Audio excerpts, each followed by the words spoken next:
Bro really said, "Get over here," and yanked All for One's soul into literal hellfire. Scorpion Deku went beast mode, burned the League, clapped every villain, then went home to rail Rumi and raise OP kids. This ain't your weak-ass hero story. This is straight war with a happy ending, bitches. Welcome, legends, to Chronos Recom. I wrote this story myself, so if you have any suggestions or what-ifs you want to see, drop it in the comments below. Also, just wanted to let you know I've got a Patreon set up now for anyone who wants to support the channel directly. You can get early access to stories, submit direct fan requests, and get exclusive content. It's totally optional, but if you want to help keep these stories coming, check it out. Links in the description. And don't forget to subscribe, like, and hit that bell so you never miss an upload. Let's dive into this story. The hourglass of Chronica lay in pieces across the shattered floor of Outworld's keep, gold light bleeding from its fractured shell like a dying sun. The air tasted like burnt metal and the end of something. Hanzo Hasashi stood at the center of it all.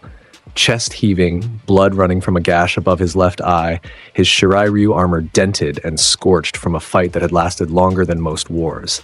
Behind him, the Jinsei pool shimmered with raw creation energy, its surface rippling in the absence of the wind, alive in a way that had nothing to do with physics. Chronica was finished. The architect of time itself, the woman who had reset reality more times than anyone could count, was a smear of golden dust across the obsidian steppes. Her army was ash. Her timeline manipulation was broken beyond repair. The realms, all of them, could breathe again because of what Hanzo had done here. He looked at the wreckage. He felt every scar singing at once, every century of war and grief and fire compressed into this single exhausted moment. Raiden would have given a speech. Liu Kang would have bowed. Sub-Zero would have made some dry comment about the cold. Hanzo turned to walk away. The greatest warrior the Netherrealm and Earthrealm had ever produced, the man who killed gods and toppled empires and dragged Quan Chi across the burning plains of hell by his throat, he turned to walk away like it was just another Tuesday. His foot landed on a pebble, round, mossy, approximately the size of a marble, sitting at the exact angle necessary to transform a legendary warrior's dignified exit into something that belonged in a slapstick comedy. His boot slid. His center of gravity vanished. His arms pinwheeled, both of them fully extended, flailing in a way that Scorpion had absolutely never done in any timeline Chronica had ever constructed. His twin Kodachi clattered against his chain. His chain whipped sideways and caught on his own belt. His belt yanked his torso forward at the exact wrong angle, and Hanzo Hasashi, conqueror of realms, slayer of elder gods, the most feared specter in the history of creation, went face first into the raw Jinsei pool at full speed. The Jinsei swallowed him whole. It was warm. Then it was hot. Then it was everything. Every memory, every fiber of his being pulled apart and dissolved into pure energy faster than pain could register. Hanzo had exactly 2 seconds of awareness left, and he spent them both being furious. Then nothing. Then something. He opened his eyes that were no longer his, and saw a ceiling covered in All Might posters. The room smelled like crayons and laundry soap. Somewhere nearby, a woman was humming a song he had never heard before, her voice warm and uncomplicated in a way that the Netherrealm had made him forget existed. Hanzo tried to move. He could feel a body around him, but it was small, tiny, actually. The proportions were all wrong. His limbs felt short. His center of gravity was completely different. His vision was lower to the ground than it had been since he was a child. He was inside a child's mind. The dreamscape around him crystallized as his awareness sharpened. He was lying on his back in a space that was clearly the interior of a 4-year-old's imagination. Bright, chaotic, stuffed with color. Green was everywhere. Green crayons in cups, green shoes by a tiny door, a green backpack with a rabbit keychain, and All Might.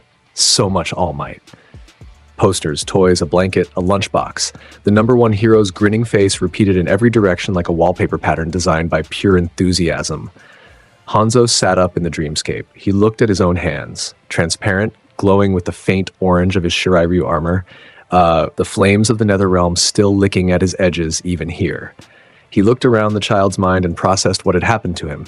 He had defeated Kronika. He had saved reality. He had earned his rest. And the universe, in its infinite and apparently very specific sense of humor, had killed him with a rock and stuffed his soul inside a preschooler. I survived Shao Kahn, Quan Chi, and Shinnok to die by a rock, a literal rock. The 4-year-old boy sitting cross-legged in his own mind, green hair, freckles, eyes the size of dinner plates, stared at Hanzo for exactly half a second. Then the laugh hit. It came from somewhere deep in the kid's chest, the kind of full-body laugh that only children produce, the kind that takes over everything. The boy fell completely sideways, holding his stomach, tears already forming in the corners of those enormous eyes, and the sound of it was so pure and so absurd that Hanzo felt something shift in his chest that he refused to examine. You slipped?" the boy gasped between wheezes. "On a rock?" Hanzo's spiritual form bristled with every shred of dignity he had left. "I did not slip. The terrain was compromised." The boy laughed harder. He was actually rolling now. "Stop laughing." The boy could barely breathe. "A rock!" Hanzo stood there in the dreamscape of this 4-year-old child's mind, the most feared warrior 2 realms had ever produced, wearing the armor of a clan that had conquered death itself, and he had absolutely zero power over this situation. The boy's laughter was a force he had no counter for. It hit differently than anything in his long, violent, extraordinary life had ever hit. It took a full minute for the boy to compose himself. He sat up, wiped his eyes with the back of his tiny hand, and looked at Hanzo with an expression that was somehow both awed and still clearly entertained at his expense. "I'm Izuku," the boy said. "Izuku Midoriya. Who are you?" Hanzo Hasashi looked at this child, 4 years old, green hair, a mind full of heroes and crayons, a laugh that had just broken something in him that centuries of war could not, and he understood, with the specific certainty of a man who had lost everything and been given something new too many times to count, that the universe was doing something here, something intentional, something that was going to cost him in ways he could feel already. "I am Hanzo Hasashi," he said, "Grandmaster of the Shirai Ryu, champion of the realms, and apparently, I live here now." Izuku's grin could have powered a city. "Cool. Do you want to see my All Might collection?" Hanzo closed his eyes. Somewhere across the dimensional barrier, he was certain Raiden was laughing. This is how it began. Izuku Midoriya found out 3 weeks later. She walked into the kitchen at 2 a.m. because the sound of her 4-year-old talking to someone had pulled her from sleep with the specific urgency that all mothers carry in their chests like a second heartbeat. She expected a nightmare. She expected him talking to an imaginary friend. She expected anything that the world of a quirkless child in a superhero society could reasonably produce. She found Hanzo Hasashi standing in her kitchen in full Shirai Ryu armor, flames licking from his hands, the window behind him showing a brief dimensional tear into what appeared to be a hellscape of fire and screaming, and Izuku sitting on the counter next to him, swinging his tiny legs, explaining the plot of an All Might movie in exhaustive detail. Hanzo turned. The dimensional tear snapped shut. The flames went out. He looked at Inko. Inko looked at him. She looked at the fire. She looked at the window. She looked at her son, who waved at her with pure joy on his face. "Mom, this is Hanzo. He lives in my brain. He slipped on a rock and died." Hanzo's eye twitched. Izuku Midoriya stood in her kitchen at 2 a.m, looked at the spectral ninja warrior standing next to her 4-year-old son and said, "Would you like sugar in your tea?" Hanzo stared at her. Whatever he had expected, screaming, fainting, running, calling authorities, it had nothing to do with this woman and her absolutely unshakable composure. He found himself responding before he could think about it. 2 sugars. Inko nodded, put the kettle on, and asked Izuku if he wanted warm milk. The dimensional nightmare in her kitchen was apparently just another thing she was handling. Hanzo stood in the middle of it, holding a teacup that appeared in his hand before he noticed her moving, and realized with a specific and growing dread that this woman frightened him more than Shao Kahn ever had. She never asked him to leave. She never treated him as a threat. Over the following weeks, she incorporated him into the household routine as though a dead ninja living inside her son's consciousness was a perfectly normal family arrangement. She made him tea when he manifested. She asked about his day.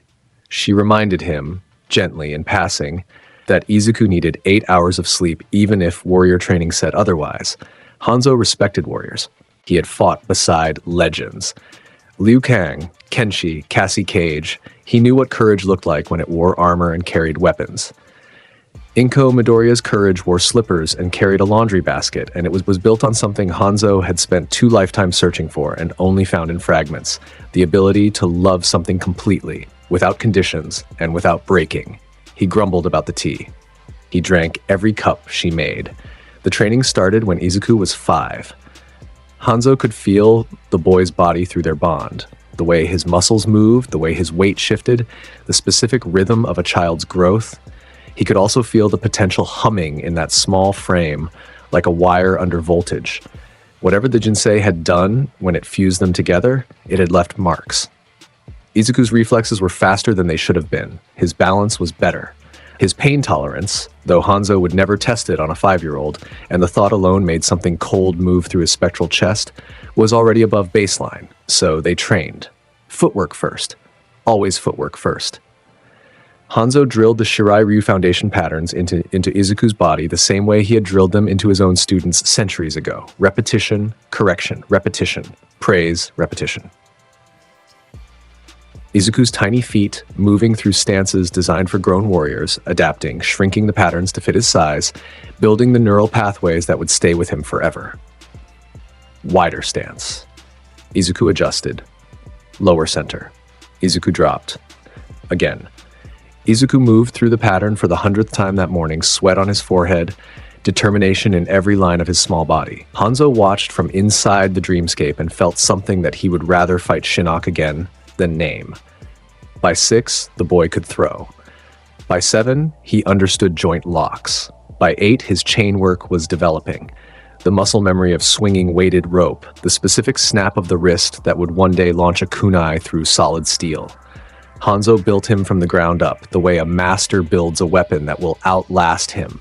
Except Izuku was never a weapon. He was a boy who said please and thank you. He was a boy who helped old women carry groceries. He was a boy who remembered the names of every kid in his class, even the ones who treated him like garbage. He was warm in a way that Hanzo, who had spent a lifetime burning, found both baffling and essential. The hellfire came at age 6. They were training in the park.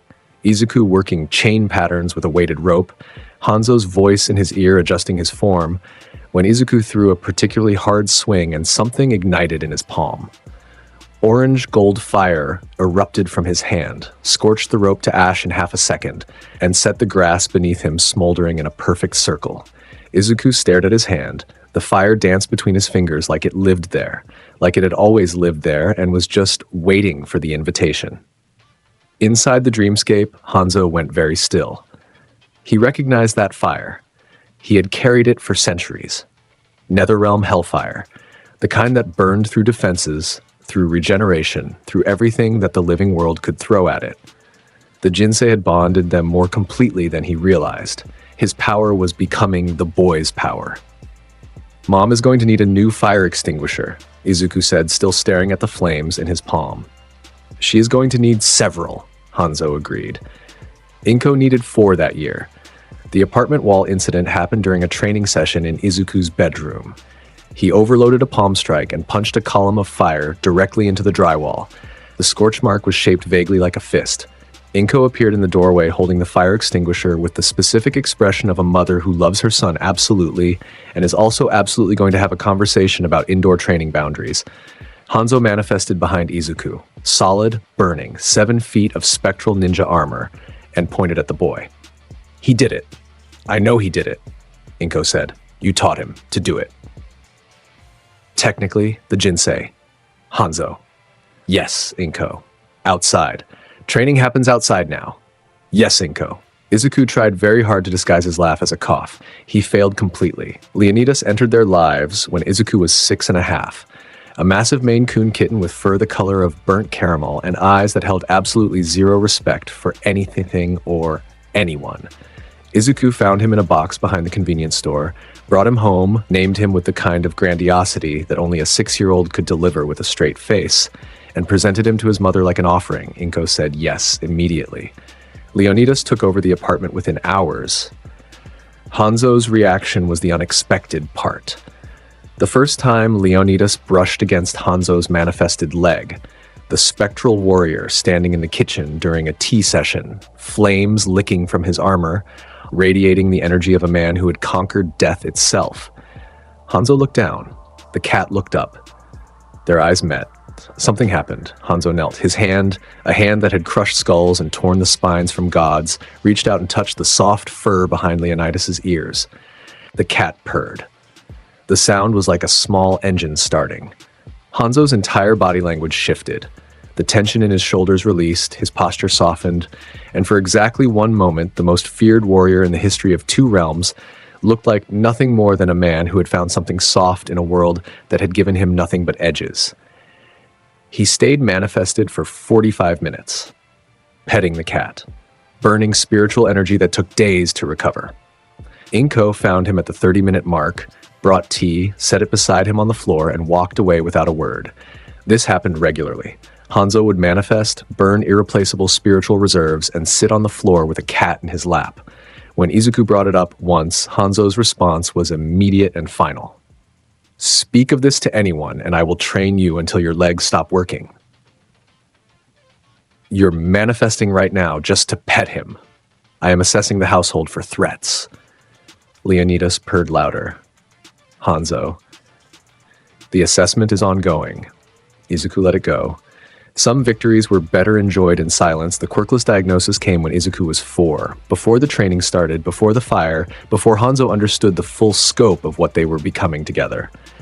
The doctor's office was bright and sterile and smelled like antiseptic, and the words came out of the man's mouth with the casual weight of something he said 10 times a day. Your son has 2 joints in his pinky toe. I'm sorry, Mrs. Midoriya. He's quirkless. The drive home was heavy with the kind of silence that lives between a mother's grief and a child's confusion. Izuku sat in the back seat and stared at his hands and said nothing. Inside the dreamscape, Hanzo watched through the boy's eyes and felt the weight of it pressed down on tiny shoulders that should never have had to carry anything this large. He let the boy sit in the silence for exactly 1 breath, long enough to feel it, short enough to keep it from taking root. A quirk is a crutch. You have something better. Now get up. Izuku's head lifted inside the dreamscape. His eyes, huge, green, already too smart for 4 years old, focused on Hanzo. Better? You have me. You have fire. You have a body that will learn everything I teach it. The children with quirks will rely on gifts they were given. You will build everything you have with your own hands. Now get up. Izuku got up. He never sat back down. Bakugo Katsuki was a presence in Izuku's childhood, the way a recurring natural disaster is a presence in a coastal town. Loud, destructive, impossible to ignore, and arriving with a frequency that made planning around him a basic survival skill. The boy's quirk manifested early and powerful. Explosion sweat detonated at will, impressive and destructive, and absolutely guaranteed to produce the worst possible personality in a child being told he was special from birth. He targeted Izuku from the first day of school. The quirkless kid, the easy mark. The one everyone else already wrote off. The bullying was consistent and escalating. Shoulders in hallways, notebooks smacked from hands. The specific sneering voice of a child who has learned that cruelty is power and has never been shown otherwise, Hanzo's running commentary made every incident bearable. Throw him into the fire, boy. Fatality. Hanzo, I am 7. So, I killed my first opponent at 8. You are behind schedule. He's just mean. He'll grow out of it. He will grow out of it faster if you break his wrist. No, 1 wrist, the left one. He barely uses it. Hanzo. Fine. But I am keeping a list. The list was real. Hanzo kept a mental tally of every slight, every insult, every explosion thrown too close to Izuku's face. He recited it sometimes during training as motivation. Izuku always refused to engage with it, always chose the path that Hanzo, a man built entirely from vengeance, refined into something sharper, could never understand from the inside but respected from a distance he would never close. Because here was the thing about Izuku Midoriya that made him different from the warrior living in his head. He chose kindness every single time, even when it cost him. Even when Hanzo screamed in his ear to make it stop, with fire and fists and the very specific violence that 2 lifetimes of training made effortless. Izuku chose to be kind, and that choice, active, daily, made against every instinct that Hanzo's legacy fed into his bloodstream, was the thing that made Hanzo love him more than he would ever, in any lifetime, say out loud. The years moved. Izuku grew. His body filled out with the lean, efficient muscle of someone who has trained every single day since age 5 in martial arts designed to kill gods. His fire control sharpened, the hellfire obeying his will with increasing precision, the portals stabilizing, the chain patterns becoming second nature. By 12, he could manifest the full kunai chain from his palm, the weapon forming from hellfire energy and solidifying into a physical chain with a blade at its tip that hummed with orange heat. By 13, he could teleport short distances through portals of black fire. By 14, the twin Kodachi formed for him the same way the chain did, hellfire condensing into blade-shaped solids, light and fast and devastating. Hanzo watched it all happen with the specific pride of a teacher watching his greatest student surpass every expectation, and the specific anxiety of a father watching his son become something that the world would either worship or fear. "You are ready," Hanzo said the night before Izuku's 15th birthday. They were in the dreamscape. Izuku cross-legged across from Hanzo's seated form, the mental space around them now more structured than it had been in childhood. Training mats on the floor, weapons on the walls, the distant warm glow of the Shirai-ryu compound that Hanzo remembered from his first life. "For you, eh?" "For anything." Izuku smiled.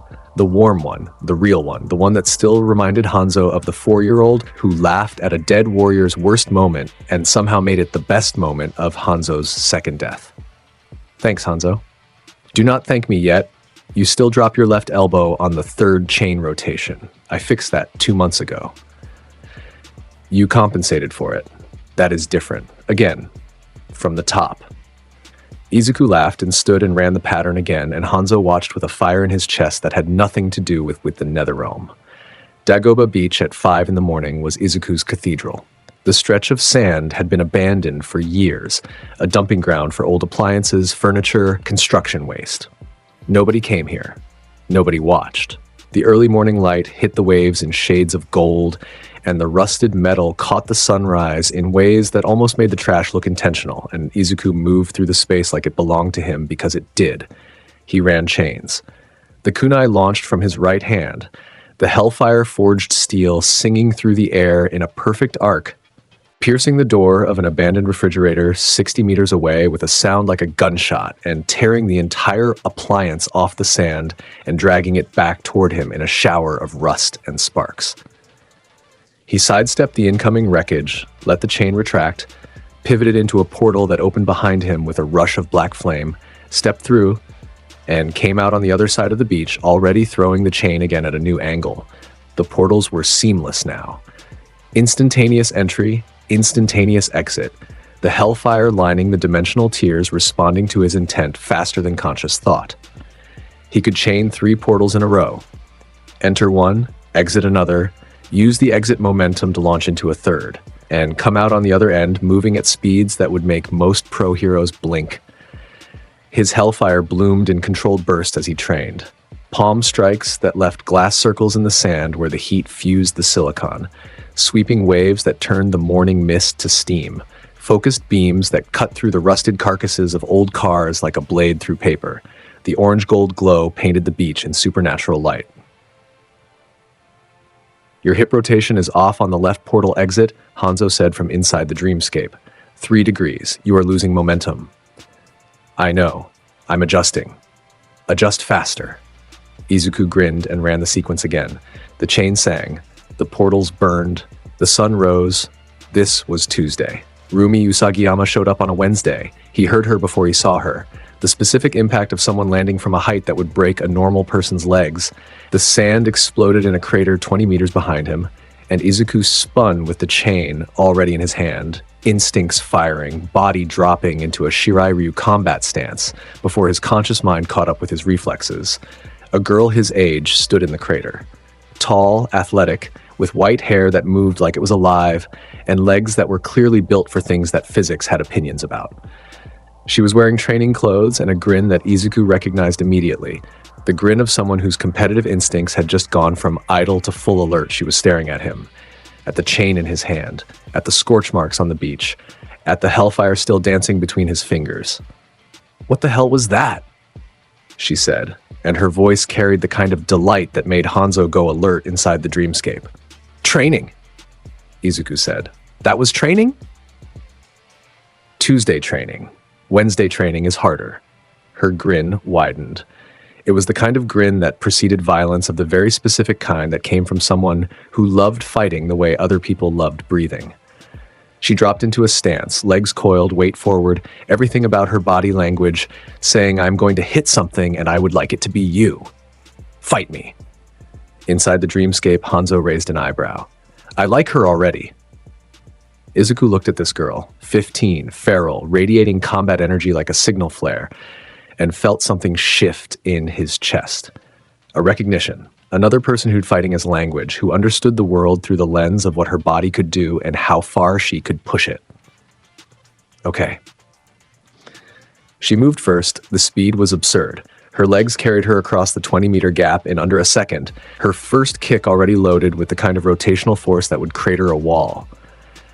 Izuku slipped it, the kick passing his face close enough to feel the wind displacement, and countered with a chain sweep at her legs that she jumped over like it was a suggestion.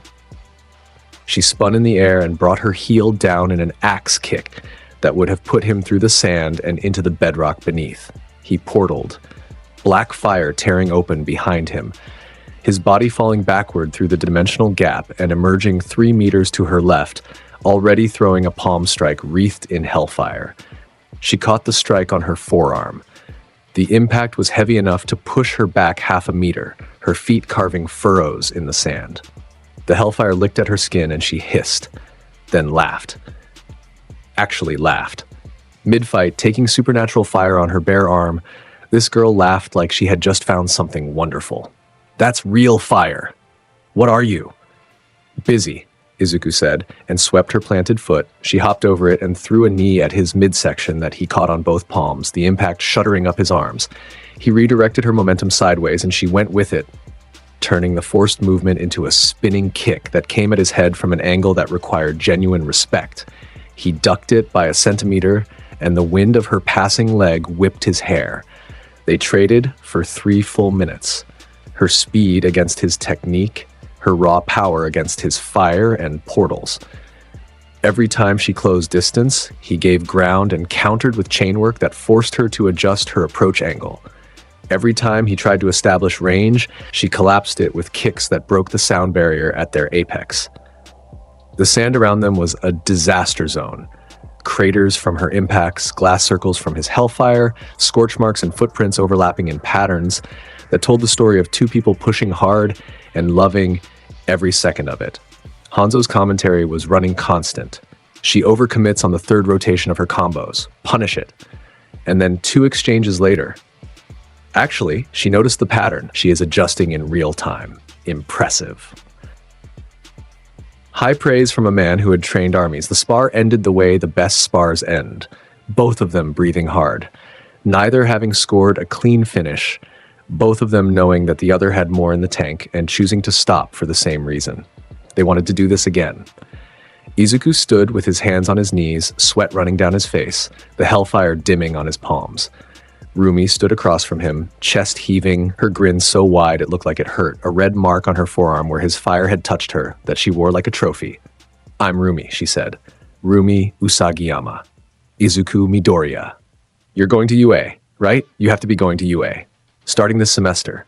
Her grin went nuclear. "Me too. We're sparring every morning until then, and after. I'm gonna beat you eventually." "You can try." Inside the dreamscape, Hanzo made a sound that, in anyone else, would have been described as amused. "She is going to be a problem," he said. He was right. She was the best kind of problem. They trained together every morning for the next 2 months. Rumi's aggression sharpened Izuku's defensive timing in ways that solo training could never match, and his fire forced her to develop heat resistance techniques that would serve her for the rest of her career. They pushed each other past comfort into the space where growth lives.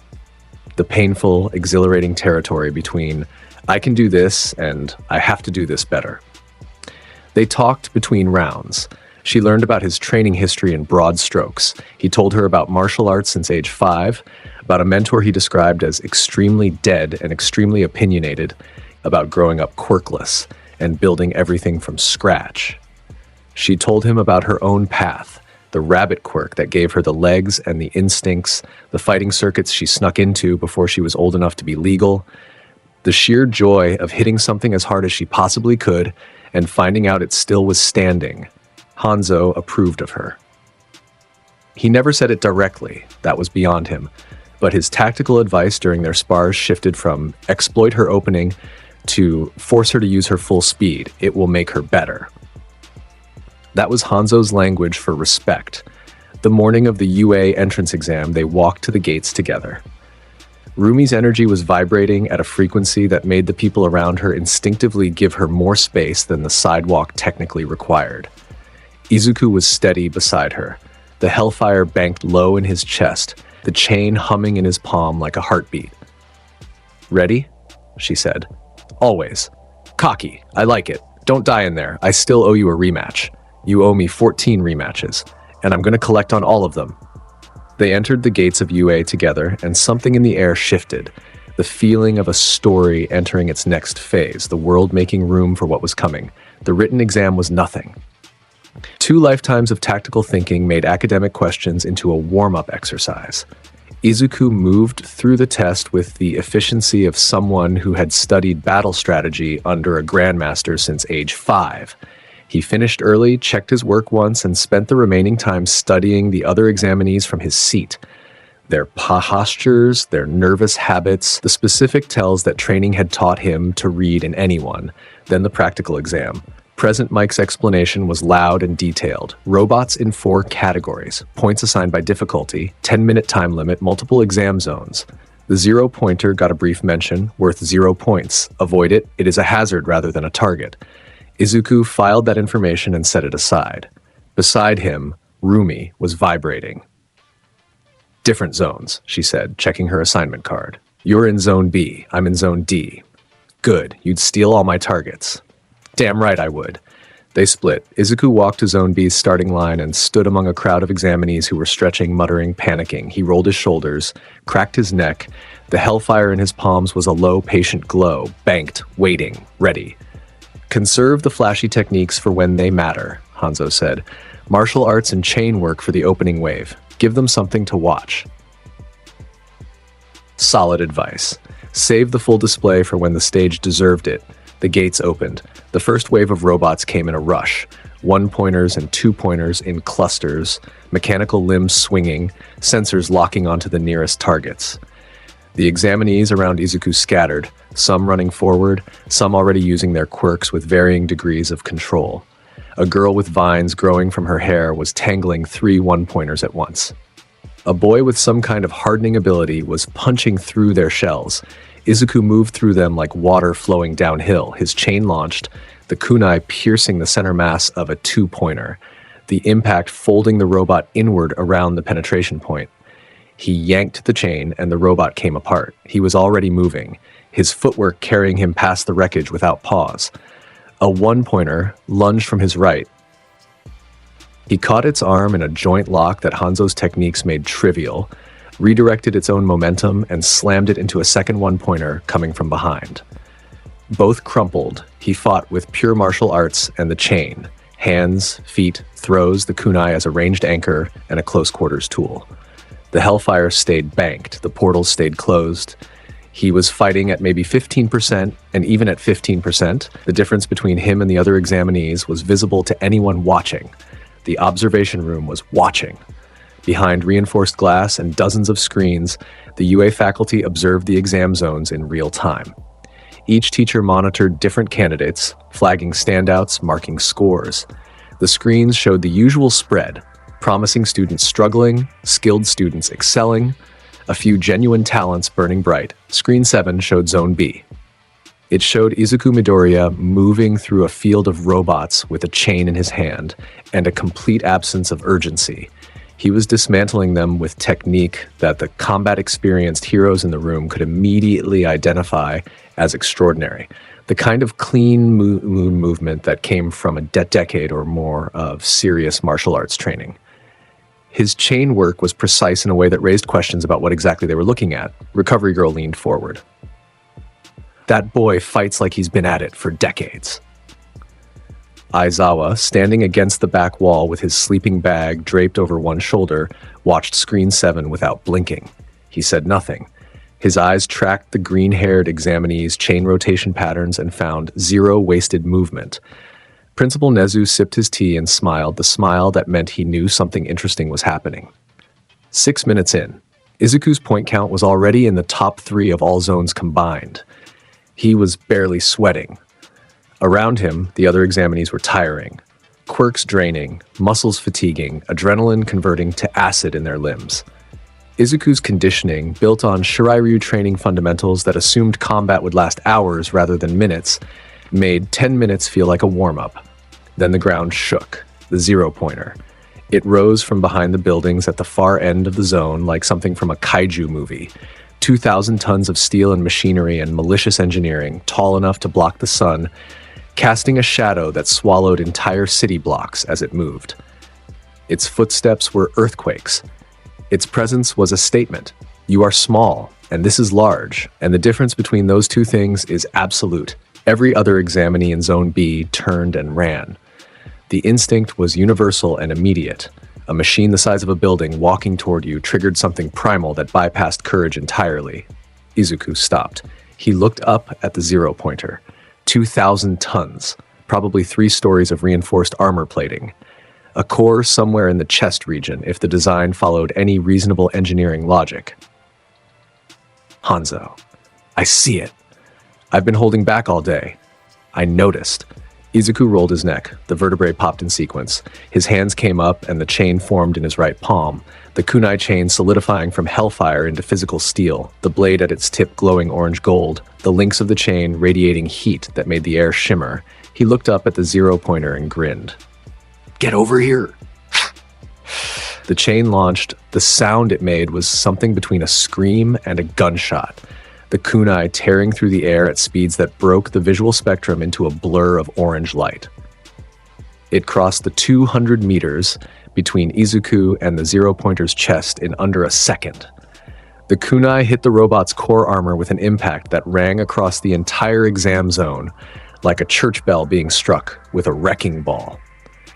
The blade punched through the outer plating, through the internal scaffolding, through everything that 2,000 tons of engineering said should be impenetrable. And lodged in the machine's power core, the chain pulled taut. Izuku braced, and then he let the hellfire go. It flooded through the chain like current through a wire. Orange gold, supernatural fire racing down the links, turning each one into a conductor for something that came from a place deeper and older than any quirk. The fire hit the kunai. The kunai was already inside the robot's core. The hellfire detonated. The zero-pointer exploded from the inside out. The fireball was the size of a city block. The shockwave hit every person in the zone like a physical wall, a pressure wave that threw dust and debris outward in a ring and forced people who were already running to shield their faces. The sound was beyond volume. It was impact, a physical force that compressed the air and made eardrums flex. Pieces of the zero-pointer, massive chunks of reinforced steel, rained from the sky in arcs that covered half the zone, trailing smoke and fire. When the dust cleared, there was a crater where the zero-pointer had been standing. Molten metal pooled at the edges. Smoke rose in thick columns. The machine was gone, erased from existence with such totality that even its debris seemed insufficient for something that had been the size of a building moments ago. Izuku stood at the center of the smoke, the chain retracting into his palm, the hellfire dimming. He dusted his shoulder off with one hand. His expression said, "Inconvenience resolved," in a way that made the surrounding examinees, who had stopped running and were now standing in various states of frozen shock, feel something shift in their understanding of what was possible. In the observation room, every screen had switched to Zone B. Present Mike's jaw was somewhere near the floor. Midnight had stood up from her chair. 13 was gripping the edge of the console. Cementos was staring at the crater on screen with an expression that suggested professional recalibration. Aizawa's eyes had gone wide, just for a moment. A single, honest moment where the man who had seen everything, who had expelled entire classes for being insufficient, who trusted nothing and no one, went still. "What was that?" someone asked. Nezu set his teacup down with a soft click. "That," he said, "is our new student." The score was final. Izuku Midoriya, 187 points. The highest practical exam score in UA history by a margin so large it made the second-place finisher look like a participant in a different exam entirely. After the gates opened and the examinees poured out into the afternoon sun, Izuku found himself face-to-face with a boy his age. Tall, messy brown hair, eyes that were simultaneously exhausted and burning with a very specific kind of determination that Izuku recognized immediately. "Holy crap," the boy said. "That was you? The explosion? With the chain?" "Yeah, that was the craziest thing I've ever seen in my life."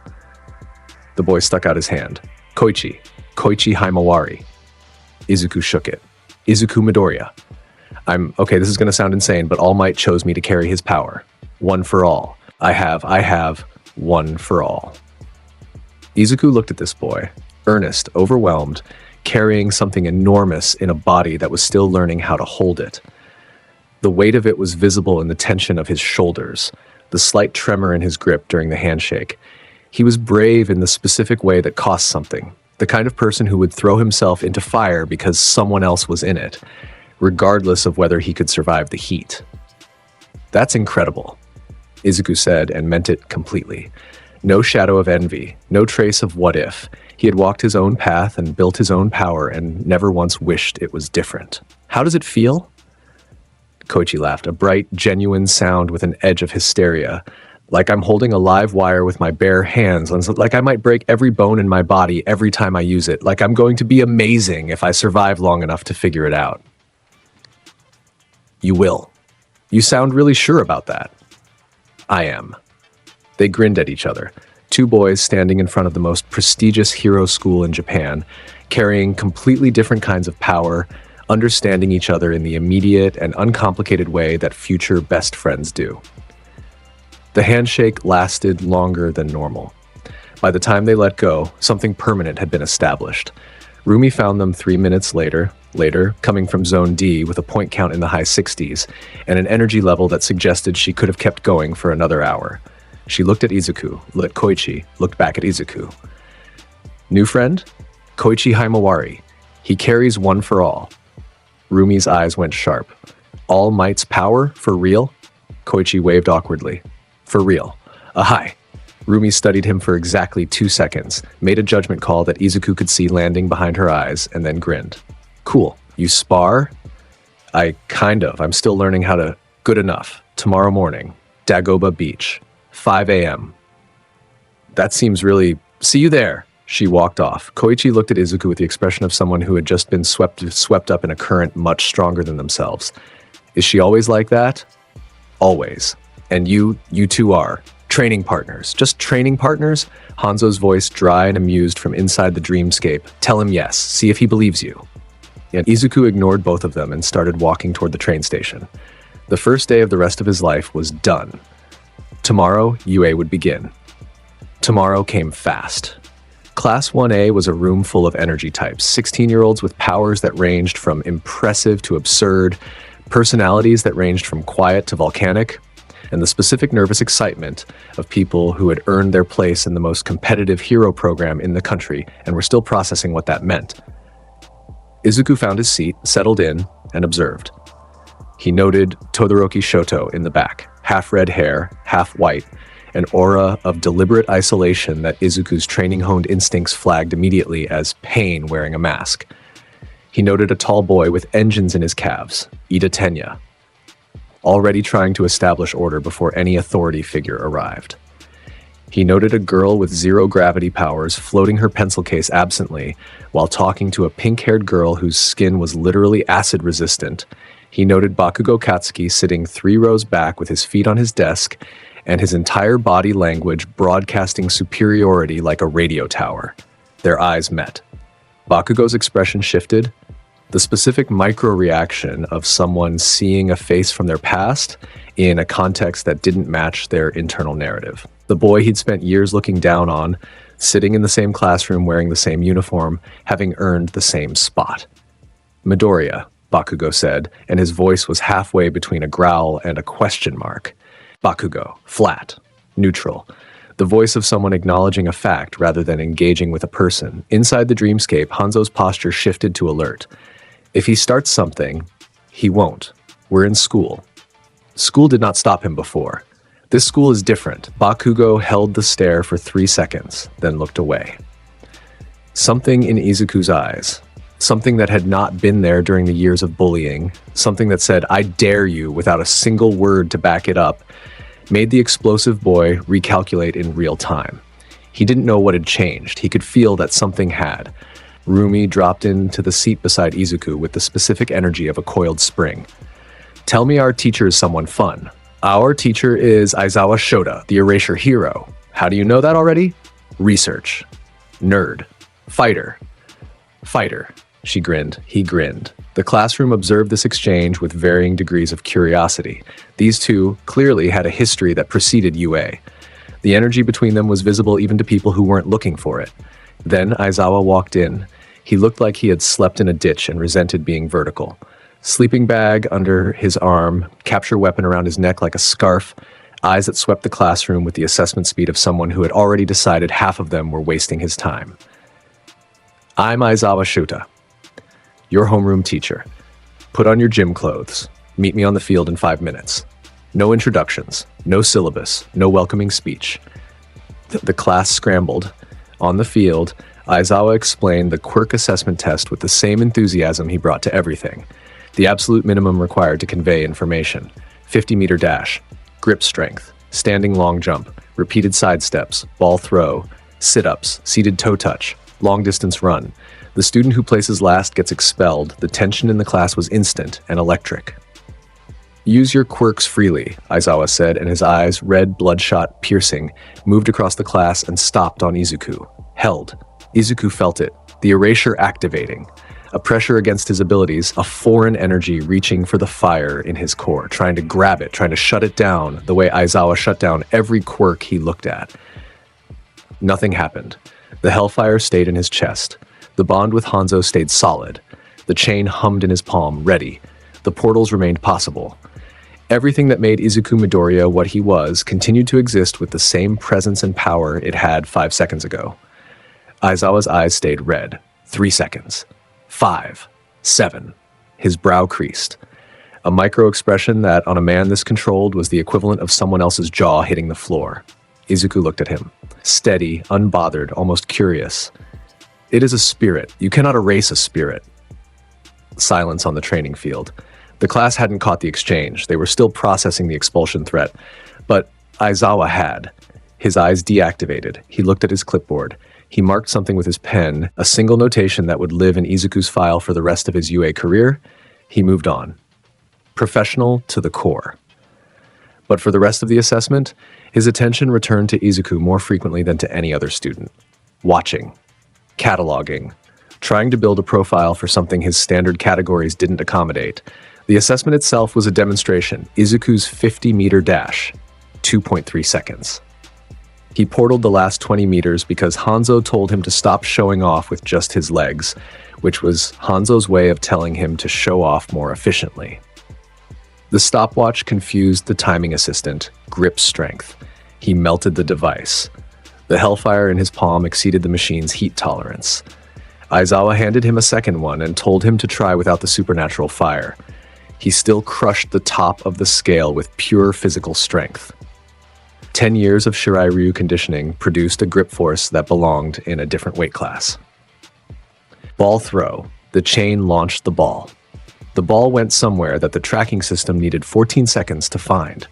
When the number appeared on Aizawa's display, he stared at it, turned the device off, turned it back on, and stared at it again. Standing long jump. He portaled. Aizawa looked at the landing zone, which was technically outside the field's measurement range, and wrote "Infinity" on his clipboard with the specific handwriting of a man who was going to need extra coffee today. Every metric, every test. Izuku dominated them all with the easy confidence of someone who was operating at a fraction of his capacity, and everyone in the vicinity could feel it.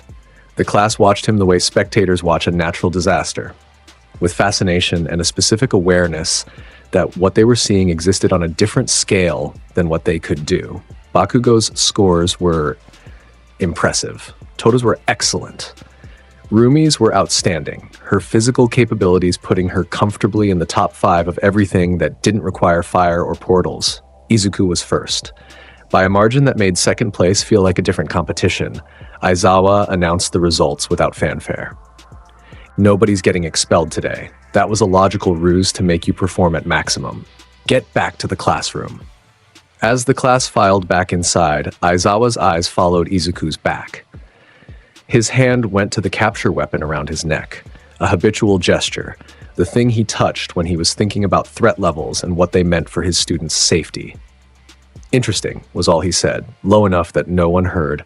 The battle trials came 3 days later, all might. Still the symbol of peace, still carrying himself with the kind of presence that made every room he entered feel insufficient, announced the exercise with his usual volume and theatrical energy.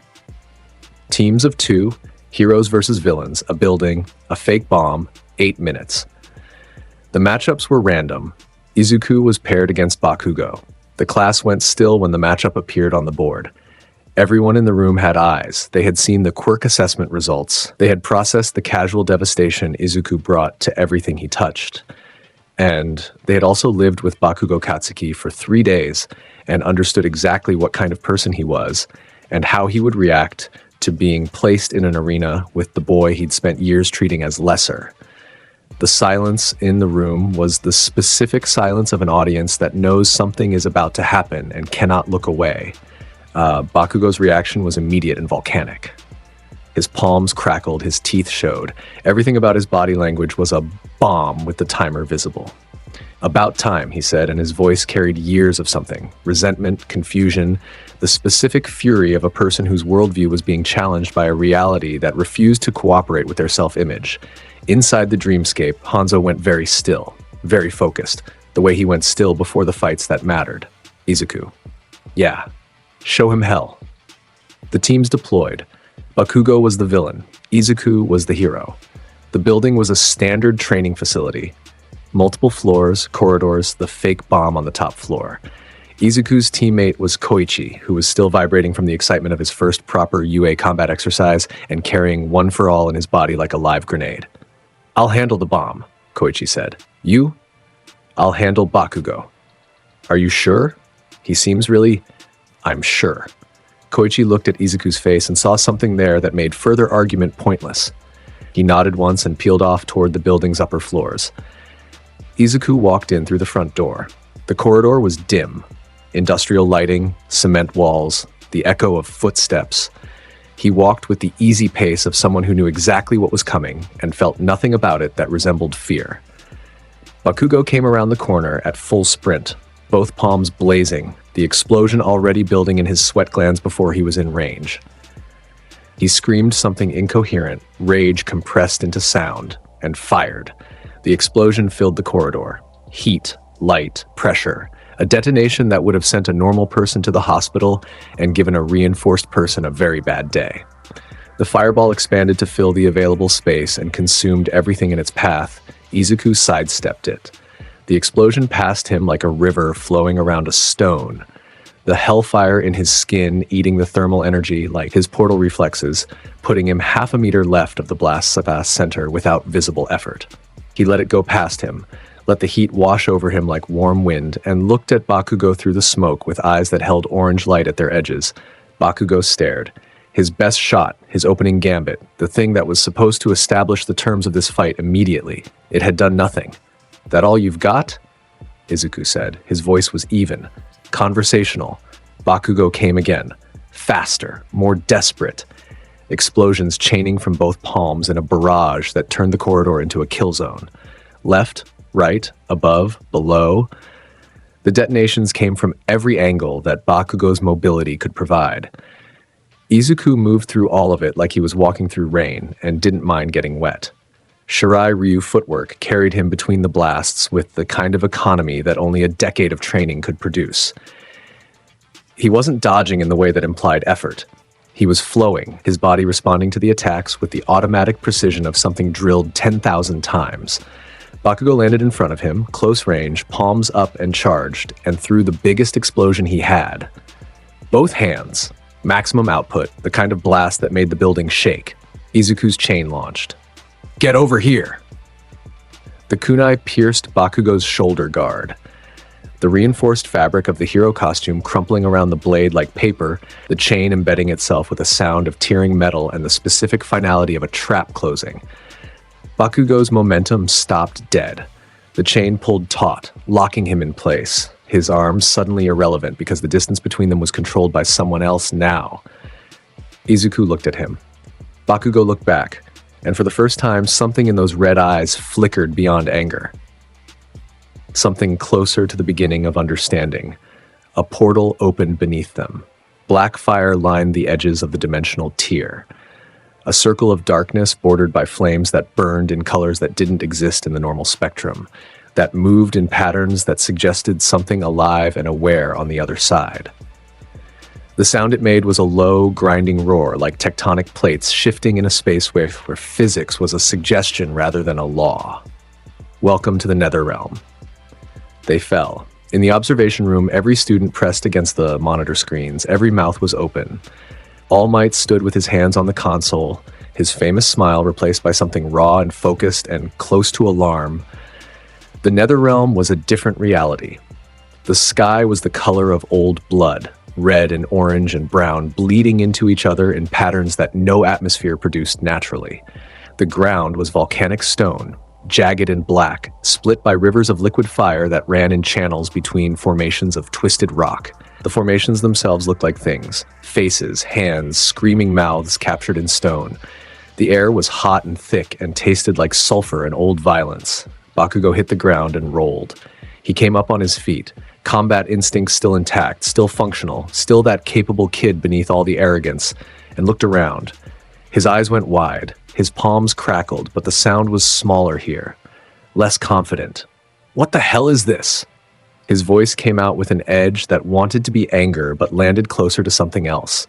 Izuku stood across from him, 10 meters away, the hellfire burning bright on his hands in a place where it was home. Here in the Netherrealm, Izuku's power was amplified. The fire responded faster. The portals opened wider. The chain hummed with a resonance that made the volcanic stone beneath his feet vibrate. "This is where my power comes from," Izuku said. "This is what you've been trying to bully for the last 10 years. Bakugo's face went through something. A rapid series of emotions that his features could barely contain.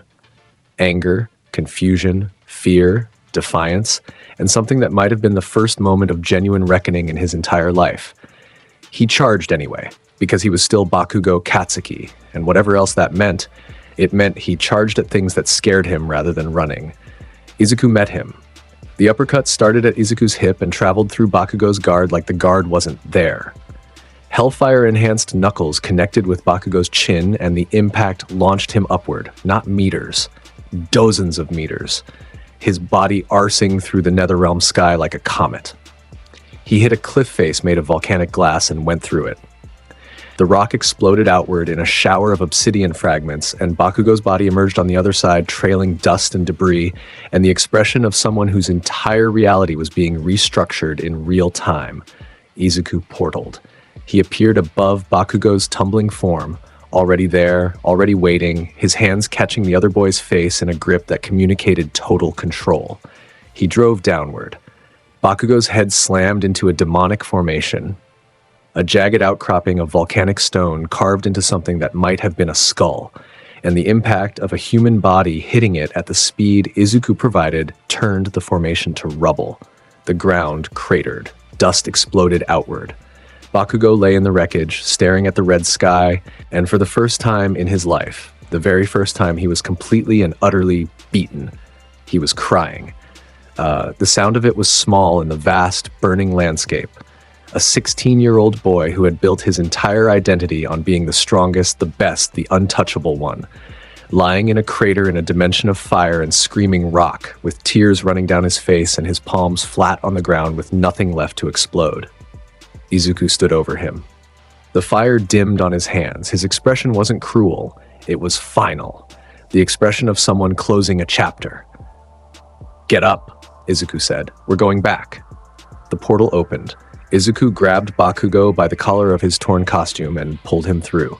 The dimensional tier sealed behind them, the last of the Netherrealm's red light vanishing as reality reasserted itself. They reappeared in the training building's corridor. Bakugo hit the floor on his hands and knees, breathing hard, tears still on his face, his costume shredded, his body intact but his everything else in ruins. Izuku walked past him without looking back. He walked to the bomb room, where Koichi had already secured the objective with a grin and a thumbs up that suggested his part of the exercise had been significantly less traumatic. "Heroes win," All Might's voice announced over the speakers. His tone was steady, professional. In the observation room, the silence had a physical weight. 22 students stood staring at the screen that showed Izuku Midoriya walking away from Bakugo's broken form.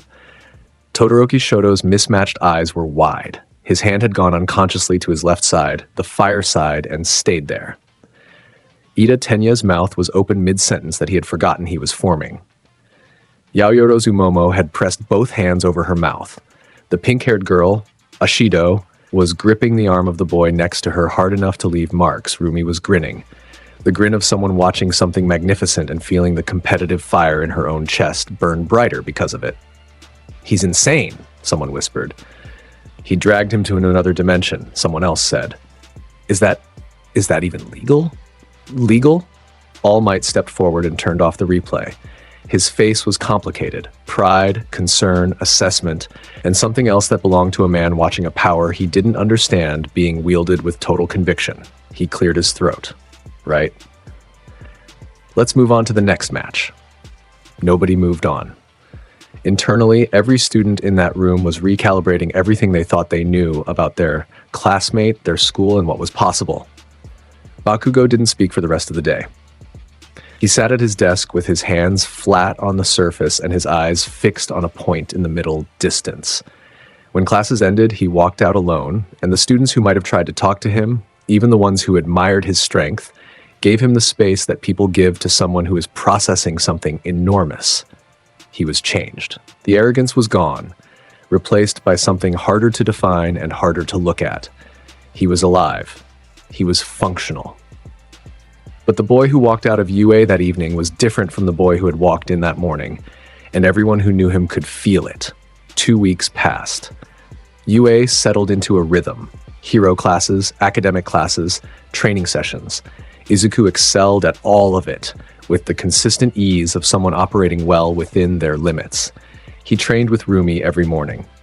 He studied tactics with Koichi in the afternoons. He sat in class and listened and contributed and was, to the casual observer, a model student. But the casual observer missed what Aizawa caught, the specific stillness beneath Izuku's surface. The way his attention sharpened when threats were discussed, the way his body language shifted from student to warrior so seamlessly that most people never noticed the transition happening. Then the USJ. The field trip to the unforeseen simulation joint started normally. 13 introduced the facility, a massive indoor training space divided into different disaster zones designed to teach rescue operations in controlled environments. The students spread out. The energy was excited, eager. This was the part of Hero School that felt like Hero School. Then the air in the center of the facility tore open and darkness poured through. The warp gate expanded like an infected wound in space, purple and black mist spreading in tendrils that reached for the ceiling. From its center, bodies emerged, dozens of them, then hundreds. Villains, armed, powered, organized in a loose formation that suggested coordination behind the chaos. They filled the central plaza of the USJ with the mass presence of an invasion force. At their front stood 2 figures. The first, a man with hands covering his body like a second skin, his visible eyes red and wet and carrying a specific kind of insanity that made Izuku's combat instincts go from resting to maximum in the space of a heartbeat, Shigaraki Tomura. The second, a creature that wasn't human in any way that mattered.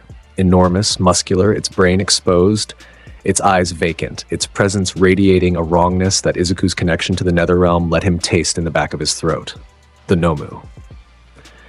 The League of Villains, Hanzo said from inside the dreamscape, his voice dropping to the register he used when killing was on the table. The creature is table. The creature is engineered, multiple abilities. Be careful. I'm always careful. You are never careful. That is why I tell you. Izuku moved. The first wave of villains hit the students like a tide. Bodies everywhere, quirks firing, the sound of a dozen different powers activating at once, creating a wall of chaos that would have paralyzed anyone without training. Izuku's training was measured in lifetimes. His chain launched into the massive bodies and pulled a villain off his feet. A large man with some kind of strength enhancement who was charging at Asui Tsuyu. The chain yanked him backward, away from the frog girl, and into Izuku's rising knee. The impact folded the man around the strike, and he dropped. Izuku was already moving, the chain retracting, his body flowing toward the next threat. Rumi was beside him. She appeared from his right with a spinning kick that sent 3 villains into the wall of the flood zone with enough force to crack the concrete behind them. Her landing was light, coiled, already loading the next attack. "Hi!" she said, and the grin on her face was the purest expression of joy Izuku had ever seen on a person in combat. "Hey, how many?" "I've got 12. Same. I'm winning. It's tied. I had a late start. I'm winning spiritually." A villain ran at them from behind. Izuku portaled, the black fire opening and closing in the space of a blink, and appeared behind the man with an elbow strike to the base of his skull that put him down before he understood what happened. Rumi watched this and her grin got wider. Show off. Efficient. Same thing when you look that good doing it. Inside the dreamscape, Hanzo made a sound of profound suffering. "Can you two flirt after the invasion?"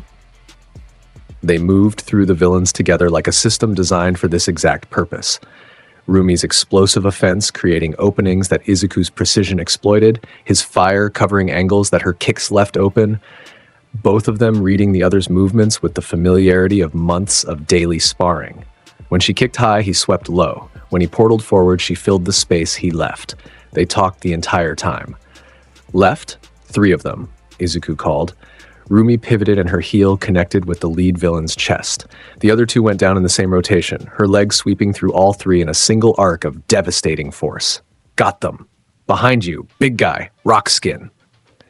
Izuku turned. The rock-skinned villain was mid-swing, a fist the size of a watermelon coming at Izuku's head. The chain caught the fist, wrapped around the wrist, and Izuku pulled while stepping sideways, using the man's own momentum to redirect him face first into the concrete floor. Hellfire flared along the chain for emphasis, and the rock skin began to glow red at the point of contact. "Was that necessary?" Rumi asked, kicking another villain into unconsciousness without looking at him. "The fire? Yes. No, it wasn't. It looked good. It did look good." They cleared their section of the USJ in under 4 minutes. 37 villains, unconscious, scattered across the flood zone in various states of defeat. Some were smoking. A few had chain-shaped burns in their clothing. One was stuck in a wall in a position that suggested Rumi's kick had been more enthusiastic than structurally advisable. Then the Nomu moved. The sound of it was wrong. A heavy, wet impact of something massive accelerating from 0 to catastrophic in a space of time that shouldn't have been possible for its mass. Izuku felt it before he saw it. The displacement of air, the shift in pressure, the specific wrongness that his Netherrealm senses translated as danger in capital letters. It grabbed Rumi. One massive hand closed around her midsection, and the force of its grip was the kind that redefined what a threat was. Rumi's eyes went wide. She twisted, she kicked, she fired both legs into the creature's arm with everything she had, and the arm did not move. The Nomu's shock absorption ate the impact like it was nothing. Like she was nothing. The creature squeezed. Rumi cried out. The sound of it hit Izuku somewhere below thought, somewhere in the part of his brain that was Hanzo, and rage and 10,000 years of violence refined into a single purpose. His eyes went white. Full glow. The hellfire around him shifted color, deepening from orange gold to something with the temperature of stars behind it, a shade that the normal spectrum didn't contain, pulling color from the Netherrealm itself. The air around him superheated in a radius that made the concrete beneath his feet begin to glow. Hanzo. From inside the dreamscape, Hanzo was already moving, already burning his reserves, already making the choice that he made every time Izuku needed him, to give everything regardless of cost. I'm here. Hanzo manifested. The spiritual energy tore from Izuku's inner world and solidified in the physical space beside him. A full manifestation, complete, solid, 7 feet of Shirai Ryu armor and Netherrealm fire in the shape of a warrior who had conquered death twice. The drain was immediate and massive, a visible pull on Izuku's reserves that made the air between them shimmer with the transfer. Hanzo burned with every second he held the form. He did not care. 2 scorpions stood in the USJ, father and son in everything that mattered, side by side. Hellfire wreathing them both in matching halos of orange destruction. The Nomu, still holding Rumi, turned its vacant eyes toward the pair and registered something. Something even its engineered brain could process as a threat category it had no counter for. Together, Hanzo said. Together, Izuku agreed. They moved as one. The dual Hellfire tornado was something that the USJ facility was never designed to contain. 2 sources of Netherrealm fire, Izuku's young and furious, Hanzo's ancient and absolute, spiraling around each other in a vortex that pulled the air itself into combustion. The temperature at its center exceeded anything that existed in natural science. The walls nearest to the attack began to melt. The floor liquefied in a radius that expanded with every passing second. The fire hit the Nomu. Its shock absorption triggered. The ability that was engineered to counter All Might at full power activated instantly, trying to eat the force of the attack, trying to nullify it the way it nullified everything. Hellfire burned through regeneration faster than the Nomu's cells could trigger recovery. The shock absorption meant nothing when the attack wasn't physical force. It was supernatural combustion, Netherrealm energy, something from a dimension where the rules of biology were irrelevant because biology itself was just fuel. The Nomu's cells tried to regenerate. The Hellfire melted them faster. It tried again. The fire burned hotter, a cycle that could only end one way. The Nomu's arm, the one holding Rumi, burned away. She dropped. Izuku's chain launched sideways without him looking, caught her around the waist, and pulled her clear of the fire with a precision that spoke to reflexes operating below conscious thought. She landed on her feet 20 meters away, gasping, bruised, alive. The dual tornado consumed the Nomu entirely. Piece by piece, regeneration failing, shock absorption irrelevant, the engineered weapon designed to kill the symbol of peace coming apart under fire from 2 warriors who pulled their power from somewhere that engineering could never account for. When it ended, there was nothing left. A crater. Molten glass where the floor had been. The air still shimmering with residual heat. Shigaraki Tamura saw this from across the facility. His face, what was visible of it between the hands, went through something that started at disbelief and ended at a very specific, very rational fear. The weapon designed to kill All Might was ash. The fire that did it was still burning in 2 matching columns beside the crater. The boy and the specter stood side by side and looked at him across the ruined floor. Shigaraki ran. He turned. He grabbed the mist villain, Kurogiri, and they were gone. Through the warp gate, through the dimensional tier, gone before the fire could reach them, gone with the absolute commitment of someone who understood that staying meant dying. Hanzo flickered. His manifestation wavered, the spiritual energy draining, the cost of maintaining a physical form catching up to him in a rush. He was fading, his outline growing transparent, his fire dimming toward nothing. "I'm going," he said, his voice already coming from far away. That was expensive. Thank you. Don't thank me. I was already... His form flickered again, nearly gone. Already manifested. Might as well make it worth the energy. He was lying. He had manifested specifically for this fight. He had burned everything he had because Rumi was in danger and Izuku was in danger, and that was all it ever took. Izuku knew. Hanzo knew he knew. Neither of them mentioned it. Rest, Hanzo? I'm resting. I'm just choosing to rest standing up. He faded. Gone. Back into the dreamscape where he would sleep for days to recover what he'd spent. Izuku stood alone in the wreckage, breathing hard, the hellfire dimming on his skin. The class, scattered across the facility dealing with their own sections of the invasion, was converging on the central plaza where the fight had happened. They arrived in ones and twos and small groups, and every single one of them stopped when they saw the crater. When they saw Izuku standing at its edge. When they put together what must have happened here, Rumi walked up to him. She was scraped, bruised, her hero costume torn in several places. Her ribs were going to hurt for a week. The marks of the Nomu's grip were visible on her midsection, dark bruises already forming in the shape of fingers too large to be human. She was grinning. "You're hot when you're mad," she said, and she kissed him on the cheek. Quick, certain. The same way she did everything, with full commitment and zero hesitation. Her lips were warm against his skin, and the contact lasted exactly seconds, and it rearranged something in Izuku's chest that all of Hanzo's training had never prepared him to handle. He stared at her. His mouth opened. Nothing came out. She laughed, bright, delighted, victorious in a way that had nothing to do with the villains and everything to do with the expression on his face, and walked away toward the gathering students.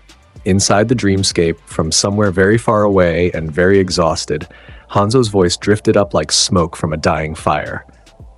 "I told you she was going to be a problem." Izuku stood in the crater, his cheek burned where her lips had been. His brain, which contained the tactical knowledge of 2 lifetimes of warfare, produced absolutely zero useful thoughts. The USJ invasion was over. The aftermath was paperwork, police reports, and the specific administrative chaos that followed any large-scale villain attack on a government institution. The media swarmed UA's gates. The school locked down. The students were sent home with instructions to rest and return the following week for normal classes. Nothing was normal anymore. Every student in Class 1A carried the memory of what they'd seen. The fire, the specter, the Nomu disintegrating, the crater. They had witnessed something that existed on a different scale than anything their training had prepared them for, and the understanding of what their classmate actually was had settled over the class like a new weather system. Izuku trained through the recovery week with the same discipline he'd maintained since age 5. Morning runs, chain patterns, hellfire control. He gave Hanzo space to recover. The manifestation had cost the warrior significantly, and for 3 days, Hanzo's presence in the dreamscape was a dim ember rather than the usual steady flame. When he came back, it was with a complaint. "I am never doing that again." "You say that every time. This time I mean it. You said that last time too." "Izuku." "Yes." "I will do it every single time, and we both know it. Stop making me say it. I didn't make you say anything. Your silence was aggressive. My silence was patient." "Same thing." The sports festival arrived like a storm. The entire country was watching. UA's annual showcase, broadcast nationally, attended by pro heroes and agencies scouting for internship candidates, the single biggest stage a first-year student could stand on. The energy in the school was electric for a full week before the event. Students trained harder, pushed limits, prepared for the audience of millions. Izuku prepared by doing exactly what he always did. He trained. He ran patterns. He sparred with Rumi, who was vibrating at a frequency that suggested the festival's combat tournament was the only thing she'd been thinking about since the semester started. "I'm going to fight you in the finals," she said during their last pre-festival sparring session. "I can feel it. You might have to beat some other people first.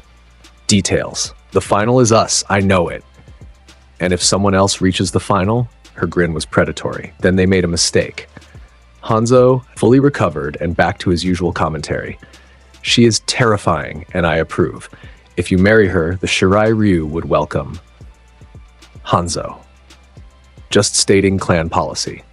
The festival opened to a crowd of 80,000 in the stands and millions more on screens across Japan. The first event was an obstacle race, a straight sprint through a course filled with hazards designed to test the full range of hero students' and DAT capabilities. Izuku won the obstacle race by teleporting past every obstacle and crossing the finish line before the main pack had cleared the second checkpoint. His portal usage was casual, almost lazy, appearing in front of each hazard for barely a second before disappearing into black fire and reappearing past it. He finished with so much lead time that he stood at the finish line and watched the other students struggle through the final obstacles while he was already done. The commentary booth lost its collective mind. Present Mike's voice cracked 3 times, trying to describe what was happening on the track. Aizawa, co-commentating with his usual energy, said, "He could have walked." The cavalry battle was next. Teams of 4, headbands representing point values, the team with the most points at the end advancing to the tournament bracket. Izuku's headband, worth the most points as the first-place finisher, made him the target of every other team. His team was Rumi, Koichi, and Tokoyami Fumikage, the boy whose quirk was a literal shadow entity called Dark Shadow. They stood in formation with the kind of confidence that came from knowing exactly what their strongest member could do if anyone got close. Nobody got close. Every team that approached Izuku's formation met hellfire. The air around them was a heat perimeter, waves of orange-gold fire that didn't burn, but made the temperature jump high enough to break concentration. Rumi kicked anyone who made it through the heat. Koichi used One for All's air manipulation to push back aerial approaches. Tokoyami's Dark Shadow handled the angles that the others couldn't reach. They won without losing a single headband. The other teams never touched them. The tournament bracket, the individual combat rounds that the entire nation tuned in to watch. Single elimination. Fight until one person is knocked out of bounds, incapacitated, or submits. Izuku's first opponent was a boy from Class 1B with a copy quirk. The fight lasted 11 seconds. Izuku's chain launched, wrapped the boy's torso, and dragged him out of bounds before the copy quirk could replicate anything. The crowd erupted. 11 seconds was so fast that the instant replay was more dramatic than the live action. Second round. A girl with vine powers from the support department who had made it through on strategy alone. She was creative, fast, and genuinely impressive, her vines weaving barriers that most opponents would have needed time to dismantle. Izuku burned through every barrier in real time with hellfire and closed the distance in 3 seconds. Chain around her waist, gentle pull, out of bounds. The crowd applauded her effort and roared at his efficiency. Semifinals, Ida Tenya. The engine hero came in fast, his recipro burst pushing him to speeds that blurred his outline and made the wind in the arena sharp enough to sting. He believed in speed as his advantage, and he was right. Against most opponents, his acceleration was overwhelming. Izuku portaled. Ida's fastest sprint meant nothing when his opponent could step out of its path and appear behind him between one footstep and the next. Izuku emerged from black fire at Ida's 6 o'clock, caught his arm and used the engine hero's own momentum in a Shirai-Ri redirection throw that sent him spinning out of bounds at the speed he'd been running. The irony was beautiful. The crowd understood it immediately. The finals. Izuku versus Todoroki Shoto. The stadium fell to a hush as both fighters walked to the center. 80,000 people, millions watching at home, every pro-hero agency with an internship slot, all of them focused on this moment. The final match of you, A's Sports Festival, Class 1A's strongest versus Class 1A's most complex. Todoroki stood at his starting position. His right side, the ice side, was already crystallizing the air around his arm. His left side was still, controlled, locked down by choice. Izuku could see it from across the arena. The wall the boy had built around half his power, the grief and the rage and the defiance that made him choose handicap over heritage. Izuku walked to his own position. The hellfire rose around him, climbing his arms, wreathing his shoulders, the orange-gold glow making the air shimmer. The temperature in the arena shifted upward by degrees that the spectators could feel in their seats. He looked at Todoroki. Full eye contact. The weight of everything he understood about fire and pain and legacy, and what it meant to carry something that hurt, all of it in his gaze. Midnight's flag went up. Begin. Todoroki moved first. His right arm swept forward and the ice came, a glacier's worth of frozen mass erupting from the arena floor, a wall that became a wave that became an avalanche rushing toward Izuku with the intention to end the fight in a single, overwhelming display of elemental force. Izuku burned through it. The hellfire met the ice and won immediately. Steam exploding outward in a cloud that swallowed the arena, the frozen mass becoming water, becoming vapor in the span of 2 seconds. The wall that was supposed to end the fight evaporated before it crossed half the distance between them. Todoroki's eyes widened. He sent more. Pillars, walls, layered formations that were smarter than the opening wave. Ice from below, ice from the side, ice designed to cut off portal routes and limit movement. Izuku portaled through all of it. He appeared 3 meters from Todoroki's right flank. The ice reacted, a spike forming between them, blocking the approach. Izuku punched through it with a hellfire fist that scattered ice chips across the arena like shrapnel. He appeared again at Todoroki's left. Another wall, another punch through. He was everywhere, and everywhere he went, the ice melted. Todoroki was sweating. His right arm was white with frost. His breathing was getting ragged. He was pouring everything he had into the ice, and it was being systematically destroyed by fire that burned hotter than anything his mother's genes could counter. And his left side stayed locked. Izuku stopped. He stood in the center of the arena, hellfire climbing his body in waves, the steam clearing around him, and he looked at Todoroki Shoto with something that was past frustration and landing at a very specific kind of anger. The anger of someone watching another person diminish themselves. "You think your father's fire is a curse?" His voice carried across the arena. 80,000 people heard it. "I carry the fire of a slaughtered clan. Do not insult me by holding back." The stadium went completely still. The words hit like a physical blow. Todoroki flinched, his entire body registering the impact of being seen, being called out, being told that his choice to fight handicapped was an insult to someone who carried fire that came from genocide and loss and 2 lifetimes of war. In the stands, Endeavor stood up. His fire flared. On the arena floor, Todoroki Shoto stared at Izuku Midoriya. He stared at the hellfire, orange gold, supernatural, pulled from a dimension of death and refined into something beautiful. He stared at the boy who carried it, confident, fierce, unapologetic. A boy who had every reason to hate his fire and chose to wield it instead. Something cracked inside Todoroki's chest. His left side ignited.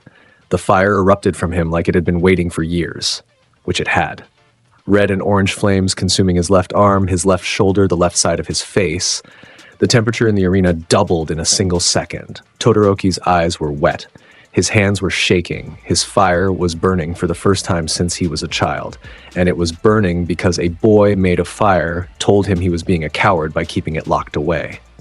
"Thank you," Todoroki whispered. And then he threw everything. The clash was apocalyptic.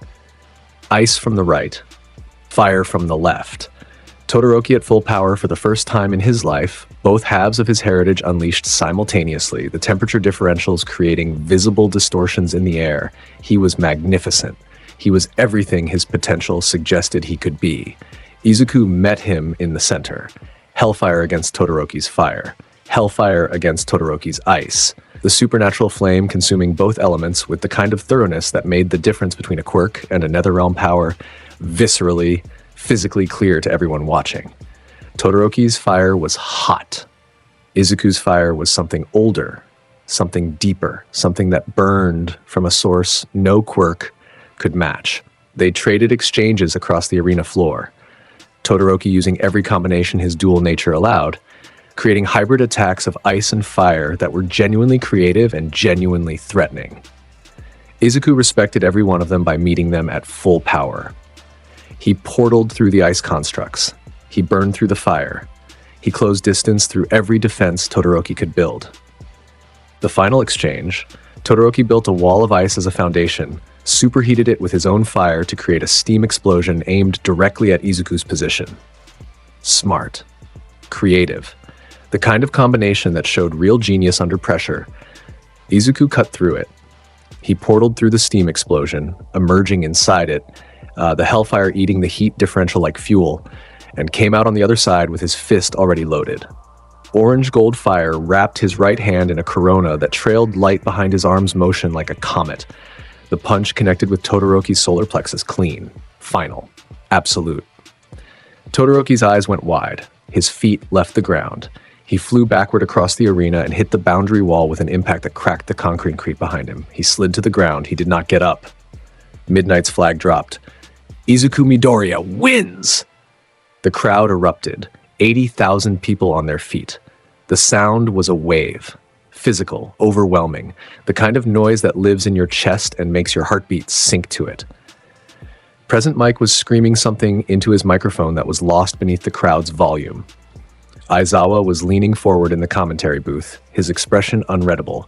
Izuku stood in the center of the arena, hellfire fading, chest heaving, sweat on his forehead and the afterglow of the fight still in his eyes. He looked at Todoroki, conscious, breathing, staring at the sky with an expression that held something new and fragile and important. He walked over and offered his hand. Todoroki looked at it for a long moment. Then he took it. Izuku pulled him to his feet, and they stood there. Two boys who carried fire, who understood what it cost, who had just fought with everything they had and found something real in the exchange. "Your fire," Todoroki said. His voice was rough. His eyes were still wet. "It's not a curse. Neither is yours." Todoroki stared at him. Then something shifted in his face, something that wanted to be a smile but hadn't practiced enough to know how. He nodded once. Izuku nodded back. They walked off the arena floor together. In the stands, Endeavor sat back down with an expression that defied interpretation. Izuku won the sports festival. First place, undisputed, with a margin that made the achievement feel less like a competition and more like a demonstration. The internship offers flooded in, every major agency, every top 10 hero, all of them reaching for the green-haired kid who fought with fire from another dimension and a chain that sounded like a death sentence. He chose to intern with an underground hero. Someone quiet, someone efficient, someone whose style would sharpen the parts of his skill set that weren't about raw power. He spent the internship week refining his portals, his chain accuracy at extreme range, his ability to read situations before they became fights. He called Koichi every evening. Koichi was interning in Hosu, a city hero under a mid-ranking pro hero, running patrols, learning the rhythm of street-level heroics. He was getting better at controlling One For All's output, managing the power without breaking his body, finding the balance between maximum force and sustainable technique. "I can hold 30% now without damage," Koichi said during their Tuesday call. He sounded proud. He had every right to be. "That's huge. How does it feel?" "Like holding a fire hose, like the power wants to go everywhere.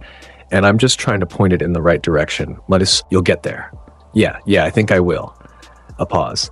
"Hey, Izuku? Yeah? Thanks for never making it weird that you don't have One For All and I do. You've never once..." "Koichi, I have a dead ninja in my head and fire from hell. I am absolutely fine."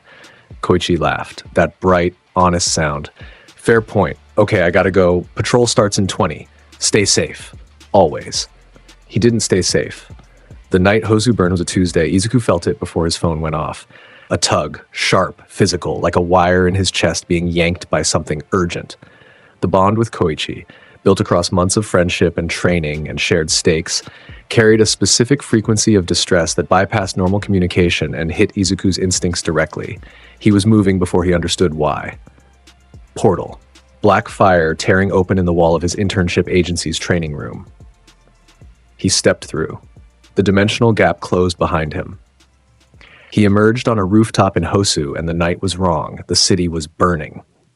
3 Nomu-class creatures were rampaging through the streets below, different from the USJ model, varied in shape, more animalistic. Pro heroes were engaging them. Sirens screamed from every direction. The sky was orange with reflected firelight, and the rain was starting. Heavy, cold, cutting through the smoke in sheets. But the Nomu weren't what pulled him here. He felt the wire in his chest tug again. Downward, into the alleys below, into the darker spaces between the burning buildings where the chaos didn't reach. He jumped from the roof, fell 3 stories, portaled at the last second and emerged at street level, running, the rain hitting his face, the hellfire building in his hands with the automatic response of his body preparing for something terrible. He found them in an alley between 2 collapsed buildings. Koichi was on the ground. The blood was a spreading pool beneath him, dark in the rain, mixing with water, flowing toward the street in thin rivers. His hero costume was cut across the back, a single slash, deep, severing. His legs were still. His hands were clawing at the wet concrete, trying to push himself up, trying to activate One For All, trying to be the hero All Might chose him to be. He couldn't move his legs. Above him, standing in the rain, with a blade that dripped red, was the hero killer, Stain. Wrapped in bandages and leather, covered in knives, wearing an expression of absolute conviction, the face of a man who believed he was right with the kind of certainty that made him more dangerous than anyone with twice his power. "A true hero does not stay down," Stain said, looking at Koichi's struggling form with something between contempt and sadness. "You have the symbol's power, but power without worth." Izuku's chain hit him in the chest. The kunai buried itself in Stain's torso armor, piercing through the leather, stopping against the reinforced plate beneath. The impact threw the hero killer backward 5 meters, his boots scoring lines in the wet concrete as he absorbed the force. He looked up. He saw Izuku standing at the mouth of the alley, fire on his hands, white in his eyes. Something in his expression that Stain, a man who made his life studying heroes, had never seen before on a hero's face. It was rage. Hanzo's voice erupted from somewhere inside Izuku's mind that was all fury and ancient loss, and the specific memory of finding his own family slaughtered by Quan Chi's hands. "Vengeance will be mine." The voice came through Izuku's throat. Both of them, both voices layered. The teenager and the warrior speaking the same words from the same mouth, with a resonance that made the air in the alley vibrate. Stain had time to raise his blade. Izuku's twin kodachi formed in his hands. Hellfire solidifying into blade shapes, orange-gold steel that hummed with heat and intent. He crossed the distance between himself and Stain in a portal. Black fire opening and closing in the space of a blink, and his swords met Stain's blade with an impact that sent sparks arcing through the rain. The hero killer was fast, genuinely, terrifyingly fast. His reflexes were honed on years of killing heroes, his techniques stripped to the bone by a life of singular purpose. He parried Izuku's first slash, redirected the second, tried to create distance with a backwards leap that put him against the alley wall. Izuku portaled to his landing spot before he arrived. The elbow hit Stain in the throat as he materialized. Already there, waiting, occupying the space the hero killer had been trying to escape to. Stain gagged. His hands came up defensively. Izuku's chain was already wrapped around his right wrist, pulling it sideways, exposing his entire right side. The kodachi cut across Stain's forearm. The tendon separated. His right hand opened involuntarily, the blade clattering to the wet ground. Stain's eyes went wide. Pain and surprise and the specific recognition of someone realizing they are facing something beyond their weight class. He tried to speak. You fight with conviction. You are a true." Izuku's knee hit him in the sternum. The speech died. Stain folded over the strike, all the air leaving his lungs, his body lifting off the ground from the impact. Izuku caught him by the throat as he rose and slammed him downward, into the concrete, into the rain, the impact cratering the alley floor and sending water spraying outward in a ring. Stain rolled away. One arm down, ribs cracked, coughing blood. He pulled a secondary blade from his belt with his left hand. Still fighting, still moving, still dangerous with one arm and broken ribs because that was what the hero killer was. A man who kept going regardless. Izuku's hellfire erupted. The alley lit up in orange gold. The rain evaporated in a radius around Izuku, turning to steam that rose and mixed with the smoke from the city's fires. His eyes were solid white. His swords burned. His chain burned. Everything about him burned with the kind of intent that made Stain, for the first time in years, take a step backward. "You talk too much," Izuku said. His voice was flat. Say, controlled in the way that meant the control was the only thing keeping the rage from becoming something terminal. He attacked. The combination was 12 strikes in 4 seconds. Kodachi left, Kodachi right, chain from above, portal, appearing at Stain's back, double sword thrust, chain wrap around the left arm, pull, dislocate, the blade dropping from Stain's remaining hand as his shoulder left its socket with a sound that the rain almost covered. Stain went down on one knee. Both arms useless, ribs broken, throat bruised, eyes still burning with conviction, but his body reporting facts that conviction couldn't override. Izuku's kodachi pressed against Stain's throat. The hellfire on the blade was close enough to his skin to raise blisters. "You hurt my friend," Izuku said. The words were simple. They carried everything. Stain looked at him. Through the pain, through the defeat, through the blood. The hero killer looked at Izuku Midoriya's face and saw something there that made his expression shift. Something that wasn't just rage. Something that was love, twisted into violence, pointed at the man who had earned it. Your eyes, Stain whispered. Your eyes say you will kill me. I could, but you won't. That is my choice. You don't get credit for my mercy. Izuku pulled the blade back.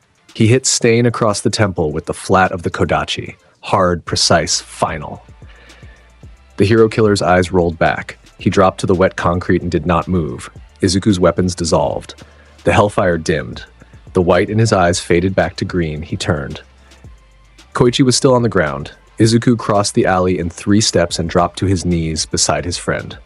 The rain soaked through his pants immediately. The blood, there was so much blood spreading from the cut across Koichi's back, mixed with rainwater until it was impossible to tell where it ended. Koichi. Hey, look at me. Koichi's eyes focused. He was pale, shaking. His hands were still on the concrete, still trying to push up, still trying to move, still trying to be what he was supposed to be. One for all flickered in his veins, green lightning crackling weakly along his arms, the power responding to its bearer's determination, even as his body reported that the determination was insufficient to fix what was broken. He smiled. The smile broke Izuku's heart. It was Koichi's real smile. Earnest, warm, a little apologetic. The smile of a boy who tried his best and knew it wasn't enough and was sorry for the people who would have to live with the consequences. I wasn't fast enough, Izuku. I think I can't walk anymore. The words settled over the alley like a weight. Izuku's hands shook. He reached for Koichi's, took both of them, pulled them off the concrete, held them in his own. His grip was the grip of someone holding on to something they were terrified of losing. The paramedics are coming.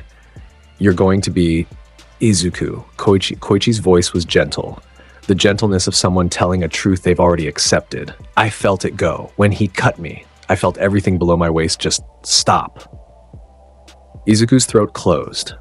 His eyes burned, tears mixing with rain, impossible to separate from each other. His body, which had just dismantled one of the most dangerous killers in Japan with 2 swords and supernatural fire, was useless. Every power he had was useless. Hellfire could burn anything in existence, and it could not fix a severed spine. Portals could cross any distance, and they could not cross the gap between what was broken and what was whole. He held Koichi's hands, and he could do nothing else. The paramedic sirens were getting closer. The red and blue lights reflected off the wet walls of the alley coming from the street, getting louder. Koichi squeezed his hands. It's okay. I'm alive. That's something, right? I'm alive and he's down and... Stop! Izuku's voice cracked. Stop trying to make me feel better. You're on the ground, you can't feel your legs. Stop trying to make me feel better. It's what I do. Koichi's smile wobbled. His eyes were wet too. I'm always going to try to make people feel better, even from here. Izuku broke. The sound he made was small and terrible. A sob that he couldn't hold back, that tore out of his chest with the force of everything he'd been controlling for the entire fight. He bent forward over Koichi's hands, his forehead touching his friend's knuckles, his shoulders shaking, his tears falling onto Koichi's skin and mixing with the rain and the blood. Behind him, Hanzo manifested. The spiritual energy drain was enormous, barely 12 hours since the warrior had recovered from USJ's expenditure. And here he was again, burning reserves he couldn't afford to spend. His form was dim, translucent, more suggestion than substance. He flickered with every second he held himself in the physical world. He said nothing. He placed one hand on Izuku's shoulder. His fingers, half transparent, trailing orange light that was barely visible against the rain, rested there with a weight that came from somewhere beyond physics, the touch of a father. The presence of someone who understood what it felt like to kneel beside someone broken and have nothing in your hands that could fix it. Hanzo said nothing because there was nothing to say. He had learned this across 2 lifetimes, that sometimes the only power you have is the power to stay, to be present, to put your hand on someone's shoulder and let them know that they are going to survive this moment even though it feels like they won't. The paramedics arrived. They were professional, fast, compassionate. They stabilized Koichi with the efficiency of people who had done this before and would do it again. They lifted him onto a stretcher. They did not ask Izuku to let go of his hand. Someone, one of the paramedics or maybe a police officer who had arrived with them, put a blanket around Izuku's shoulders. Koichi looked at him from the stretcher, still smiling.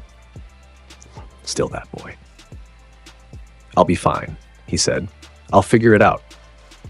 I always figure it out. Izuku couldn't speak. He held Koichi's hand until the stretcher reached the ambulance. He held it while they loaded him in. He held it until the paramedic gently told him they needed to close the doors. He let go. The ambulance pulled away. Its lights painted the rain red and blue, and then it was gone. Izuku stood in the alley. Rain fell on him. The blanket around his shoulders was already soaked through. Behind him, Stain's unconscious body was being secured by police officers who had arrived in the ambulance's wake. The hero killer was done. The fight was over.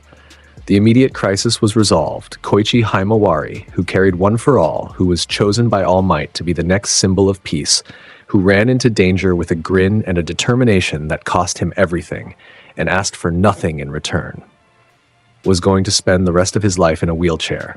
And the weight of that, the understanding of what it meant for Koichi, for All Might's legacy, for the world that needed someone to carry it, settled on Izuku's shoulders like something physical, something with gravity. Hanzo stood behind him, still there, still barely visible, his hand still on Izuku's shoulder. "He's alive," Hanzo said. His voice was barely a whisper, fading with his form. "He's alive because you came." "I wasn't fast enough either. You were fast enough to save his life. The rest is grief. And grief is something you carry. I know. I have carried it further than anyone." Izuku looked up at the sky. The rain hit his face. His eyes were green and wet and lit from behind by something that was hellfire and tears in equal measure. 16 years old, kneeling in a city that was still burning around him. His best friend's blood on his hands that the rain was washing away slowly enough for him to watch it go. The understanding that settled over him was this: Koichi was supposed to carry the world. All Might chose him because he saw something in him that deserved to carry it, and Koichi could not carry it anymore. The weight of everything, the villains getting stronger, the league growing, the symbol of peace fading, all of it, that weight was looking for somewhere to land. It was landing on him. He could feel it, like a physical pressure on his chest. Like the universe was rearranging its expectations in real time and pointing them at the boy made of fire and 2 lifetimes of war. Izuku Midoriya stood in the rain in Hosu with hellfire in his eyes and a dead warrior's hand on his shoulder, and the weight of the world settling on him like a cape he never asked for and was never going to take off. The rain kept falling long after the ambulance lights disappeared. Izuku stood in it because standing was all he had left. Standing and the low burn of hellfire in his palms that the water turned to steam before it could reach his skin. The alley smelled like copper and wet concrete, and the specific absence of something that had been present 3 minutes ago and would never be present in the same way again. He stood until his legs stopped feeling like legs and started feeling like posts driven into the ground. And then he walked. He walked back to the internship agency building in the rain without opening a portal. He could have been there in a blink. He chose to walk. He chose to feel the water hit his face and soak through his destroyed costume and remind him that his body was a thing that existed in space, that took up room, that moved through a world where Koichi Himawari was being wheeled into an operating room with a severed spine and a smile still on his face. The agency building was empty when he arrived. His mentor was still in the field handling the Nomu situation, and the support staff had gone home hours ago. Izuku stood in the training room in the dark. Water pooled beneath his feet on the practice mats. The fluorescent lights were off, and the only illumination came from the hellfire, orange-gold reflections dancing across the walls in patterns that moved with his breathing. He trained until sunrise. Chain throws against the reinforced wall. The kunai launched and retracted, launched and retracted. The sound of it a rhythm that replaced the thoughts he was choosing to postpone. Hellfire control at minimal output. The fire reduced to fingertip-sized flames that he moved between his knuckles like a coin trick, the kind of precision work that required the entire front of his brain and left the back of it with nothing to do but be still. The meditative forms came last. The ones Hanzo taught him before he could read, the ones that had lived in his muscle memory so long they felt more like breathing than movement. Inside his mind, Hanzo was a dim ember. The double manifestation, USJ and Hosu within the same week had burned the warrior lower than he had been since Izuku was 5 years old, and the hellfire first sparked in his palm. The dreamscape was muted, the training mats faded, the weapons on the walls reduced to outlines. Hanzo's form was a suggestion rather than a presence, a seated figure made of dying orange light, watching Izuku train through the bond they shared, saying nothing because Izuku needed to move through this without words. And Hanzo had spent 2 lifetimes learning when words helped and when they were just noise filling a silence that deserved to be full. The sun came through the training room windows and found Izuku still moving. His body reported fatigue in every joint, every tendon, every muscle fiber that had been active for 6 hours without rest. He acknowledged the fatigue the way he acknowledged weather, as a fact about the world that existed around him without changing what he was doing. He showered. He put on civilian clothes. He took the first train to the hospital. Koichi's room was on the 4th floor. The door was open when Izuku arrived, the specific open of a room that was expecting visitors, the kind of passive invitation that Koichi would extend even from a hospital bed because that was who he was. Izuku stood in the doorway for 3 seconds before entering. Koichi was awake. His hair was messy against the pillow, and his hospital gown was too large for his frame, and there were dark circles under his eyes that suggested the painkillers were winning against consciousness, but losing against everything else. He saw Izuku and smiled. That specific smile, the one that meant he was choosing to be okay rather than actually being okay, the one that cost something every time it appeared and never asked for repayment. "Hey," Koichi said. His voice was rough from the anesthesia and the breathing tube they had removed 2 hours prior. Izuku sat in the chair beside the bed. He sat in it the way someone sits when they are planning to be there for a long time and have made peace with whatever that requires. "Hey, you look terrible. You're in a hospital bed. Yeah, but I have an excuse." The smile wobbled, held. "Did you sleep? Did you? Drugs are amazing, Izuku. Genuinely, I have never been this relaxed in my life. I think my spine being gone removed like 30% of my daily stress." The joke landed the way Koichi's jokes always landed, with enough warmth behind it to make you laugh and enough pain in its foundations to make you want to break something. Izuku laughed. It came out wrong, too sharp, too wet at the edges, and he pressed his hand over his mouth to keep whatever was behind it from following through. He watched him. The smile changed, lost its performance quality, became something realer and harder to look at. He reached out with his right hand, the one closest to Izuku's chair, and left it open on the sheets. Izuku took it, held it the way he had held it in the alley, with the same grip, with the same need to keep something from slipping away, even though the slipping had already happened. They sat like that for a long time.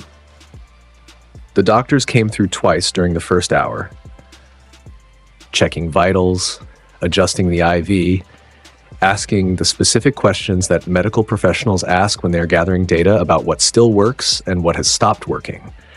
Koichi answered every question with the same tone, cheerful, cooperative, steady. The information they gave back was the information Izuku already knew from the alley. The cut had severed the spinal cord at the thoracic level. The legs were paralyzed. The paralysis was, at the current level of medical understanding, permanent at the base of the lesion. Rehabilitation would restore some function above the injury site. Below it, the signals had stopped. One for all flickered in Koichi's system the way it always did. Green lightning in the veins, the power responding to its bearer's physical state, running through pathways that were intact and hitting the wall where the pathways ended.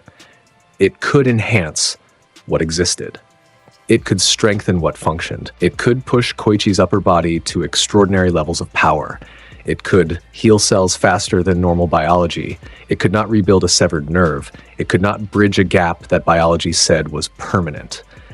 The power of 8 generations of heroes, the accumulated strength of the symbol of peace, and it stopped where the knife had cut. Koichi knew this. He had known it since the alley. The acceptance in his eyes was the kind of acceptance that takes most people months, and had taken Koichi approximately the time between the cut landing and the paramedics arriving, because that was who Koichi Himawari was. a person who processed reality at the speed it arrived and started working with what remained before anyone else had finished mourning what was lost. Izuku visited every day that week. Every day, the hospital would allow him through the doors. He was there, sometimes for hours, sometimes for 20 minutes between patrols, still in his hero costume, still carrying the residual heat of whatever confrontation had just ended. Koichi greeted him every time with the same warmth. They talked about everything: hero news, class gossip. Izuku relayed from texts the terrible hospital food, the physical therapy schedule that was already being built around Koichi's new reality. They talked about everything except the thing that sat between them like a third person in the room: what this meant. For All Might's legacy. For the world that was supposed to have a next symbol of peace and now had a boy in a wheelchair learning to transfer himself between his bed and his chair without help. All Might visited on the third day. Izuku was there when it happened, in the hallway, returning from the vending machine with 2 cans of coffee, when the elevator doors opened and Toshinori Yagi stepped out in his deflated form. The thin body, the sunken cheeks, the body that was visibly thinner than it had been at the start of the semester. He was carrying flowers, daffodils, yellow and alive in a way that looked almost aggressive against his hollow frame. He saw Izuku. He stopped walking. They looked at each other in the hospital hallway, the number one hero who was running out of time, and the boy who was carrying fire from a place beyond time, and the weight of what lived between them pressed against the air. All Might entered Koichi's room alone. Izuku stood in the hallway and did nothing else. He set the coffee cans on the windowsill of the hallway and he waited. The visit lasted 40 minutes. The sound of conversation came through the door. Muffled, low, the specific tone of 2 people discussing something that changes everything and requires the conversation to be had anyway. When All Might emerged, his eyes were red. The daffodils were still in his hand. He had forgotten to leave them. His jaw was set with something that Izuku recognized from seeing it in mirrors after Hosu. The look of someone recalculating the future in real time and finding the new version heavier than the old one. He saw Izuku. He stopped again. The hallway stretched between them, white walls, linoleum floor, the specific fluorescent lighting of institutions. All Might looked at Izuku the way someone looks at something that changes what they understand about the future. The world is going to need someone, All Might said. He did not finish the sentence. He did not need to. I know, Izuku said. All Might nodded once. He walked past Izuku toward the elevator, and his hand came out as he passed, landing on Izuku's shoulder for exactly 1 second. A gesture so brief it might have been accidental if both of them didn't know it wasn't. Then he was gone, and the elevator doors closed, and Izuku stood in the hallway with 2 cans of cold coffee and a weight on his shoulders that had just become official. Rumi found him that evening outside the hospital. She appeared from his right without announcement. The way she always appeared. The way her legs could carry her from absence to presence in the space between 2 of Izuku's heartbeats. She dropped onto the curb beside him without asking permission. Her training clothes were sweat damp from whatever she had been doing before she tracked him here. And her white hair was tied back in the way that meant she had been moving hard and fast for hours. She sat beside him. Her long ears moved, tracking sounds, processing the environment, doing what they always did, because Rumi Usagiyama's body was always paying attention even when her mind was focused on something else. She did not offer comfort in words. She offered presence. Her shoulder touched his.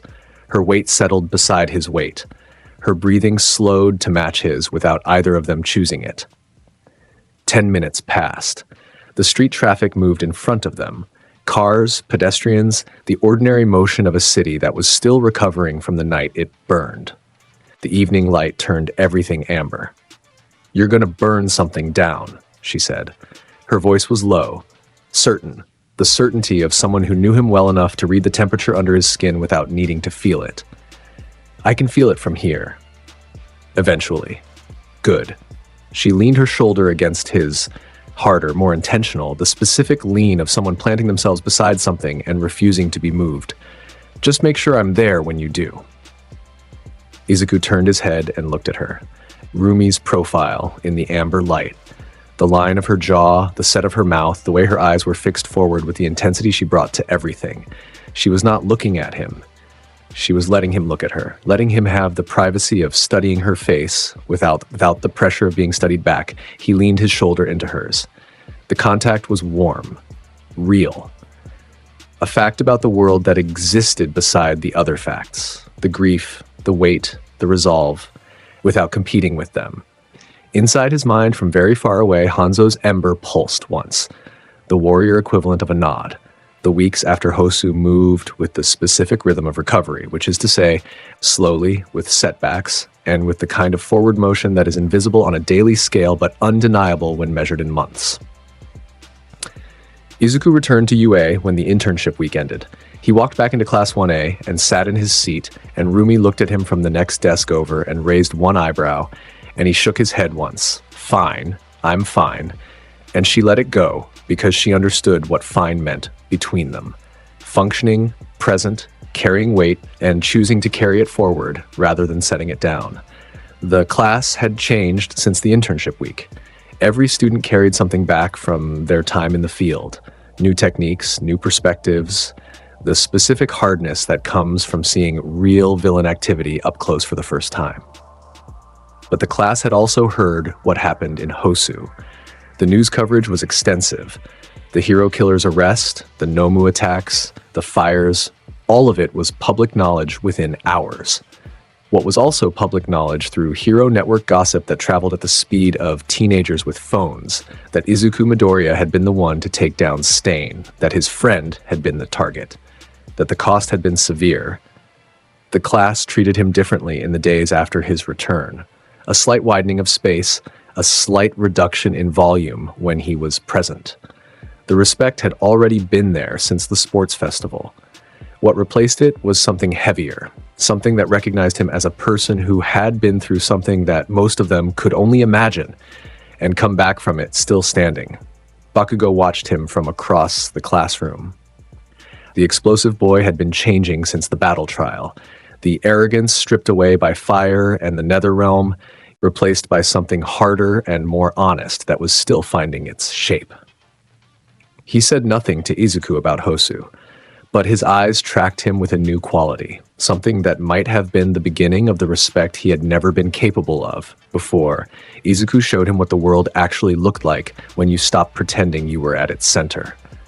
Hanzo recovered over the following month. Slowly, the ember growing brighter by degrees, the dreamscape filling back in piece by piece, the weapons returning to the walls, the training mats solidifying under Izuku's dream self's feet. By the third week, Hanzo's form was visible again, seated in his usual position, armor intact, flames low but present. By the fourth week, he was speaking. "Your chain timing has degraded," was the first thing he said when his voice returned to full strength. 0.02 of a second on the retraction. Unacceptable. Izuku smiled. It was the first smile that reached his chest since Hosu. "There he is. I was always here. I was resting. You were unconscious for 3 weeks, resting aggressively." Koichi's rehabilitation started on week 2. The physical therapy was brutal, the kind of work that breaks you down to components and rebuilds you around the new architecture of what your body has become. Upper body strength, core stability, transfer techniques. The wheelchair became an extension of him within days. Koichi adapted to it with the same speed he adapted to everything, his brain rewiring around the new parameters with a determination that made his physical therapist write notes in his file that used words like exceptional and unprecedented. One for all helped. The quirk couldn't fix what was severed, but it could strengthen everything that remained. His arms, his core, his upper back. By week 3, Koichi could bench press his own body weight with a casual ease that made the other patients in the rehabilitation ward stare. By week 4, he was moving in the wheelchair with a speed and precision that suggested he was not someone to underestimate just because his legs were still. Izuku visited him on a Thursday afternoon in the 5th week. He brought katsudon from the place near UA that Koichi liked. He walked in and Koichi was sitting up in bed with his laptop open, watching hero analysis videos with the same intensity he had always watched them. The hunger for understanding, the constant study of how powers worked and why they worked, and what could be done with them. "I've been thinking," Koichi said around a mouthful of rice. "About what? About what comes next, for me, for all of it." Izuku set his chopsticks down. He gave Koichi his full attention, the same attention he gave threats, the same attention he gave Hanzo's tactical advice, the same attention he gave things that mattered. "I'm going to keep it," Koichi said. His eyes were clear. His voice was steady. "One for all. I'm going to figure out how to use it from this chair." All Might said, "He said I was chosen because of who I am. The chair doesn't change who I am." The lump in Izuku's throat was sudden and violent, and he swallowed past it with effort. "No, it doesn't. I'm going to be a hero, Izuku. A different kind, but a hero." "I know you will." Koichi grinned. The real one. The bright one. The one that carried the full weight of a person who had looked at the worst thing that could happen to them and found something on the other side of it worth reaching for. "Good. Now eat your food before I steal it. These hospital meals are a war crime." They ate together. The conversation shifted to lighter things. Class news, Rumi's latest declaration about something she was going to break, the All Might figurine that Izuku had brought from Koichi's apartment because the hospital room needed it. They laughed. The laughter was real. The laughter lived in the same space as the grief and the weight, and neither one canceled the other out. They coexisted, the way all true things coexist in people who refuse to be only one thing at a time. The summer approached. UA's semester wound toward its training camp. The weight on Izuku's shoulders remained, the understanding that the world needed someone and was looking in his direction. But weight was something he had been carrying since age 5. The difference was scale. The difference was that the fire in his chest burned higher now. Burned with purpose, burned towards something specific that was still taking shape but getting clearer every day. He trained harder. He ran chain patterns at a speed that made the air around him sing. His hellfire control sharpened to the point where he could maintain 3 simultaneous fire sources at different temperatures without conscious management. His portals opened and closed in the space between heartbeats, instantaneous, seamless, the dimensional tiers responding to his will the way his own hands responded to his will. Hanzo watched all of it with the specific satisfaction of a teacher watching a student approach the edge of what teaching can provide, the moment where growth stops being guided and starts being self-generated, where the student's ceiling becomes higher than the teacher's. Because that is what a legacy is. You are becoming something I cannot fully see. Hanzo said one night in the dreamscape during a session where Izuku had run his full combat routine at a speed that made Hanzo's own prime look pedestrian. Something beyond what I was. I had a good teacher. You had an adequate teacher with an excellent student. The distinction matters. Hanzo. What? Thank you. A pause. The specific pause of a warrior who has been shown appreciation and has no idea what to do with it. Your footwork is still 3 degrees off on the right pivot. There it is. The summer training camp arrived with the weight of everything the semester had built toward. Forest Lodge, a remote mountain facility operated by the Wild Pussycats, designed for extended quirk training in environments that pushed students past comfortable limits and into the territory where growth lived. Class 1A and Class 1B loaded onto buses with the energy of teenagers who had survived a semester of intensity and were being rewarded with what amounted to a combat retreat in the woods. Izuku sat beside Rumi on the bus. Her legs were folded beneath her on the seat in a way that defied the seat's intended design, and her energy was the energy of a coiled spring being transported toward the place where it would finally be released. She had been training harder than ever since Hosu. Her own response to the weight of that night was to become stronger, faster, more devastating. Her kicks could crack reinforced concrete now. Her speed was approaching the point where Izuku's portals were the only reliable counter in their daily spars. "I'm going to max out my speed this week," she said, watching the mountains scroll past through the bus window. "Full output, no holding back." "You've been holding back?" She turned her head and grinned at him, the specific grin that preceded violence and joy in equal measure. "Always. You think I show you everything? I think you show me most things. Most isn't everything, Midoriya. The way she said his surname, like a dare, like a door being opened an inch wider, made something in his chest respond that had nothing to do with hellfire. Inside the dreamscape, Hanzo made a sound of infinite long-suffering patience. Izuku ignored him. The camp's first 3 days were training. Pure, intensive, pushing every student's quirk to its limits and then past them. Izuku's training was focused on portal range and speed, opening dimensional tiers at distances and angles that required split-second spatial awareness, chaining multiple portals in sequences that made him effectively omnipresent across an area the size of a city block. Tiger, the Pussycat's combat instructor, sparred with him once and then found reasons to be busy for the rest of the week.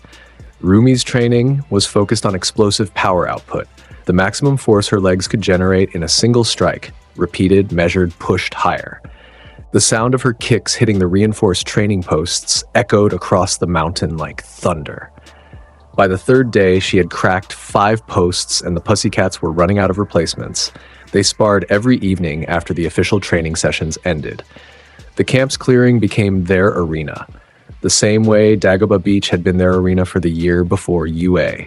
The same energy, the same joy, the same conversation conducted through fists and speed and fire and legs that broke the sound barrier. "Your hip rotation," Izuku said between exchanges, dodging a spinning heel kick that displaced enough air to bend the trees behind him. "It's faster." "Told you I was holding back," she said, and the next kick came from an angle that he had to portal away from because blocking it would have been a statement about his bone density that he was unprepared to make. The class watched these sessions with the specific entertainment of an audience that had accepted they were witnessing something special and had settled into enjoying it. Kirishima cheered for both sides. Kaminari kept a running score that neither combatant acknowledged or disputed. Yaoyorozu took notes on their techniques with the academic focus of someone building dissertation in real time. Tokoyami's dark shadow leaned forward during the fire exchanges with an interest that its host found concerning. Bakugo watched from the edge of the clearing. He watched the way Izuku moved, the portals, the chain, the hellfire control that had only gotten more precise since the battle trial. He watched, and his jaw was tight, and his hands were in his pockets, and the expression on his face was the face of someone using what they were seeing to build something inside themselves. He was still changing. The direction was still unclear, but the changing was real. On the third evening, after the last spar ended, a draw as it usually was, both of them breathing hard and grinning and alive with the specific electricity of people who had pushed each other somewhere new, Izuku pulled the terrible drawing from his wallet. Rumi saw it. Her face went through a journey. "Is that a cat?" "That's Leonidas. That is an orange blob with eyes. Those are his eyes. They hold the specific absence of respect for anything." "Izuku, that's a circle with dots on it." "I drew it when I was 7. It has sentimental value. It has negative artistic value. It has anti-art properties. It makes art around it worse by proximity." Leonidas would be offended. Leonidas would agree with me, and you know it. Inside the dreamscape, Hanzo's reaction was immediate. "The drawing is perfect. She is wrong.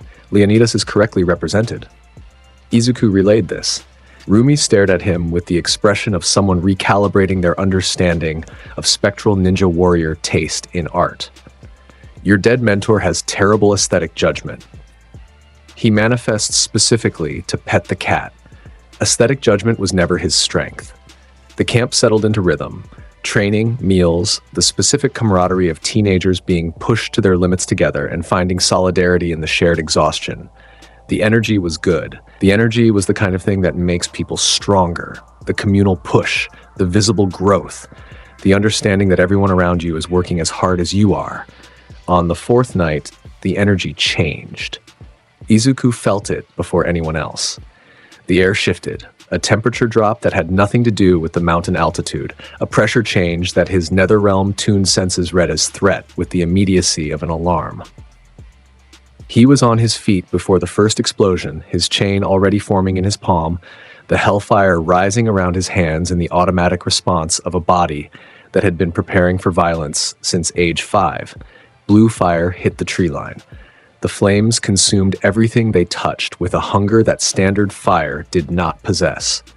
eating through bark and wood and green with a speed that turned the forest's edge into a wall of azure destruction in the space of a breath. The heat rolled across the clearing like a wave, pushing the students backward, forcing them to shield their faces from something that treated their hero costumes' heat resistance like a joke. Students scrambled, powers activated, ice from Todoroki raising barriers, Yaoyorozu producing fire blankets, Ida moving to evacuate the younger students with engine-powered speed. The chaos was immediate, and the response was trained, and the instinct of Class 1A kicked in with the muscle memory of people who had survived the USJ and come out harder for it. Izuku stood in the clearing and watched the blue fire burn and felt zero fear and a very large amount of anger. Figures emerged from the tree line. Multiple silhouettes moving through the smoke and fire with the coordination of people who had arrived with a plan and the arrogance of people who expected the plan to work. Izuku counted them in 2 seconds.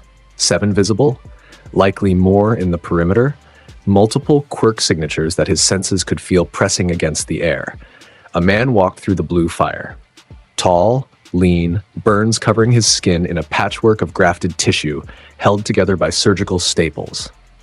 His eyes were bright in the fire, turquoise, matching the flames that rolled from his hands like they were an extension of his body rather than a product of it.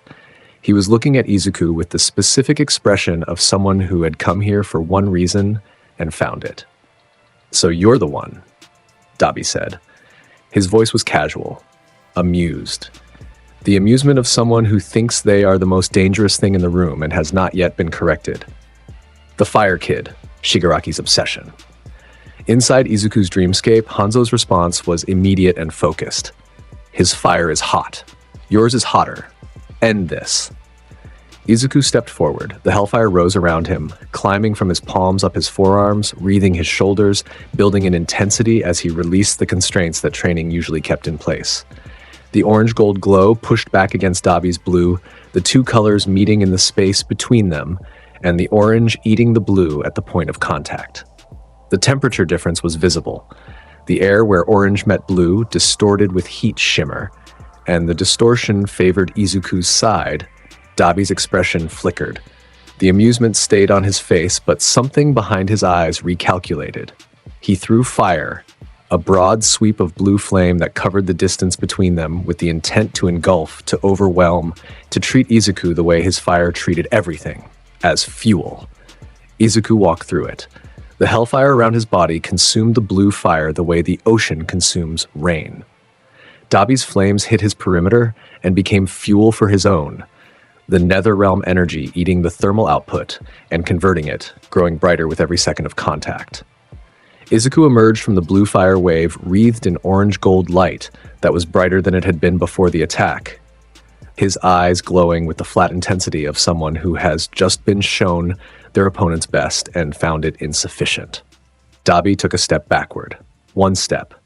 The distance of a single footfall. The first retreat of a man who styled himself as someone who retreated from nothing. What the hell?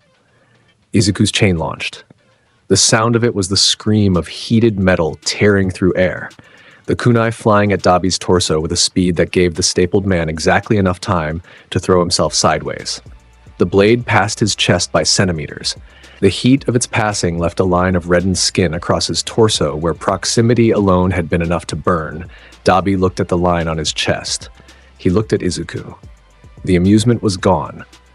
In its place was something that Izuku recognized from having seen it on the faces of 100 villains who had found themselves in arenas they were unprepared for. The beginning of the understanding that they were overmatched. Izuku opened a portal behind Dabi.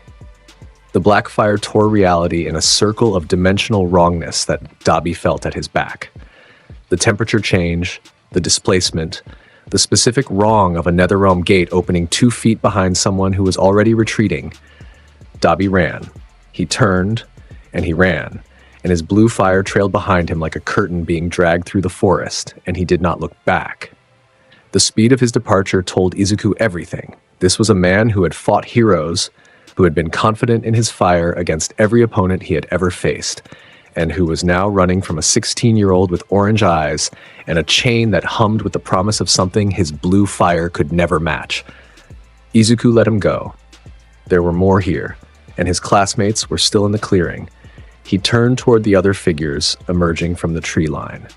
A man in a top hat, Mr. Compress, the League's theatrical member, was already deploying his compression technique toward a cluster of students. The marble-sized spheres were forming in his palm, the quirk reaching for its targets with the intent to capture. Izuku's chain crossed 40 meters in less than a second. The kunai wrapped around Compress's right wrist, the chain coiling 3 times, locking the joint, making the hand that deployed the quirk into a thing that belonged to someone else. The hellfire flooded through the links. Compress's reaction was immediate. A sharp cry, the marbles dropping from suddenly nerveless fingers, the incomplete technique collapsing as the concentration required to maintain it, was overwhelmed by the sensation of supernatural fire conducting directly into his skin through metal. The chain yanked. Compress came off his feet, pulled forward across the distance between them, like a fish on a line, his body leaving the ground entirely, his remaining hand reaching for the hat on his head in some absurd instinctive gesture. He hit the ground at Izuku's feet with a sound like a bag of something heavy landing on packed earth. He did not get up. The pain from the hellfire had already overwhelmed his consciousness, and the whites of his eyes were showing. Izuku's attention swept the clearing. 2 more League members, Toga, Himiko, and Spinner, had been moving toward the student group from the eastern edge. They were still 30 meters out. They had both seen what happened to Compress. They had both seen Dabi run. Toga's eyes met Izuku's across the distance. She was grinning, that manic, tooth-heavy grin that made her look like something that belonged in a different kind of story. The grin held for exactly 1 second after making eye contact with Izuku.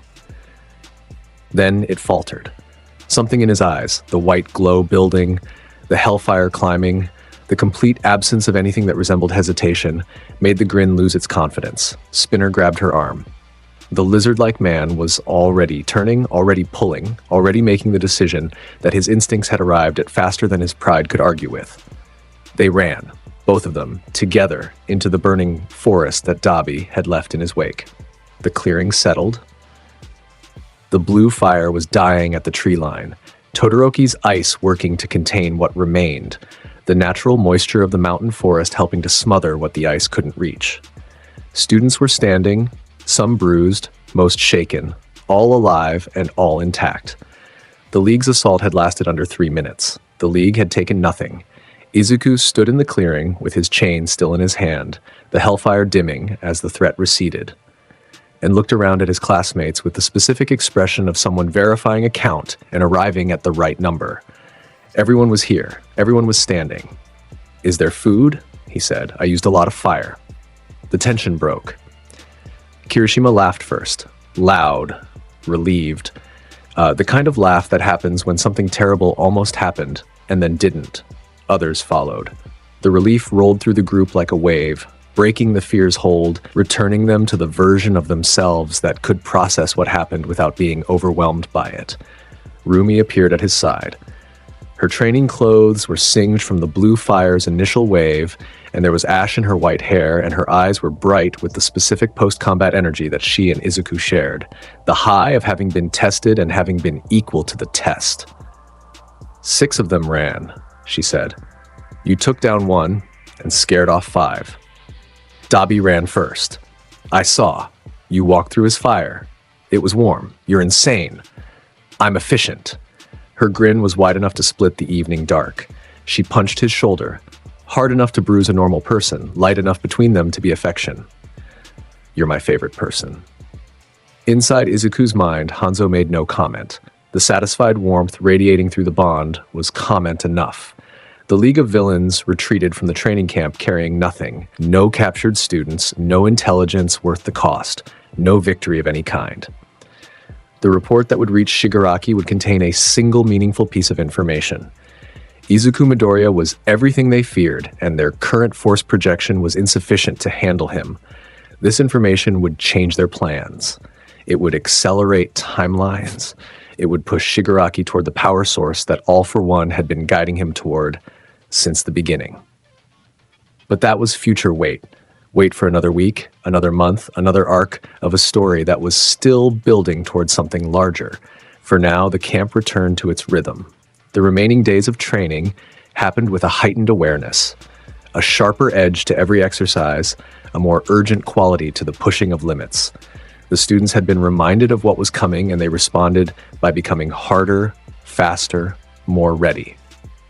The League's failed attack became fuel for growth rather than a source of fear, because that was what Class 1A had learned to do with everything that tried to break them.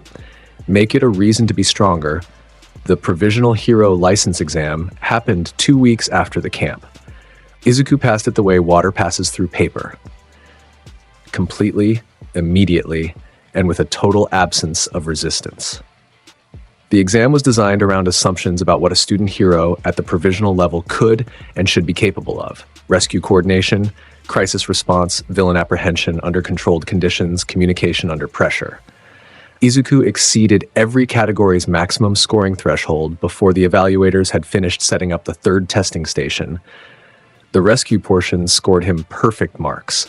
He portaled between disaster zones faster than the simulation could update, pulling civilians from danger with the chain's precision and the fire's crowd control capability working in concert. The villain apprehension portion scored him something the evaluators had to invent new notation for. He took down every simulated villain target in the zone in under 90 seconds, using technique and fire in combinations that made the recording team request extra copies of the footage for training purposes. The exam board requested a meeting with Principal Nezu afterward. The meeting lasted 2 hours. The result was a hero license issued with 0 conditions and a file notation that read, in Nezu's handwriting, ceiling unknown. Recommend reevaluation of scoring parameters.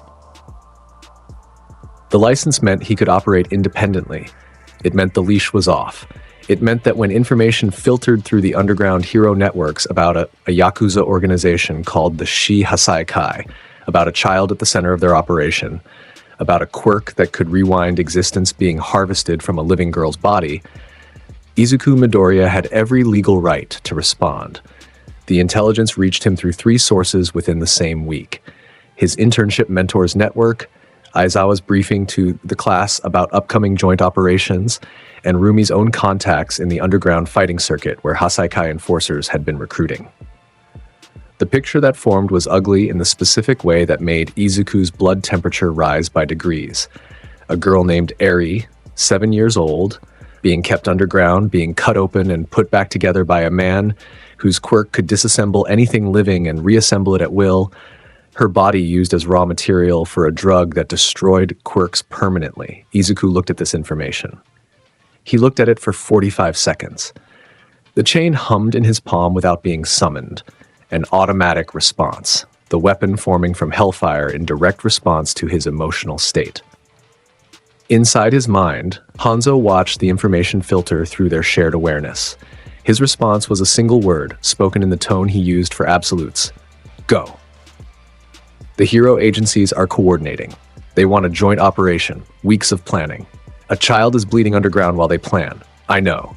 Then go. Izuku went, he told no one in advance. The portal opened in his apartment at 3 in the morning, consuming no light and producing only the rushing sound of dimensional displacement. He stepped through into the night above the Hasaikai compound. A roof 2 buildings over, the city spread around him in sleeping patterns. The compound below a sprawl of traditional architecture concealing something massive underground. He dropped from the roof without sound. The hellfire was banked, minimal output, invisible in the dark. The fire kept below the surface of his skin, where it heated his blood and enhanced his reflexes without announcing his position. The chain was coiled in his right hand. The night was cool, and the compound's perimeter security was professional, but human. And human security had never been designed to account for someone who could step between dimensions. He portaled through the outer wall, past the guards, past the first layer of defenses, down, into the underground section that the intelligence reports described. The layered base, the floors of armed men and modified quirk users, the 8 bullets and their leader waiting somewhere in the depths. The first floor of defenders met him in a corridor lined with concrete and fluorescent lighting. 6 men, armed, quirk-enhanced, professional in the way that organized crime produces professionals. Competent, disciplined, experienced in violence. They saw him emerge from the portal with the hellfire climbing his arms, and they responded immediately because they were good at their jobs. They were good at their jobs the way a regional champion is good at their sport. And Izuku operated at a level beyond championships. The chain sang through the corridor. The kunai hit the lead man in the chest, and the impact put him into the wall behind him with enough force to crack the concrete around the point of contact. The chain retracted and launched again in the same breath, wrapping the second man's legs, yanking them from under him, sending him face first into the floor. Izuku moved through the remaining 4 with his hands and his feet and the training of 2 lifetimes, the Shirai Ryu forms flowing through his body with the smoothness of a language spoken since childhood. Elbow to the throat, knee to the midsection. Redirection throw that used one man's momentum to put him into another man's path. 6 men, 8 seconds, all of them on the floor. He moved deeper. The floors came in layers, each one designed to slow, to trap, to exhaust an invading force through attrition and layered defense. Against a coordinated hero raid, the strategy would have worked. It would have cost hours and casualties and the kind of resource deployment that required weeks of planning to execute. Izuku was through 3 floors in under 5 minutes. The 8 bullets found him on the 4th floor. Chronostasis came first. His quirk designed to slow anything his arrows touched, the temporal manipulation making victims heavy and useless. His arrows fired and Izuku portaled through them, in one gate, out another, the arrows passing through the space where he had been and embedding in the wall behind it. He emerged behind Chronostasis and the chain wrapped the man's wrists and pinned them together, and the hellfire on the links made struggling a choice between pain and more pain. Mimic was the floor itself, his quirk animating the environment, turning walls into fists and floors into mouths, and the entire structure into a hostile organism. Izuku burned through it. Every wall that moved toward him met hellfire that turned concrete into slag. Every floor that tried to swallow him found a portal opening beneath his feet and exiting through the ceiling above. Mimic's control faltered as the building itself melted around the points of engagement, the animated structure losing mass faster than it could be repurposed. Rappa was the closest thing to a genuine threat on the descent. The fighter's quirk was raw kinetic energy, fists that hit like artillery, rotating punches that built momentum with each consecutive impact.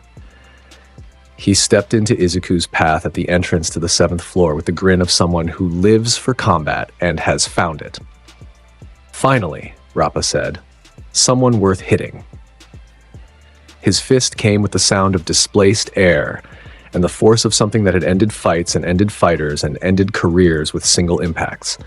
Izuku caught it on his palm, the hellfire absorbing the kinetic energy in a burst of orange light, the impact transferring through his arm and into the ground through his planted feet. The floor cracked beneath him. His arm sang with the force of it. Then he hit back. The palm strike to Rappa's sternum was hellfire enhanced.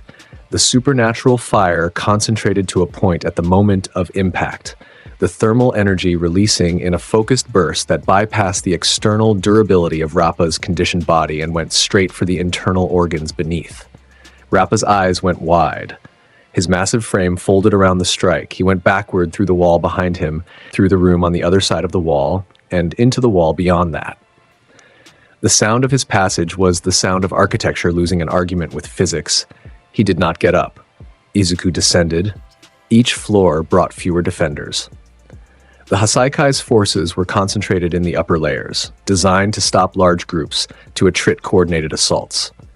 A single person moving through them at Izuku's speed was something the defensive architecture had no answer for. By the time he reached the lowest level, the floor that intelligence said held the operations center, the room where Eri was kept, the corridors were empty. The defenders above had been his total opposition. The room at the bottom of the compound was large. Medical equipment filled the space in clusters, examination tables, surgical tools, the specific machinery of people who treat a child's body as a resource and build industry around its output. Izuku saw it all in a single sweep of his gaze, and the hellfire in his chest responded with a heat spike that made the air around him visible with shimmer. And there, in the corner, on a cot that was too small and too bare and too much like a cage without bars, was a girl. Small. White hair, red eyes that were too large for her face and held something in them that Izuku recognized from the deepest part of his own history. The look of someone who has been hurt so many times they can no longer imagine what it feels like to be safe. She was wearing a hospital gown.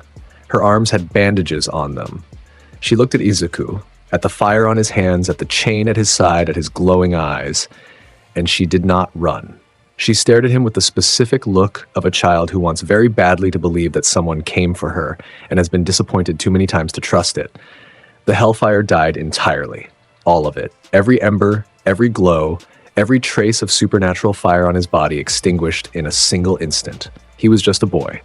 Green hair, freckles, 16 years old and kneeling on a concrete floor in front of a 7-year-old girl because she was sitting and he was tall and she needed him at her level. "My name is Izuku," he said. His voice was the softest it had been since the 4-year-old in the dreamscape first saw a dead ninja and laughed. "I am going to take you out of here." Eri stared at him. Her hands moved, a small, involuntary movement, the fingers twitching toward him and then pulling back. The specific flinch of a child who has learned that reaching for things results in pain, footsteps behind them. Heavy, deliberate. The sound of someone descending into their own domain with the assurance of a person who believes they own everything within its walls. Interesting. Izuku turned his head. Overhaul stood in the doorway. Chisaki Kai, masked, gloved, immaculate in the way of someone whose relationship with cleanliness was less preference and more pathology. His eyes above the plague mask were gold and flat and assessing, and they moved from Izuku to Eri and back to Izuku with the specific calculation of someone evaluating a disruption to their operation. "You came alone," Overhaul said. "One student hero. Alone. Into my base. I came for her." Izuku's voice was flat. The flatness contained something that Overhaul, brilliant, dangerous, utterly insane in the specific way that genius becomes when aimed in the wrong direction, should have been able to read. Should have been able to hear the fire beneath it. Should have been able to understand that the boy kneeling in front of the girl was giving him exactly one moment to reconsider what happened next. Overhaul's hand came up. The glove peeled back. Beneath it, the fingers were bare. The quirk already active, already reaching for the environment, ready to disassemble anything they touched at the molecular level and rebuild it into whatever Overhaul's mind dictated. "She is mine," Overhaul said. "My property, my tool, the future of." Izuku moved. The portal opened behind Overhaul. At the same instant, Izuku's chain launched from the front, a pincer, simultaneous, the dimensional gate's heat at Overhaul's back, driving him forward into the kunai's path. The chain caught Overhaul's right arm, the arm with the exposed hand, and wrapped it from wrist to elbow in 3 rotations of hellfire-heated steel. Overhaul's quirk activated through the chain. The disassembly spread along the metal links, breaking them apart, separating molecular bonds, trying to unmake the weapon from the point of contact outward. For approximately half a second, the disassembly worked. The chain links nearest to Overhaul's hand dissolved into component particles. Then the hellfire hit the disassembly wave. Netherrealm fire burned through the quirk's effect the way it burned through everything, consuming the molecular manipulation from the outside, eating the quirk's energy faster than it could propagate. The disassembly stopped, reversed. The chain reformed, the hellfire reasserting the weapon's shape with a persistence that had nothing to do with physics and everything to do with the dimensional source that powered it. Overhaul stared at his hand. The stare of someone watching their absolute authority be revoked in real time. "What?" Izuku's foot hit him in the chest. The kick carried hellfire in a concentrated burst at the point of impact. An Overhaul went through the wall behind him and into the corridor on the other side with a sound like thunder trapped in concrete. Dust and debris showered the space. Izuku was already through the hole, already closing distance, because Overhaul's type was dangerous when given time to think. And the solution to that was to give him no time at all. Overhaul came up swinging. Both hands bare now, gloves lost in the impact. his palms reaching for the floor and rebuilding it into a wall of spikes aimed at Izuku's torso. The spikes erupted from the concrete with the speed of Overhaul's will, a forest of sharpened stone aimed to impale Izuku portaled. The spikes passed through the space where he had been. He emerged at Overhaul's flank, Kodachi forming in both hands, the twin blades of hellfire forged steel singing into existence from his palms. The first slash cut across Overhaul's forearm, through the sleeve, through the skin beneath. Blood followed the blade's path. Overhaul's quirk activated on his own body, repairing the cut in real time, cells rebuilding, skin closing, the wound sealing itself before the blood finished falling. Hanzo's voice was immediate and specific. He rebuilds himself, burn faster than he rebuilds. The fire eats cells faster than any quirk can reconstruct them. Push the output. Izuku pushed.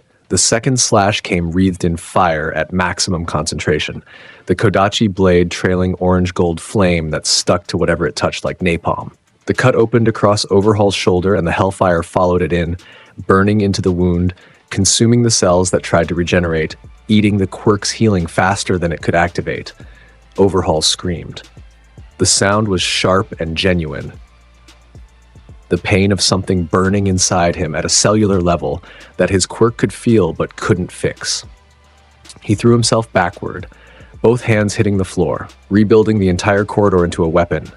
The walls closing in, the ceiling dropping, the floor rising, everything in the environment becoming an extension of his desperate need for distance. Izuku burned through all of it. The corridor dissolved around him in sheets of flame. Every wall that closed became slag. Every spike that rose became ash. Every reconstruction that Overhaul's quirk produced met hellfire that was older and more absolute, and the contest between them was never close. The Netherrealm's power source was beyond biology. It operated at a level that quirks, which were fundamentally biological phenomena, had no counter for. Overhaul rebuilt his body 3 times during the fight. Each time, the reconstruction was slower. Each time, the hellfire had burned deeper before the quirk could activate. Each time, the repairs were less complete. Small imperfections accumulating, the cells coming back slightly wrong, the quirk's precision degrading under the thermal assault. The 4th time Overhaul tried to rebuild, Izuku's chain was already around his throat. The kunai blade pressed against the man's neck. The hellfire on the blade was low, controlled, restrained to the temperature that communicated threat without completing it. Overhaul's hands were at his sides.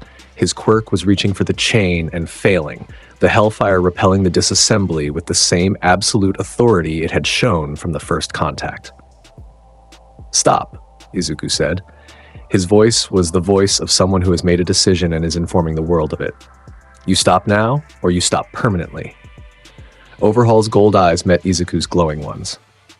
The calculation that happened behind those eyes was fast and arrived at the correct conclusion, that the boy holding the chain was entirely willing to follow through and entirely capable of doing so. Overhaul's hands went flat on the floor. Open, empty, surrendering in the way that a person surrenders when they understand that the alternative is being erased from existence by someone who has the power and the will and the complete absence of doubt required to do it. Izuku yanked the chain and Overhaul's head hit the concrete. He went limp. The fight was over. Izuku walked back to Eri. She was still on the cot. She had not moved. Her eyes were enormous, wider than before, watching him come back to her with the expression of a child seeing something impossible happening and being unable to process it. He came back. He actually came back. He went into the fight and he came back to her and he was kneeling again at her level, his face close to hers. He held out his hand, palm up, open, waiting. "Can you stand?" he asked. She looked at his hand. She looked at his face.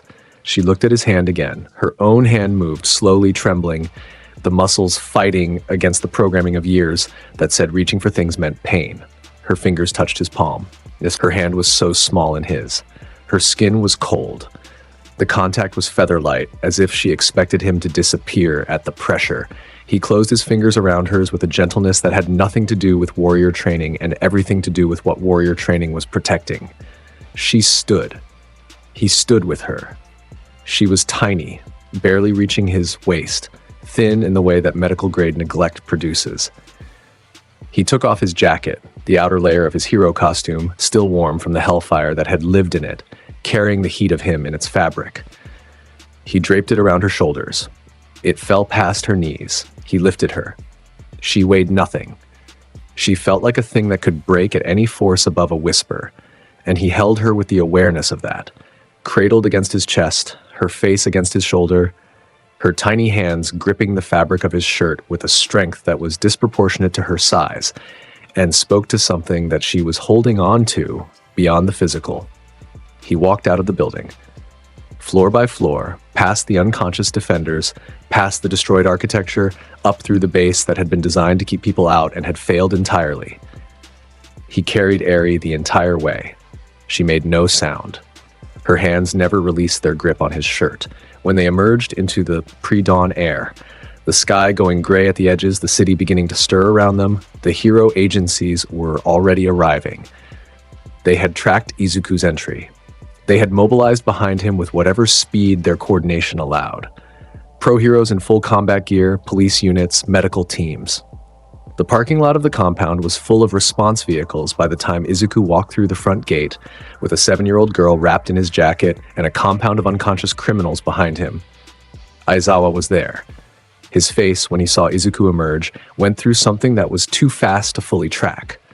Relief, anger, pride, fear, something else that lived between all of them and defied categorization. "You went in alone," Aizawa said. His voice was level.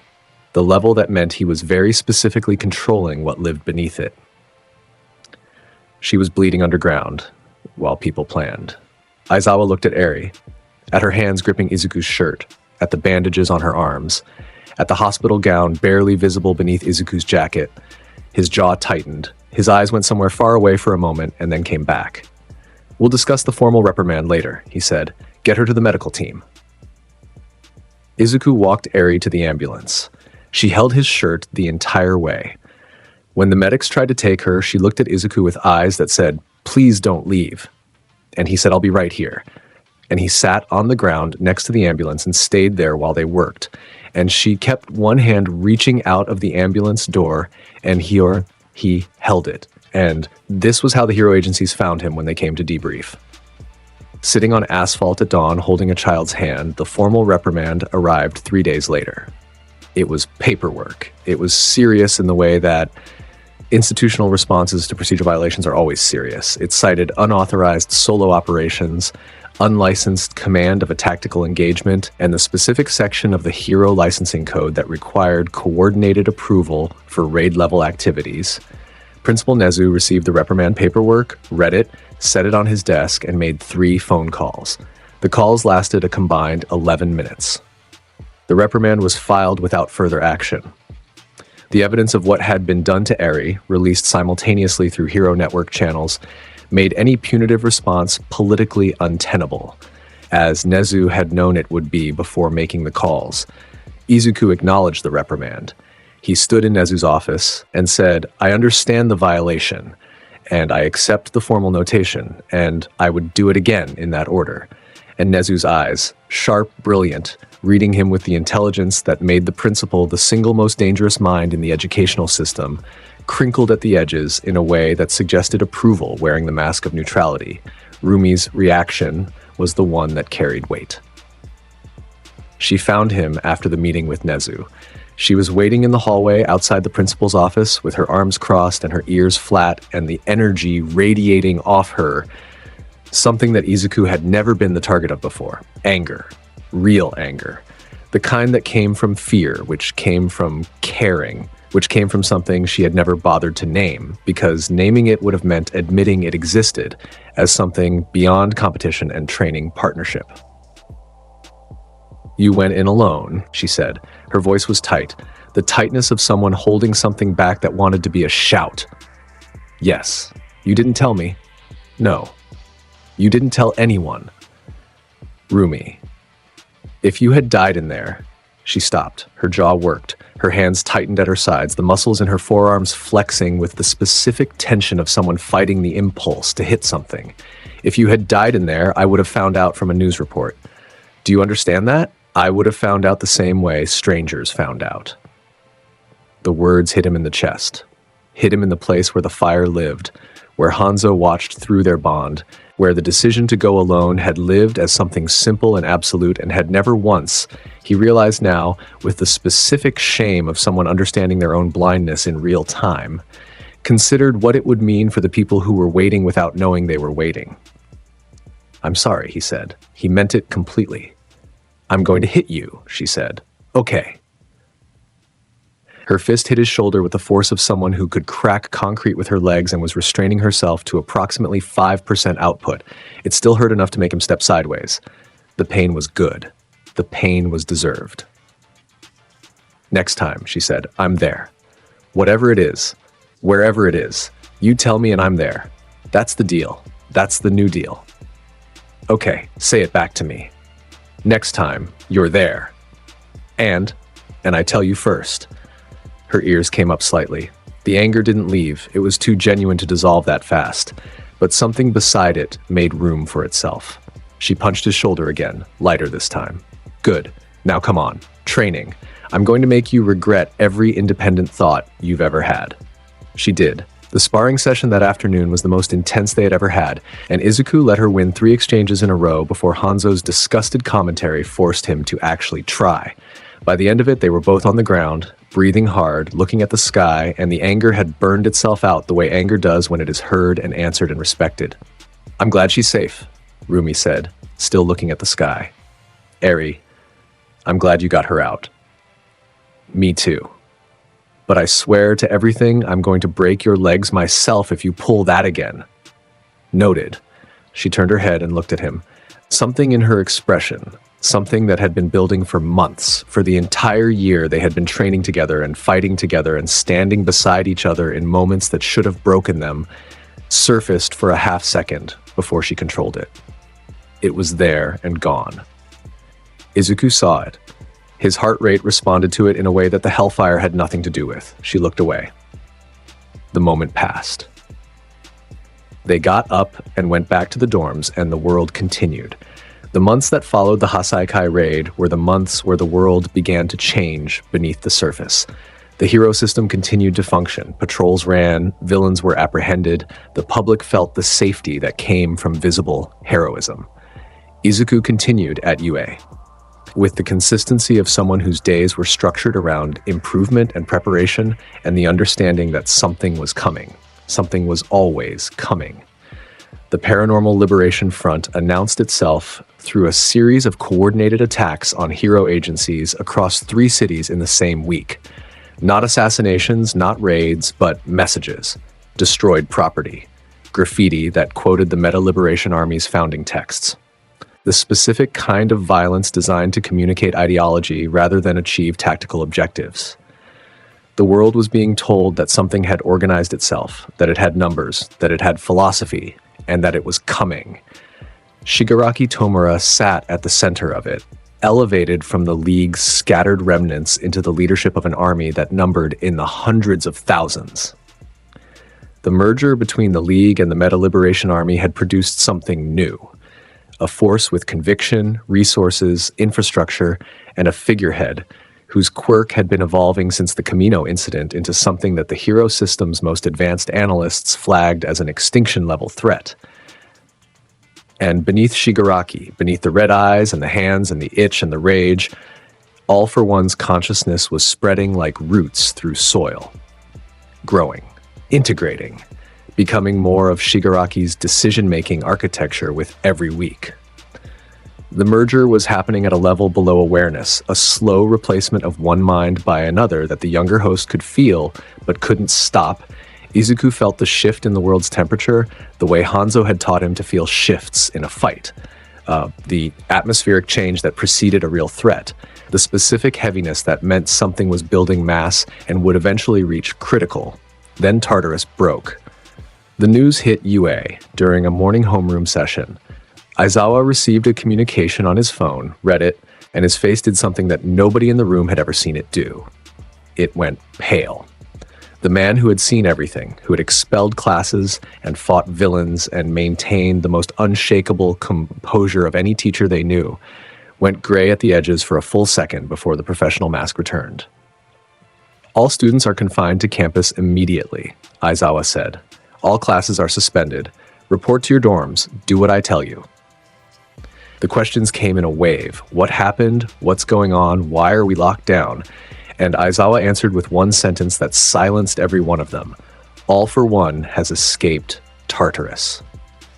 Inside Izuku's mind, Hanzo snapped to full awareness with the force of a warrior awakening to battle drums. His presence went from resting to maximum in the span of a heartbeat, the dreamscape flooding with orange light, his form solidifying from its usual comfortable glow to the full blaze of combat readiness. This is Shao Kahn level, Hanzo said. Do not underestimate it. The months that followed Tartarus were the months where Izuku hunted. His hero license gave him legal operational authority. His portal ability gave him reach beyond any geographic limitation. His intelligence network, built across internships, underground contacts, the specific web of relationships that his reputation had created, gave him information that moved faster than official channels could process. He found League lieutenants in their safe houses. The chain sang at 2 a.m. across 3 different prefectures in the same week. The hellfire lit up warehouses where Liberation Front cells ran recruitment operations, where weapons caches were stored, where the infrastructure of an army was being built piece by piece in the shadows of normal society. He took them apart, 1 operation per night, 2 on the weekends. Every cell he destroyed sent ripples through the Liberation Front's command structure. Communication lines cut, supply chains interrupted, recruitment networks exposed and dissolved. The hero intelligence community tracked his work with a combination of gratitude and unease. Grateful for the results, uneasy at the speed and independence of a student hero operating at a level that most pro heroes in the top 50 couldn't match. Rumi was beside him for every operation. The deal they made after the Hasaikai raid held. She was there, every time, fighting at his flank with the ferocity that had only grown stronger as the months passed. Her legs could kill now, the force output exceeding what most pro heroes achieved at career peak. She was 17 years old and operating at a level that made hero agencies send recruitment offers on a weekly basis. They worked together the way 2 weapons from the same forge work together. Different in design, identical in purpose, complementing each other at every angle. Where Izuku was fire and portals and the chain's devastating precision, Rumi was impact and speed and the overwhelming physical presence of someone whose body was the weapon. Between them, the Liberation Front's outer network was being dismantled systematically, week by week. The encounter with Shigaraki came on a Tuesday night. Izuku arrived on a rooftop in Yokohama 90 seconds after a pro-hero team was hit. The hero team was alive, barely. 3 of them, veteran heroes, experienced in villain engagement at the highest level. They were on the ground with their costumes dissolving at the edges, the specific gray of decay eating outward from points of contact, spreading slowly enough to be survivable and fast enough to be terrifying. The medics were already working. The treated areas would scar permanently, but the heroes would live. The area around them was dust. A perfect circle, 50 meters in diameter, where buildings had been. Concrete, steel, glass, everything that had existed in that radius reduced to gray powder that shifted in the night wind. The circle's edge was razor sharp. Reality on one side, dust on the other. No transition between. Shigaraki stood at the circle's far edge. Hand raised, palm toward the sky, the 5-finger contact that activated his dance. Decay relaxed and open. He was looking at the dust with an expression that Izuku could not read from this distance, something between satisfaction and emptiness. Then he turned. He felt Izuku arrive. He sensed it, the portal's heat, the hellfire's presence, something in his enhanced awareness that told him the boy he had been hearing about for months was finally here in the same space. He looked at Izuku across the circle of dust. Izuku looked back. In that moment, 2 figures on opposite edges of a destroyed city block, one wreathed in orange fire and one surrounded by gray death, something locked into place. The confrontation that had been building since USJ, since the camp, since Tartarus, found its shape. These 2 were going to fight. The only question was when. Shigaraki's head tilted. The gesture was his, the specific curiosity of a man who destroyed things to understand them. But behind his eyes, something else was looking. Something older. something that had been alive a very long time and knew exactly who Izuku was and what he represented. Izuku's chain hummed in his palm.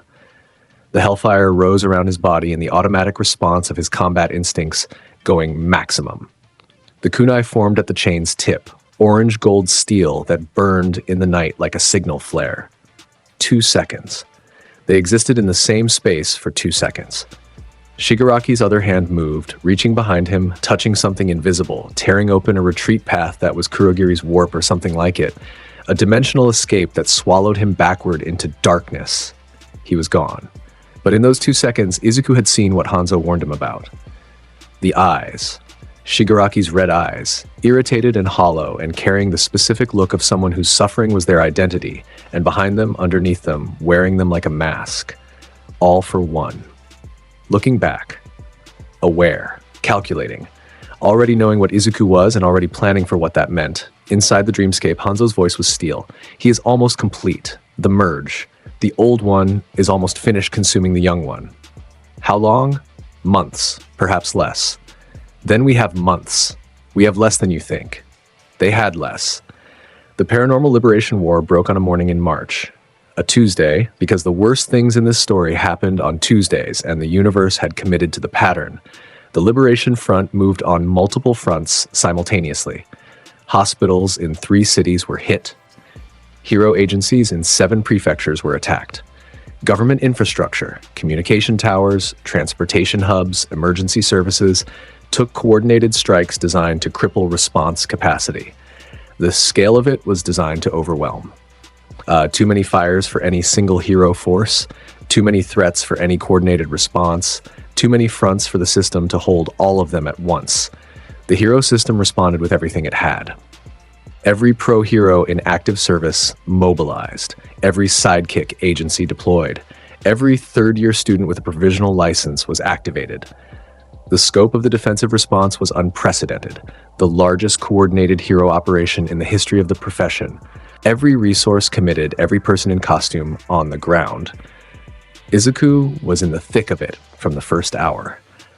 The morning's first engagement was a Liberation Front column moving toward the Musutafu district. 200 armed fighters, true believers with conviction in their eyes and combat training in their bodies, marching through streets that had been evacuated 20 minutes prior. They were moving toward UA's perimeter with the intent that their numbers suggested. Overwhelm, breach, destroy. Izuku appeared in front of them through a portal that opened at the head of the column. The black fire tore reality open, and he stepped through it with the chain already singing in his hand, and the hellfire at maximum output, and the full weight of everything he had been preparing for since Hosu standing behind his eyes. "Get over here!" The chain launched into the front rank of the column, and the impact of its arrival rearranged 3 bodies in the space of a second.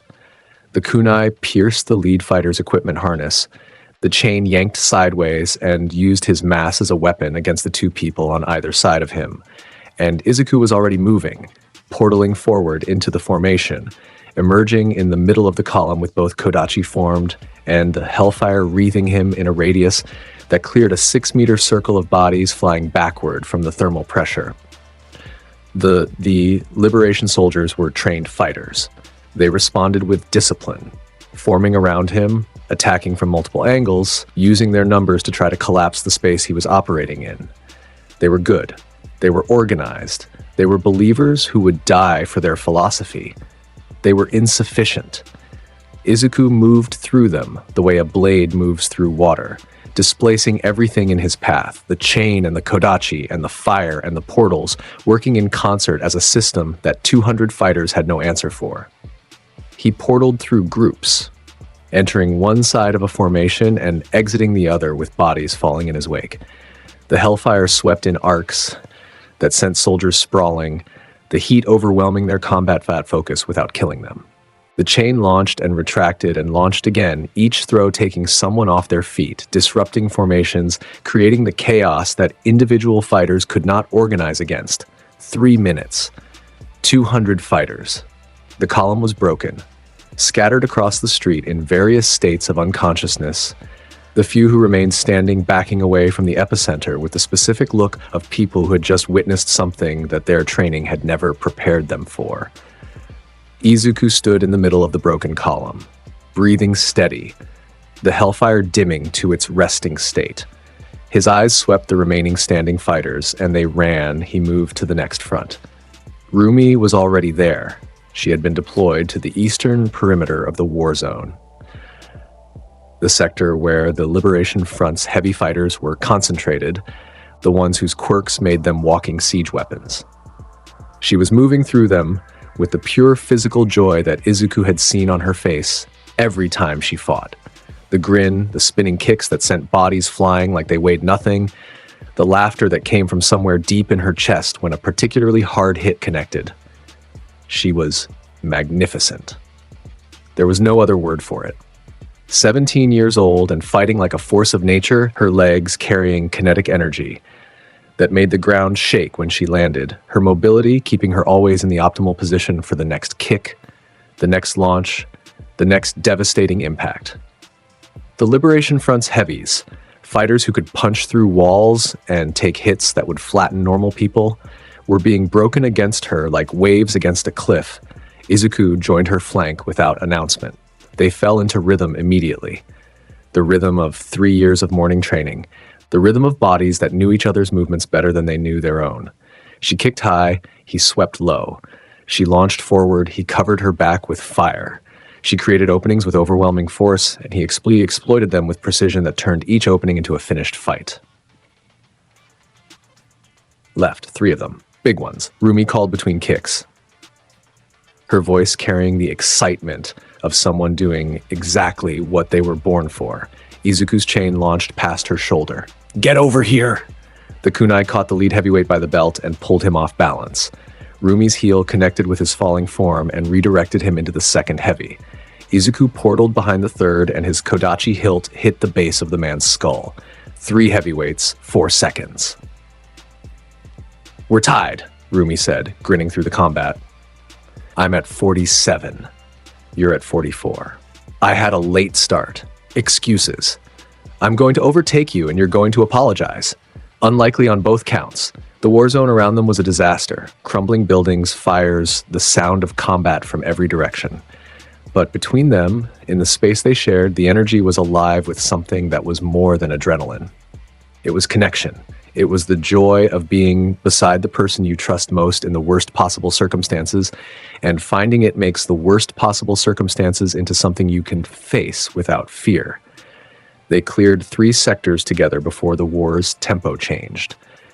Gigantomachia arrived. The sound preceded the visual, a bass register vibration that started below hearing and climbed until the buildings around them were shaking at their foundations.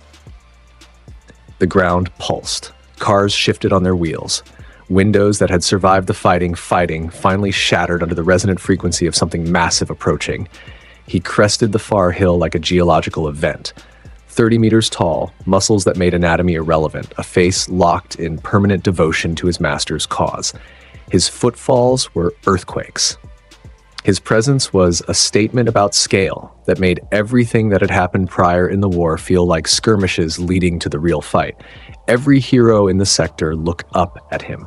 Every hero in the sector understood in the visceral way that prey animals understand predators, that they were looking at something beyond their capability.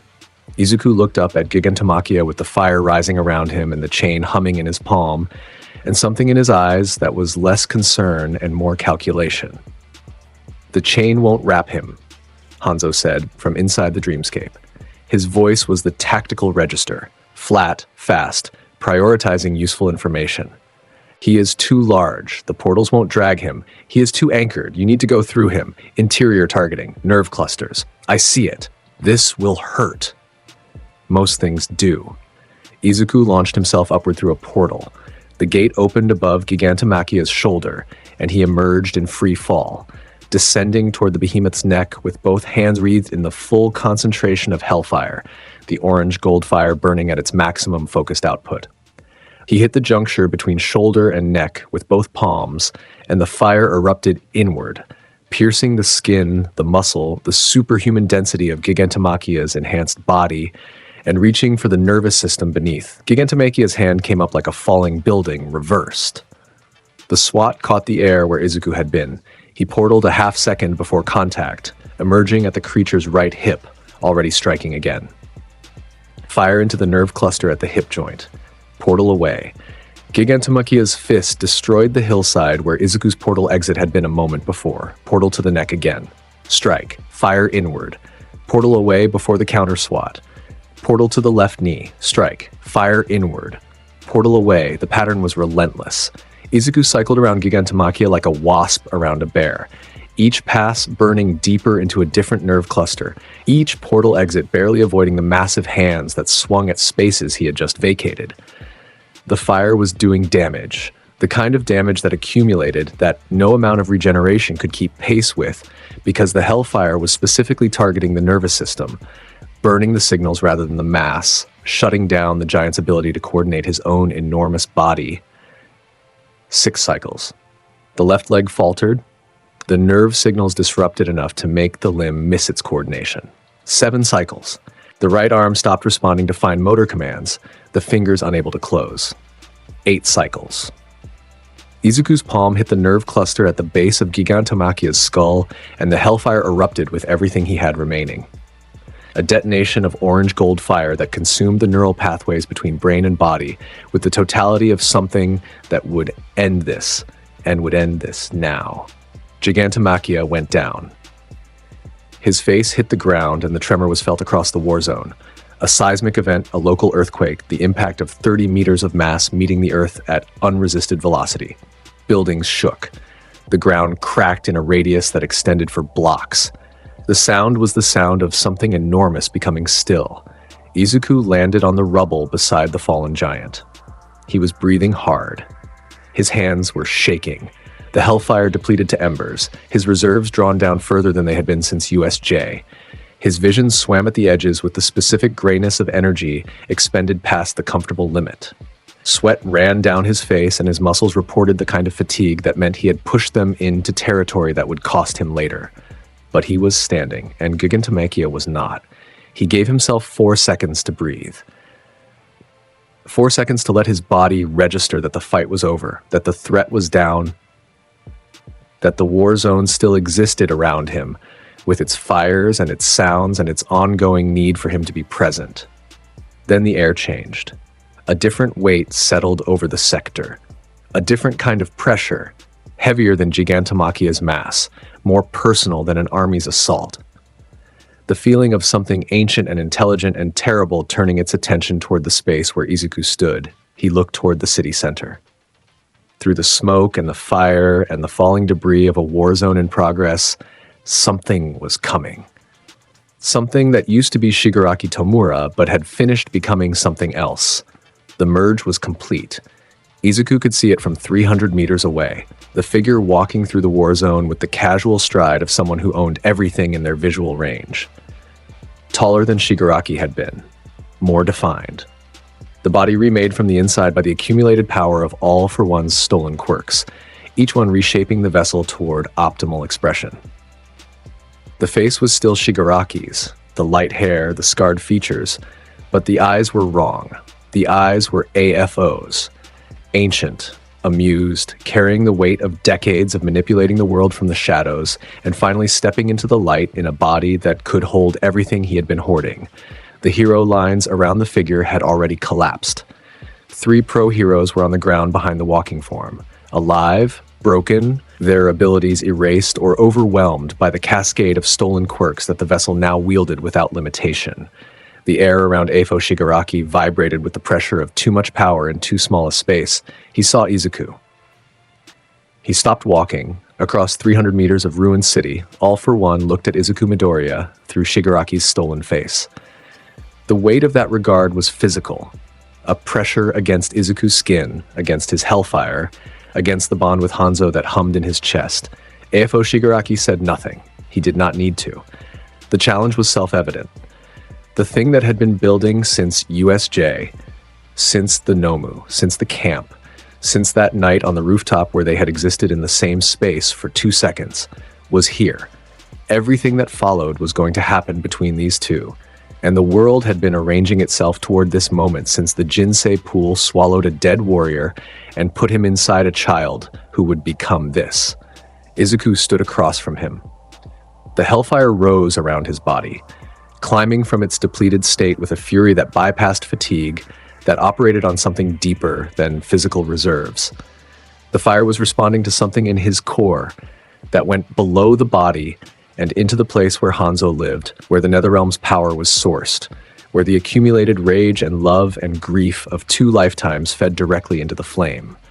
It rose, the full vortex, the complete expression of everything he was, the orange-gold light making everything in its radius bright enough to cast shadows that moved on their own. His chain formed in his right palm. The kunai materialized with a sound like a blade being drawn across stone. His twin kodachi materialized at his sides, hellfire condensing into blade shapes, the weapons humming with the temperature of their creation. Inside his mind, Hanzo's voice came, steady, final.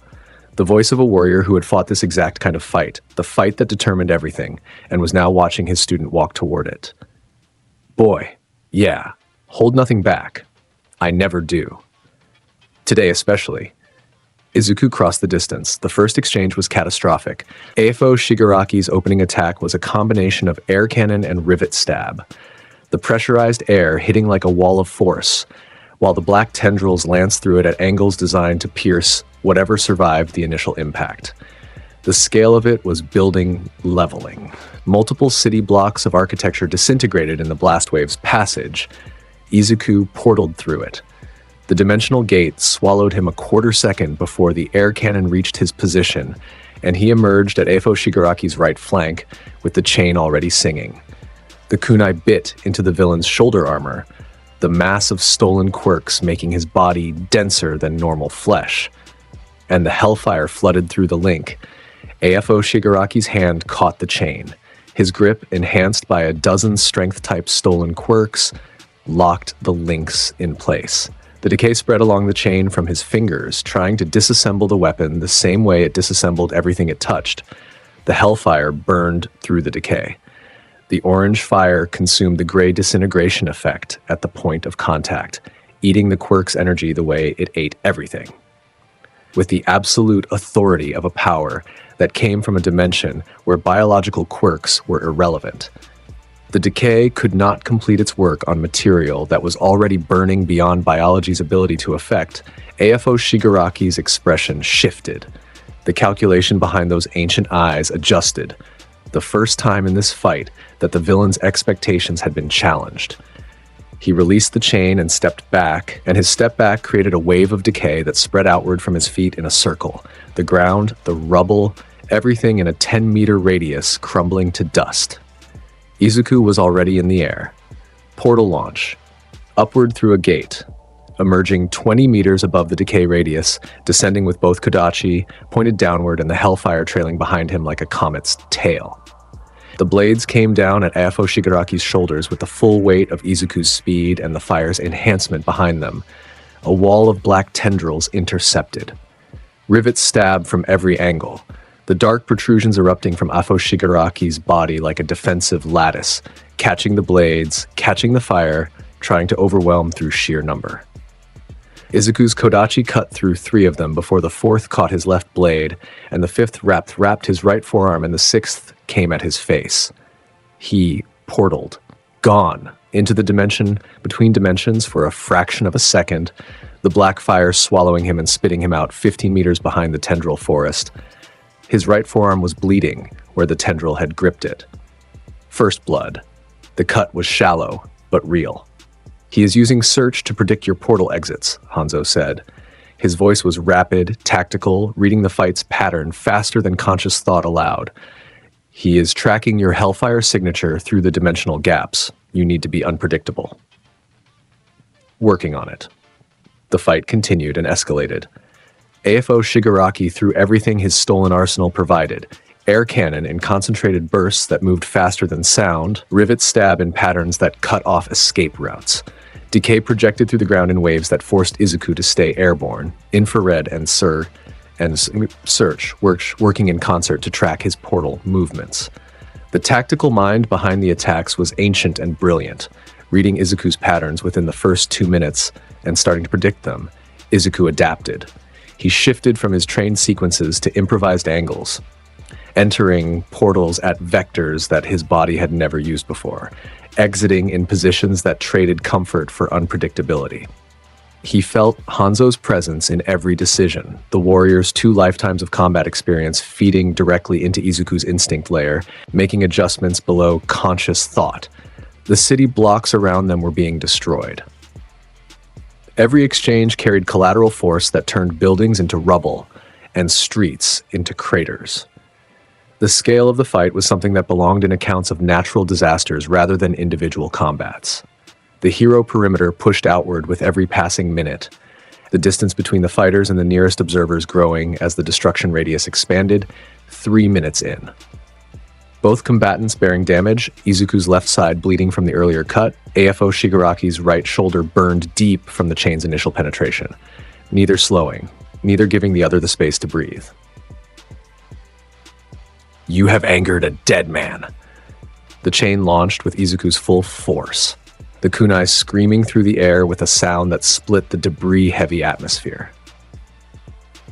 It hit AFO Shigaraki's right arm at the shoulder joint, and the hellfire flooding through it was focused to a point, concentrated to maximum thermal density, burning through whatever defensive quirk the villain had layered over his body. The chain yanked and the arm separated, torn at the joint by force and fire in combination, the stolen regeneration quirk trying to respond, and the hellfire eating the response faster than it could activate. AFO Shigaraki's eyes went wide for a half second. Then the arm rebuilt. 3 quirks working in parallel: regeneration, self-restoration, and something else that Izuku couldn't identify, pulling the arm back together from raw material generated by the body itself. The reconstruction took 4 seconds. 4 seconds where the most dangerous entity in the world had 1 arm and was vulnerable. Izuku used 2 of those seconds for his next attack. Burn, full power hellfire, everything he had. The fire erupted from both hands in a wave that was less flame and more physical phenomenon, a wall of orange-gold destruction that engulfed the entire area. AFO Shigaraki occupied, burning everything in a 20-meter radius at temperatures that made the rubble beneath their feet glow white and then flow liquid. The air itself caught fire. The heat signature was visible from other sectors of the war zone, a column of orange light that rose into the smoke-covered sky like a second sun igniting at street level. AFO reconstructed through it. Regeneration and self-restoration and half a dozen repair-type abilities working in parallel, pulling his body back together from the cellular level, even as the fire ate it, maintaining the form, maintaining the consciousness, maintaining the combat capability through sheer accumulated power. He emerged from the fire, damaged, burned across 70% of his surface, but standing. Still standing. Still functional. Still carrying enough stolen power to fight. But the fear was there now. In those ancient eyes, behind the calculation, behind the planning, behind the decades of controlling the world from the shadows, something had shifted. The look of someone who had entered a fight with certainty and found the certainty eroding. AFO had fought All Might at Prime. He had fought heroes and legends and everyone who ever challenged his supremacy. He had never lost. He was losing. The understanding of it was visible in the micro-adjustments of his strategy, moving from offensive combinations to defensive layering, from controlling the fight's tempo to responding to Izuku's. The shift was small, but it was real, and Izuku could feel it the way a predator feels a prey animal beginning to flag. "I am Scorpion," Izuku said. His voice had Hanzo's resonance under it. Both of them speaking, the teenager and the warrior, the same declaration from the same soul across 2 bodies. "I am vengeance." AFO Shigaraki's response was the combined attack, everything at once, every stolen quirk in his arsenal firing simultaneously, a composite assault built from dozens of abilities working in concert, designed by a tactical mind that had been studying how to kill for longer than most civilizations existed. Air cannon, combined with rivet stab, combined with decay, projected through the air itself, combined with physical strikes enhanced by a dozen strength quirks, combined with search directing everything toward the exact position Izuku occupied. The wave hit. It hit like a world ending. The force of it exceeded anything that had come before in this fight. The accumulated power of decades of stolen abilities focused into a single moment, a single direction, a single intent to end this. Izuku's portals absorbed what they could. 2 gates opening in the attack's path, redirecting portions of the force sideways into empty buildings. His hellfire met the thermal components and consumed them. The decay touched his skin, and the Netherrealm energy repelled it. But the physical force, the raw mass of air cannon at maximum output combined with body-enhanced strikes, hit him. He went to one knee. The hellfire flickered. His vision swam. His body reported damage in a cascade. Ribs bruised, left arm numbed from impact, the cut on his side torn wider, blood running fresh. The ground beneath his planted knee was cracked in a circle from the force of his landing. His hands shook. For the first time in this story, Izuku Midoriya was on the ground. AFO Shigaraki moved toward him. The villain's expression had shifted from the fear of moments before to something that was trying to be triumph. He looked down at Izuku on one knee, bleeding, hellfire reduced to a dim ring around his hands. He walked forward with the stride of someone delivering the final act of a play they had always planned to win. "You fought well," AFO said through Shigaraki's face. The voice was layered. Shigaraki's vocal cords carrying AFO's cadence, the younger man's voice worn like a costume. "Better than all might, better than anyone. But power is inheritance, and I have inherited more than you can overcome." Izuku looked up at him. His eyes were fully white.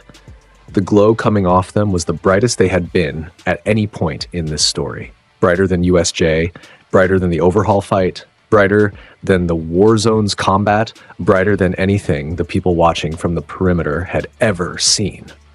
Because Hanzo was there. The warrior's presence flooded the bond, rising from the dreamscape with the absolute last reserve of spiritual energy he possessed, burning reserves that would leave him unable to manifest rest for months, maybe longer, maybe permanently. He rose because his student was on his knees and the fight mattered, and the cost was irrelevant when the alternative was losing. He rose the way he had always risen, completely, without calculation, without hesitation, without anything in his decision-making except the single fact that Izuku needed him. Hanzo manifested beside Izuku in a blaze of orange fire. Full form, 7 feet of Shirai Ryu armor, the Netherrealm's flames wreathing him in a corona that matched Izuku's own. His presence was massive, the weight of 2 lifetimes of war concentrated into a single moment of absolute commitment. 2 scorpions, standing together, father and son in everything that mattered. AFO Shigaraki stopped walking. The triumph on his face wavered. 2 sources of the same fire, the same impossible, other-dimensional, quirk-defying fire, blazing in concert. The heat between them doubled, tripled. The air around them burned visible orange, and the perimeter heroes at the edge of the fight zone were pushed backward by thermal pressure alone. Hanzo's hand landed on Izuku's shoulder. The touch carried everything. Every cup of tea refused and drunk anyway, every training correction, every snarky comment, every manifestation burned at costs too high to calculate because the boy in front of him was worth every single one. The weight of it was the weight of a father telling his son to stand. Izuku stood. "Vengeance will be mine," both voices, both at once. The teenager and the warrior speaking the same words from the same soul. The resonance of it making the air vibrate, making the rubble around them shift, making AFO Shigaraki take a step backward for the first time in the entire fight. They attacked together, both at once. Izuku's chain launched from the right, while Hanzo's manifested chain launched from the left. Twin kunai arcing toward AFO Shigaraki from opposite angles with hellfire streaming behind them like the tails of twin comets. The villain dodged the first, and the second caught his left leg, wrapping the knee, locking the joint. Izuku was already through a portal, emerging above, Kodachi descending. Hanzo was already at the flank, his own blades manifesting in spectral hands, cutting at angles that complemented Izuku's without overlapping. They moved as a system, the 2 of them reading the fight through the same instinct, sharing the same tactical awareness, knowing where the other would be before they arrived there because they had shared a mind for 12 years. AFO Shigaraki fought back with everything. Rivets stabbed from every surface of his body, the tendrils erupting in a sphere of dark protrusions that tried to skewer both attackers simultaneously. Decay spreading from his feet in waves. Air cannon fired at point-blank range. The stolen arsenal deployed with the desperation of someone who was feeling the fight slip away from them and refusing to accept it. Hanzo took a hit. A rivet-stabbed tendril pierced his manifested form's left shoulder, and the spiritual energy sparked and flickered at the point of contact. He kept fighting. Another hit. A glancing blow from air cannon that made his form destabilize for a half-second before resolving. He kept fighting. His reserves were burning at a rate that meant this would be over soon, regardless of outcome. Either they won in the next 30 seconds, or Hanzo's manifestation would fail and Izuku would be alone again. 30 seconds was enough. Izuku's chain caught Afo Shigaraki's remaining arm. Hanzo's chain caught his throat. Together, perfectly synchronized, the same motion from the same will, they pulled. The villain came off his feet, suspended between two chains, his abilities scrambling to respond to restraint from two angles simultaneously. The hellfire flooded through both chains at once, twin streams of Netherrealm fire, Izuku's young and furious, Hanzo's ancient and final, converging on the body between them. The fire ate through regeneration. It ate through self-restoration. It ate through every defensive quirk in AFO's stolen collection because none of them were designed to counter something from beyond the biological spectrum. AFO Shigaraki screamed. The sound was layered. Shigaraki's pain and AFO's rage overlapping in a harmony that carried the accumulated suffering of generations.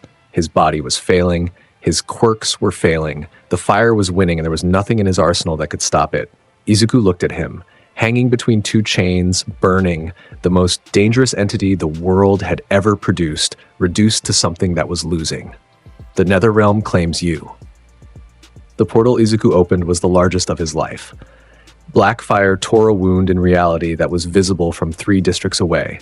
A gate, the size of a building, roaring with the full sound of another dimension, the heat coming through it enough to push the perimeter heroes backward in a wave. The air inside the gate was wrong in every sensory dimension. Colors that shouldn't exist, sounds that shouldn't register, the specific wrongness of a place where the laws of physics were suggestions written by something that did not care about human comfort. To hell with you. Izuku pulled Afo Shigaraki into the gate. Both chains yanked simultaneously. The villain's body went through the dimensional tier with Izuku following behind, carrying him into the Netherrealm through force and fire, and the absolute refusal to let this fight end anywhere, except the place where his power was absolute, and AFO's stolen collection was meaningless. Hanzo's form flickered at the gate's edge. His reserves were spent, empty, burned to nothing by the final 30 seconds of combat. He could not follow. He was already fading, his outline dissolving into orange light that scattered on the wind from the gate. He looked at Izuku. Izuku, half through the portal, chain in hand, pulling the Demon King into hell. Finish it, Hanzo said. His voice was already far away, already barely there. I cannot follow. Finish it, boy. I will. Hanzo faded. Gone. The manifestation ended. The spiritual energy returned to the dreamscape as a whisper of what it had been. An ember so low it barely registered. Izuku pulled AFO Shigaraki through and the portal sealed behind them. The Netherrealm swallowed them. The sky was the color of old blood. The ground was volcanic stone split by rivers of liquid fire. The formations around them were shaped like screaming faces and grasping hands. The landscape of a dimension built on suffering and violence, and the specific absence of everything soft that the living world contained. AFO Shigaraki landed hard. His body hit the volcanic stone and cracked it. He was damaged, burned across most of his surface, his stolen quirks struggling to maintain function in an environment that was actively hostile to their biological basis. Regeneration worked slower here. Self-restoration triggered weaker. The Netherrealm's ambient energy pressed against every quirk in his body like a weight trying to compress them into nothing. Izuku stood above him. In this place, in the Netherrealm, his power was amplified beyond anything the living world allowed. The hellfire that came from this dimension returned to it strengthened. His portals opened instantly. His chain hummed with a resonance that made the volcanic ground sing beneath his feet. Everything that made him Scorpion was home here, and home meant more than it ever had. Afo Shigaraki tried to rise. His body responded, slowly, painfully. the quirks fighting against the environment to give him functionality. He got to his feet. He looked at Izuku with eyes that held something that might have been the last of AFO's pride, the final shred of the man who had controlled the world for decades and refused to believe that control could end. "This changes nothing," AFO said through the stolen face. His voice was weaker here, the resonance of stolen power diminished by the dimension's pressure on biological quirks. "I have survived worse than..." Izuku's chain wrapped him from ankle to throat. The speed of it was beyond what the living world allowed, the chain moving with the Netherrealm's full amplification behind it, coiling around AFO Shigaraki's body in rotations too fast for eyes to track. The hellfire on every link blazed at full power, the orange-gold fire burning at its dimensional source strength, amplified by the ambient energy of the realm, burning hotter and deeper and more absolutely than it had ever burned in the world above. The stolen quirks tried to respond. Regeneration triggered. The hellfire ate it. Decay tried to spread along the chains. The hellfire consumed it. Air cannon fired at point blank. The hellfire absorbed the kinetic energy and converted it to more heat. Here, in this place, there was nothing in All for One's stolen collection that could match what Izuku brought, because this was the source. This was where the fire came from. And no amount of biological quirks, no matter how many, no matter how powerful, no matter how ancient the mind wielding them, could overcome something that predated biology, that operated on rules biology couldn't touch, that burned from a place that existed before quirks were even a concept in the human genome. AFO Shigaraki struggled. The chains held, the fire burned. The struggle weakened with every second as the hellfire consumed the quirks one by one, eating through the stolen collection like fire through paper. Each ability dying in its host as the Netherrealm's power overwhelmed its biological basis. Izuku looked down at him, at the thing that had terrorized the world, at the mind that had controlled and manipulated and stolen and murdered for longer than anyone had been alive to remember. At the end of an era that should have ended decades ago and had persisted only because no one had the power to stop it, he tightened the chains. "Your soul is mine." The hellfire detonated. The fire consumed everything, every quirk, every stolen ability, every trace of the consciousness that called itself All for One. The fire burned through Shigaraki's body and found AFO's presence beneath it. The parasite, the controller, the ancient mind wearing the younger man like a suit, and burned that too. Burned it the way it burned everything, completely, absolutely, with no possibility of return. When the fire died, what remained on the volcanic stone was smaller, younger, a body that was badly burned and breathing shallowly and no longer carrying anything in its eyes except vacancy and exhaustion. Shigaraki Tomura. What was left of him? What had survived the burning away of everything AFO had put inside him? Lay on the Netherrealm's ground with nothing behind his eyes except the specific emptiness of a person who has been freed from possession and does not yet know what to do with the silence. Izuku stood over him, breathing hard. His reserves burned to almost nothing, the final detonation having taken everything he had left, every drop of hellfire, every scrap of dimensional energy. He was running on nothing except will, and the stubborn refusal of his body to stop functioning before the job was finished. He opened a portal. The gate was small, barely large enough for two people, the black fire at its edges dim and sputtering. The last portal he could manage before his reserves hit zero. He grabbed Shigaraki's unconscious form by the collar and pulled him through. The Netherrealm closed behind them. They emerged in the war zone, the real world. The smell of concrete dust and distant fires and the specific atmosphere of a city that had been through something terrible. The sky was gray with smoke. The sounds of the war were distant now. The fighting had moved outward from the epicenter, the hero forces pushing the remaining Liberation Front soldiers back from the central district. Izuku dropped Shigaraki's body on the rubble. The villain was breathing. His quirks were gone, burned away by the Netherrealm's fire, every stolen ability erased from his system. He was alive, and he was powerless, and he was someone else's problem now. The portal closed behind Izuku. He landed face up in the rubble, chest heaving. Eyes closed, every system in his body reporting depletion. The hellfire gone, the reserves empty, the physical damage from the fight settling in now that adrenaline was releasing its hold. His chain was still in his hand, the habit too deep to release, even in total exhaustion. His kodachi were dissolved. His costume was destroyed. Blood from 6 different cuts was drying on his skin. He started laughing. It was small, involuntary. The kind of laugh that escapes when something has been so absurd, so enormous, so completely past the limits of what should be survivable, that the body has nothing left in its repertoire except this ridiculous sound, pushed up from somewhere deep in the chest by the pure relief of still existing.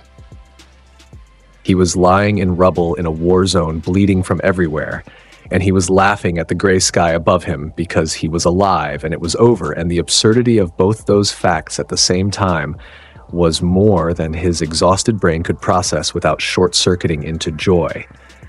The perimeter heroes had been watching the space where the gate was. They had been watching since the portal closed, since Izuku and Eifo Shigaraki went through together and the dimensional tier sealed behind them, and the silence that followed was the loudest silence anyone in the war zone had ever experienced. Present Mike had gone still at his communication post. Aizawa had moved to the perimeter edge with his capture weapon in his hands and his eyes fixed on the empty air where the gate had been.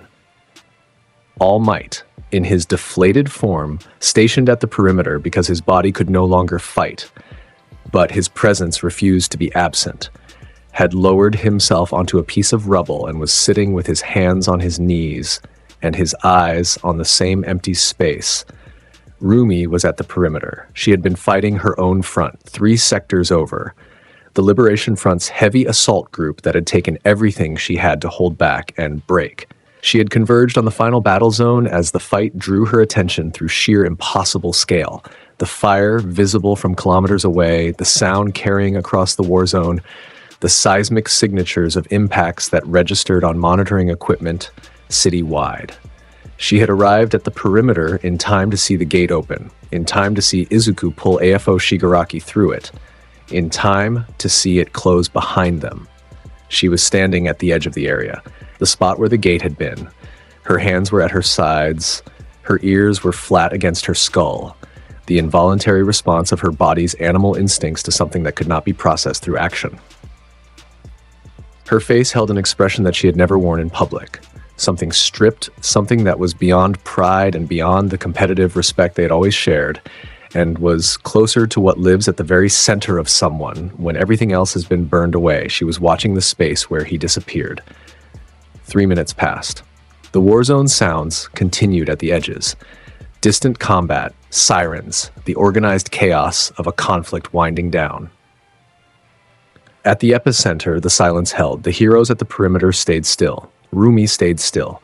The spot where the gate had been stayed empty. 1 minute, 2 minutes, 3.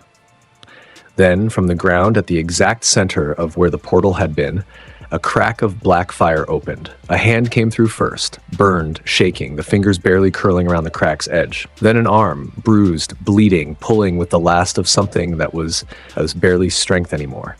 Then the rest of Izuku Midoriya dragging himself through the dimensional crack with the final ember of a fire that was barely fire anymore. Barely anything. The dimmest possible glow of orange at the edges of a wound in reality that was already healing closed behind him.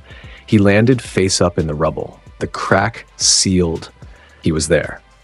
He was there, and he was laughing at the sky, and the sound of it was the sound of someone who had gone somewhere terrible and come back, and the only response their body had left was this ridiculous, beautiful, alive sound pushing up from a chest that should have stopped working and hadn't.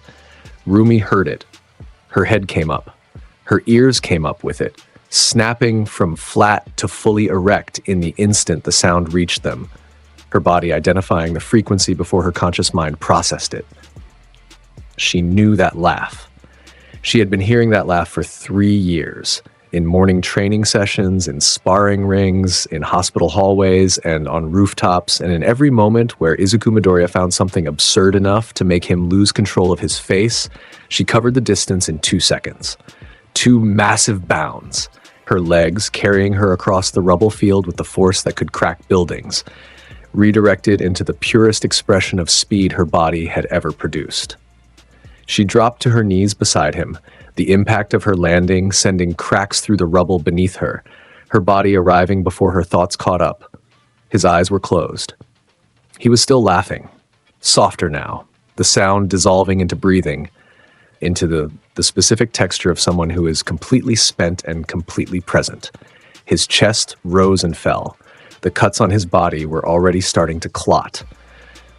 The hellfire was gone, every trace of it leaving him looking younger than he usually did, looking like the 16-year-old he actually was, rather than the warrior he became when the fire was lit. He opened his eyes. He looked at the sky first, gray, smoke-streaked, the specific sky of a city that had survived something it shouldn't have. Then he turned his head and saw her, hovering over him, close, her face 2 feet from his, her red eyes wide and wet in a way he had never seen them, the specific brightness that comes from tears that haven't fallen yet and are being held by force of will alone. Her white hair was a mess. There was blood on her, hers or someone else's, from the sectors she had fought through to get here. Her hands were on the rubble on either side of his shoulders, braced, holding her above him. He reached up, his hand was burned. His fingers were shaking with the exhaustion of a body that had nothing left. He reached up anyway, slowly, the motion costing him something visible in the tightening of his jaw, and he touched her face. His palm against her cheek, his thumb at the edge of her jaw. The contact was gentle in the way that only someone who has been through something terrible can be gentle afterward. The specific care of hands that have just finished destroying and are remembering what it means to touch something without force. Her cheek was warm against his palm. Real. Alive. Here. Hi, Mirko. She broke. The sound she made was something that came from a place beneath language. A sound that pulled itself from the deepest part of her. From the place where Rumi Usagiyama, who fought everything alone and took every impact standing and had never needed anyone in any way that she would admit to herself or to the world, kept the part of herself that needed. The sound was grief and relief and 3 years of everything they had been to each other. The training and the fighting and the arguments and the standing shoulder to shoulder in the worst moments and the looking at each other across battlefields with the specific awareness that if one of them fell, the other would burn the world to ash. She grabbed him, both arms around him, pulling him off the ground, pulling him against her chest, her face going into the destroyed fabric at his shoulder, her whole body curling around him with the force of someone being handed back something they were certain was gone. She was strong enough to lift him entirely, and she did, pulling him up from the rubble into her arms with a strength that had nothing to do with her quirk and everything to do with what was happening inside her. She cried. She cried the way she fought, completely, without reservation, without holding anything back. The tears soaked into his ruined costume. Her shoulders shook. Her grip on him tightened until it was almost too much, and then tightened further because almost wasn't enough. And she needed him to feel her holding him the way she needed to feel him being held. He kept one hand against the back of her head, his fingers in her white hair, her face against his chest, his own eyes burning in a way that had nothing to do with hellfire and everything to do with the fact that he was here and she was here and the worst thing that could have happened didn't. And the relief of that was bigger than his body could contain. His other arm came around her, pulled her closer, held her the way she was holding him, with everything that was left, which was almost nothing physically, and was absolutely everything in every other way that counted. They stayed like that. In the rubble. In the war zone. In the aftermath of the worst day and the best ending, and the specific miracle of still being alive together when the alternative had been so close, it had touched them both. The pro-heroes around them gave them the space. Present Mike turned away, his hand over his mouth. Aizawa stood with his back to the scene, not out of disrespect, but out of the specific courtesy of a man who understood that some moments were private, even in public. All might was still on his piece of rubble. His sunken face was wet. His thin hands were shaking on his knees. He looked at the sky rather than at them, because looking at them directly would have been something his composure could not survive. Koichi was there. His wheelchair was at the perimeter. He had come with the hero transports, refusing to be absent from the war even if his body could not fight in it. He was watching the space where Izuku held Rumi.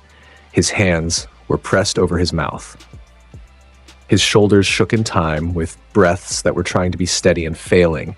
The war zone was still loud around them. The world was still moving. Fires still burned in the distance. Sirens still called. The war's aftermath was already beginning, the enormous, complex process of putting a world back together after something tried to tear it apart. But here in this crater, in this moment, two people holding each other. The rest would come later.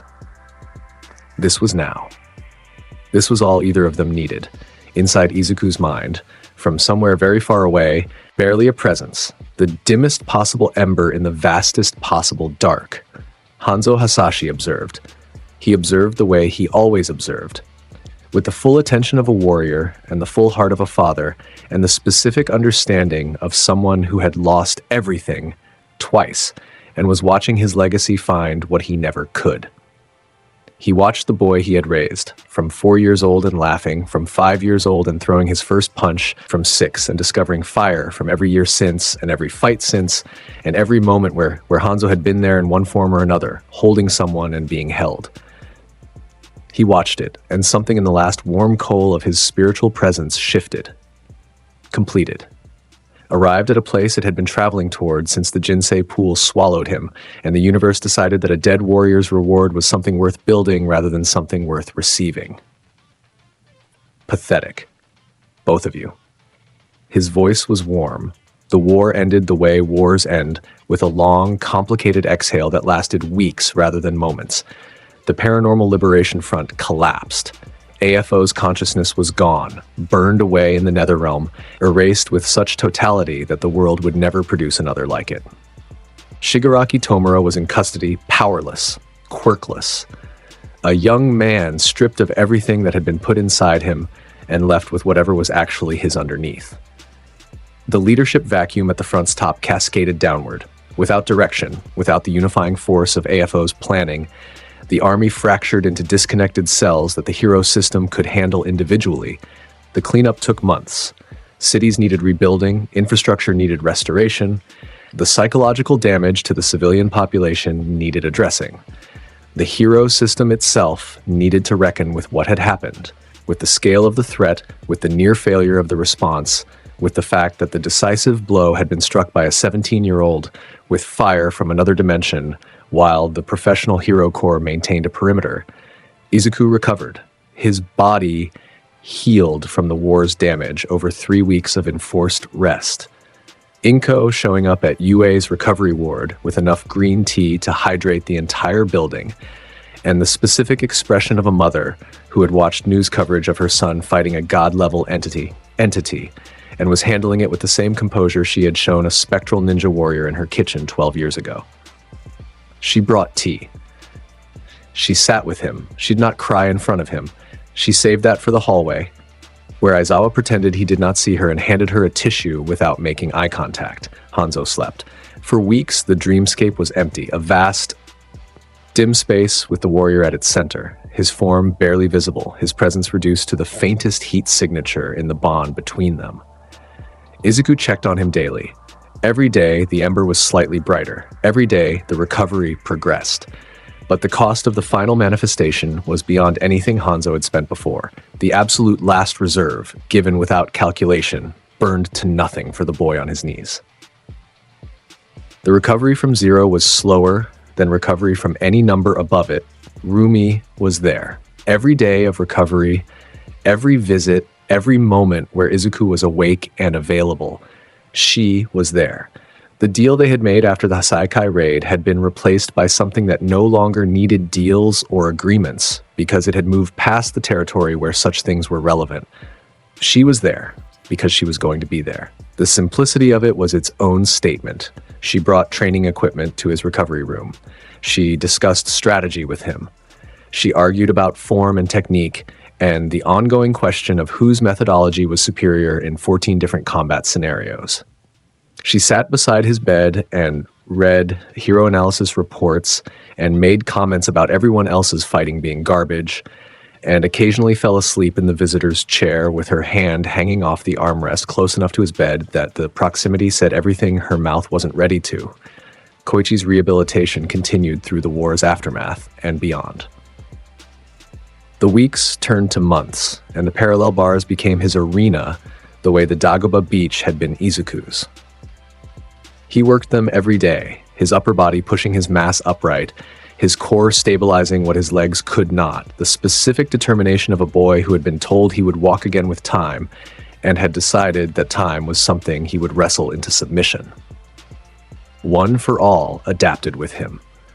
The quirk, sensing its bearer's new architecture, began manifesting in ways that supplemented what was missing.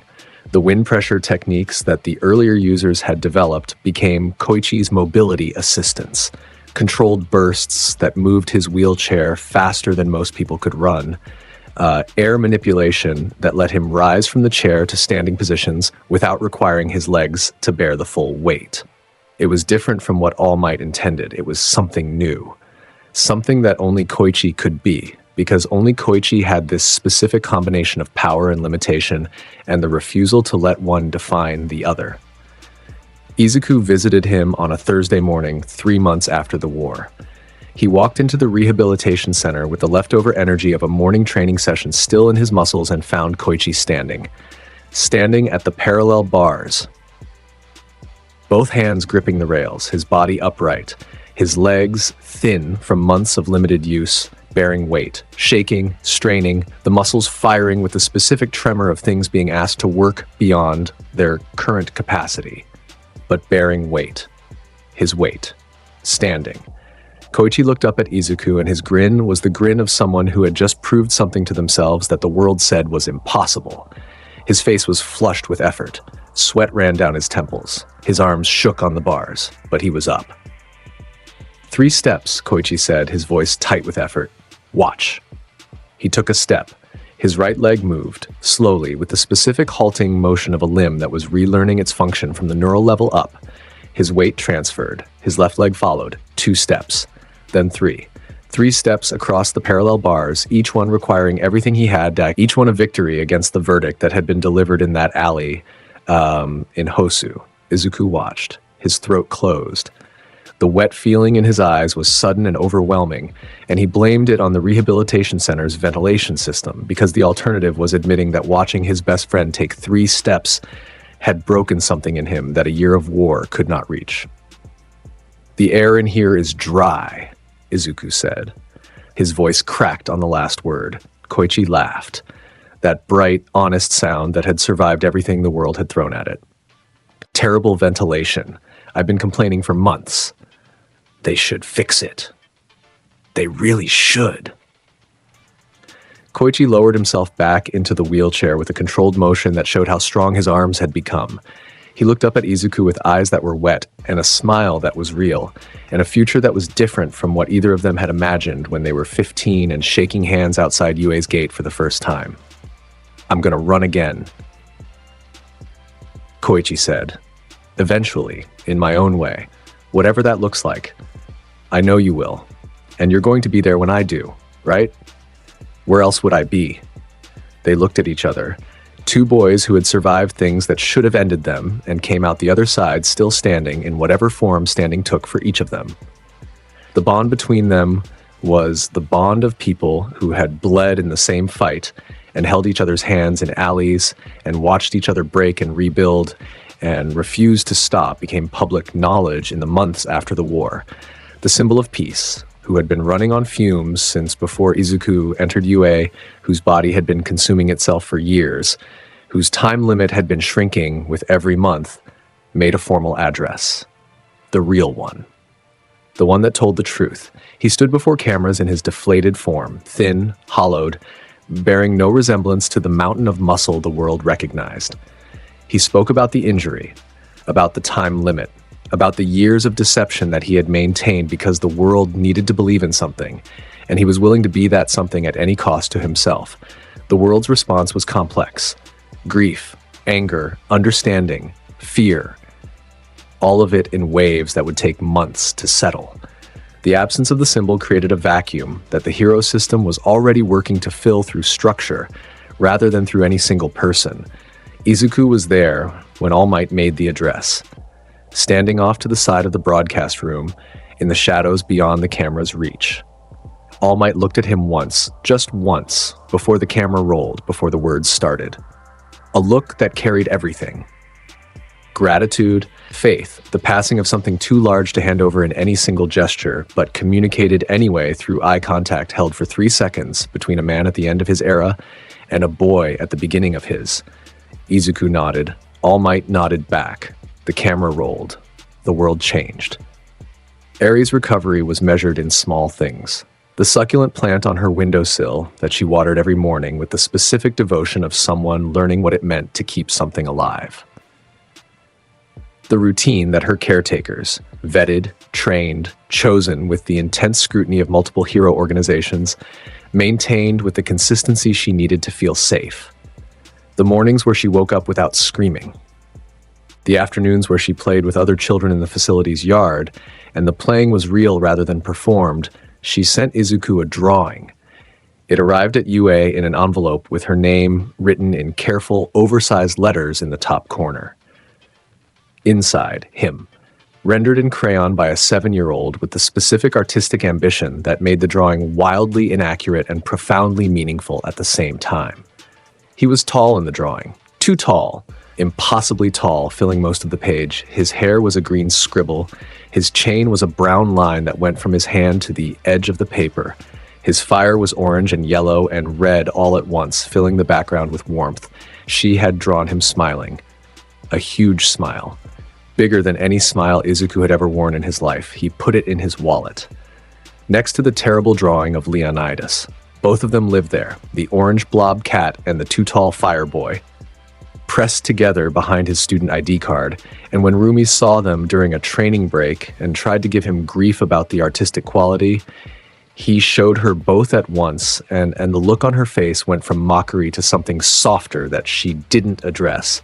Hanzo came back fully 6 weeks after the war. Izuku entered the dreamscape on a Tuesday evening and found it changed. The space was rebuilt. The training mats solid beneath his dream self's feet, the weapons on the walls gleaming, the distant warm glow of the Shirai-ryu compound in the background. And Hanzo, sitting in his usual position, cross-legged, hands on his knees. But different. His armor was off. For the first time since Izuku had known him, for the first time in the 12 years of their bond, Hanzo Hasashi was sitting in the dreamscape without his Shirai-ryu armor. He was wearing simple clothes. A training robe. The kind of thing you wore in your own home when you were comfortable and the day held no fights. His face was still scarred. His eyes still held the fire's light at their edges. But the martial weight, the readiness, the constant coiled tension of a warrior who was always 1 second from combat, was absent. He looked at Izuku when the boy arrived in the dreamscape. His expression was something new. Something that might have been peace if peace were a language Hanzo Hasashi had ever learned to speak. The Netherrealm is quieter, Hanzo said. AFO burned in it for a long time, but even that ends. Are you okay? A long pause. The kind of pause that holds a lifetime in it. 2 lifetimes, actually, in Hanzo's case. A pause that contained every fight and every loss and every morning spent on a 4-year-old boy practice stances too big for his body, and every evening spent as an ember while that boy fought wars alone, and every moment of the 12 years between then and now. I am done, Hanzo said. He said it the way someone sets down a weight they have been carrying across 2 lifetimes. The way the words sound when they've been waiting to be said for so long that their arrival is less announcement than exhale. I am done.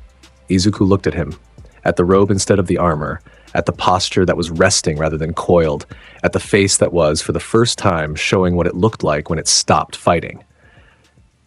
I'm going nowhere, Hanzo added. His voice was steady, clear. But I am done. Good, Izuku said. Your form is still terrible. Your footwork on the right side has degraded 8% since the war. There he was. Years passed. They passed the way years pass when the worst thing has already happened, and what remains is the building, the slow, daily, intentional construction of what comes after.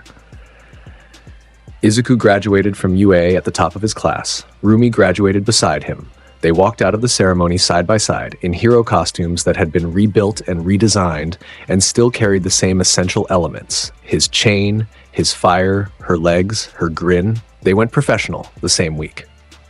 The hero industry absorbed them the way it absorbed all exceptional graduates, with offers, with attention, with the specific hunger that agencies had for people whose names carried weight. They took an agency together, built it from scratch, the way Izuku had built everything in his life, from the ground up with his own hands, with the refusal to accept any version of things that he had not personally constructed. The ranking climbed, year by year, case by case. Every villain they fought, every crisis they resolved, every morning they showed up and did the work. It accumulated. The public learned Izuku's name the way they had learned All Might's, gradually at first, then all at once, then with the specific permanence of something that has always been true. The number one ranking updated on a Tuesday, because of course it did. He arrived at that ranking without a ceremony or a formal announcement. The system updated and reflected what the world had already known for 2 years, that the boy with the chain and the fire and the dead warrior in his head was the most powerful hero alive and had been for longer than the ranking acknowledged. His agency operated out of a building 4 minutes from his mother's apartment. This was Rumi's doing, a series of real estate decisions made with the same decisive energy she brought to combat, presenting the final lease agreement to Izuku as a fait accompli and watching his face process the geography. "It's 4 minutes from my mom's," he said. "Is it?" Her voice was innocent in the specific way that meant absolutely nothing about it was innocent. What a coincidence. Inko brought everyone green tea twice a week. She brought enough for the entire agency staff. She arrived with a tray and a smile and the specific composure of a woman who had raised a child with a dead ninja in his head and survived every stage of what followed. The agency's sidekicks learned quickly that Inko's visits were mandatory attendance, regardless of schedule. The tea was excellent, and the woman who made it had survived more than most heroes, and did it wearing slippers. Izuku and Rumi built something together in the years after the war. It happened the way everything between them happened, through proximity, through intensity, through the specific accumulation of moments where one of them looked at the other and found something that their life required. The confession, when it came, was Rumi, delivered with the same full commitment and zero hesitation that characterized everything she did. "I'm in love with you," she said one evening after a patrol, standing in the agency's locker room. Still in her hero costume, blood from someone else on her forearm, hair messed from combat, completely, devastatingly certain. "I've been in love with you since Dagobah Beach. I'm telling you now because I'm tired of it being something I carry alone. So, there it is." Inside his mind, Hanzo's response was immediate. Finally. Izuku looked at Rumi, at the certainty on her face, at the 3 years of training and fighting and standing beside each other that lived between them. At the morning, she kissed his cheek at USJ and rearranged something in him that never went back to its original position, at the war zone where she held him and cried and refused to let go. At every moment between then and now, where the thing between them was obvious to everyone, including them, and existed in the specific territory of something too important to risk with words until one of them was brave enough to risk it anyway. "I know," he said. And then, because she deserved more than 2 words for something that cost her to say, "I love you too. I have for a long time. I think since you landed in that crater at the beach and asked me to fight you. That's very early, Midoriya. You hit very hard, Usagi-yama." She kissed him with the same energy she brought to everything, completely, without reservation, without holding anything back. The marriage happened a year later. The children followed, 3 of them, arriving over the span of 5 years, with the specific timing of parents whose schedule was unpredictable and whose life was structured around chaos, both professional and, increasingly, domestic. The first, Haruki, a boy with green hair and his mother's red eyes and legs that were already trying to jump before they could reliably walk.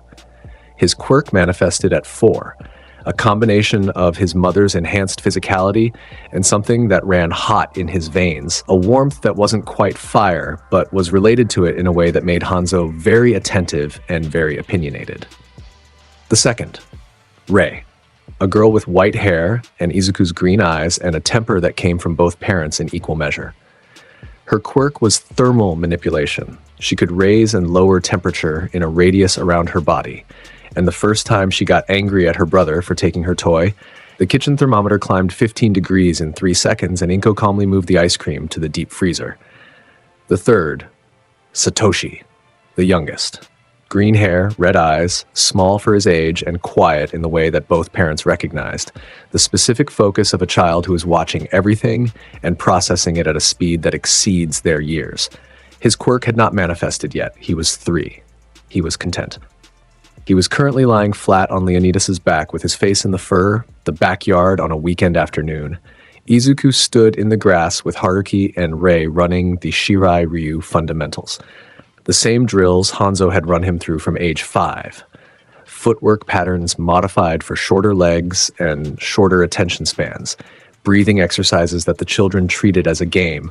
Basic stance work that would build the neural pathways they needed, regardless of what their bodies eventually became. Haruki was 7, and taking it seriously. His small face set with concentration, his feet moving through the patterns with the specific determination of a child who understood that this mattered and was proud of being trusted with it. His red eyes tracked Izuku's demonstrations with the hunger for understanding that came from his father's side. Rei was 5, and treating it as a competition with her brother. Her form was messier, but her speed was impressive, her body responding to the movements with an instinctive grace that came from her mother's genetics and would become devastating in a decade. She kept looking at Haruki to see if she was keeping up. She was.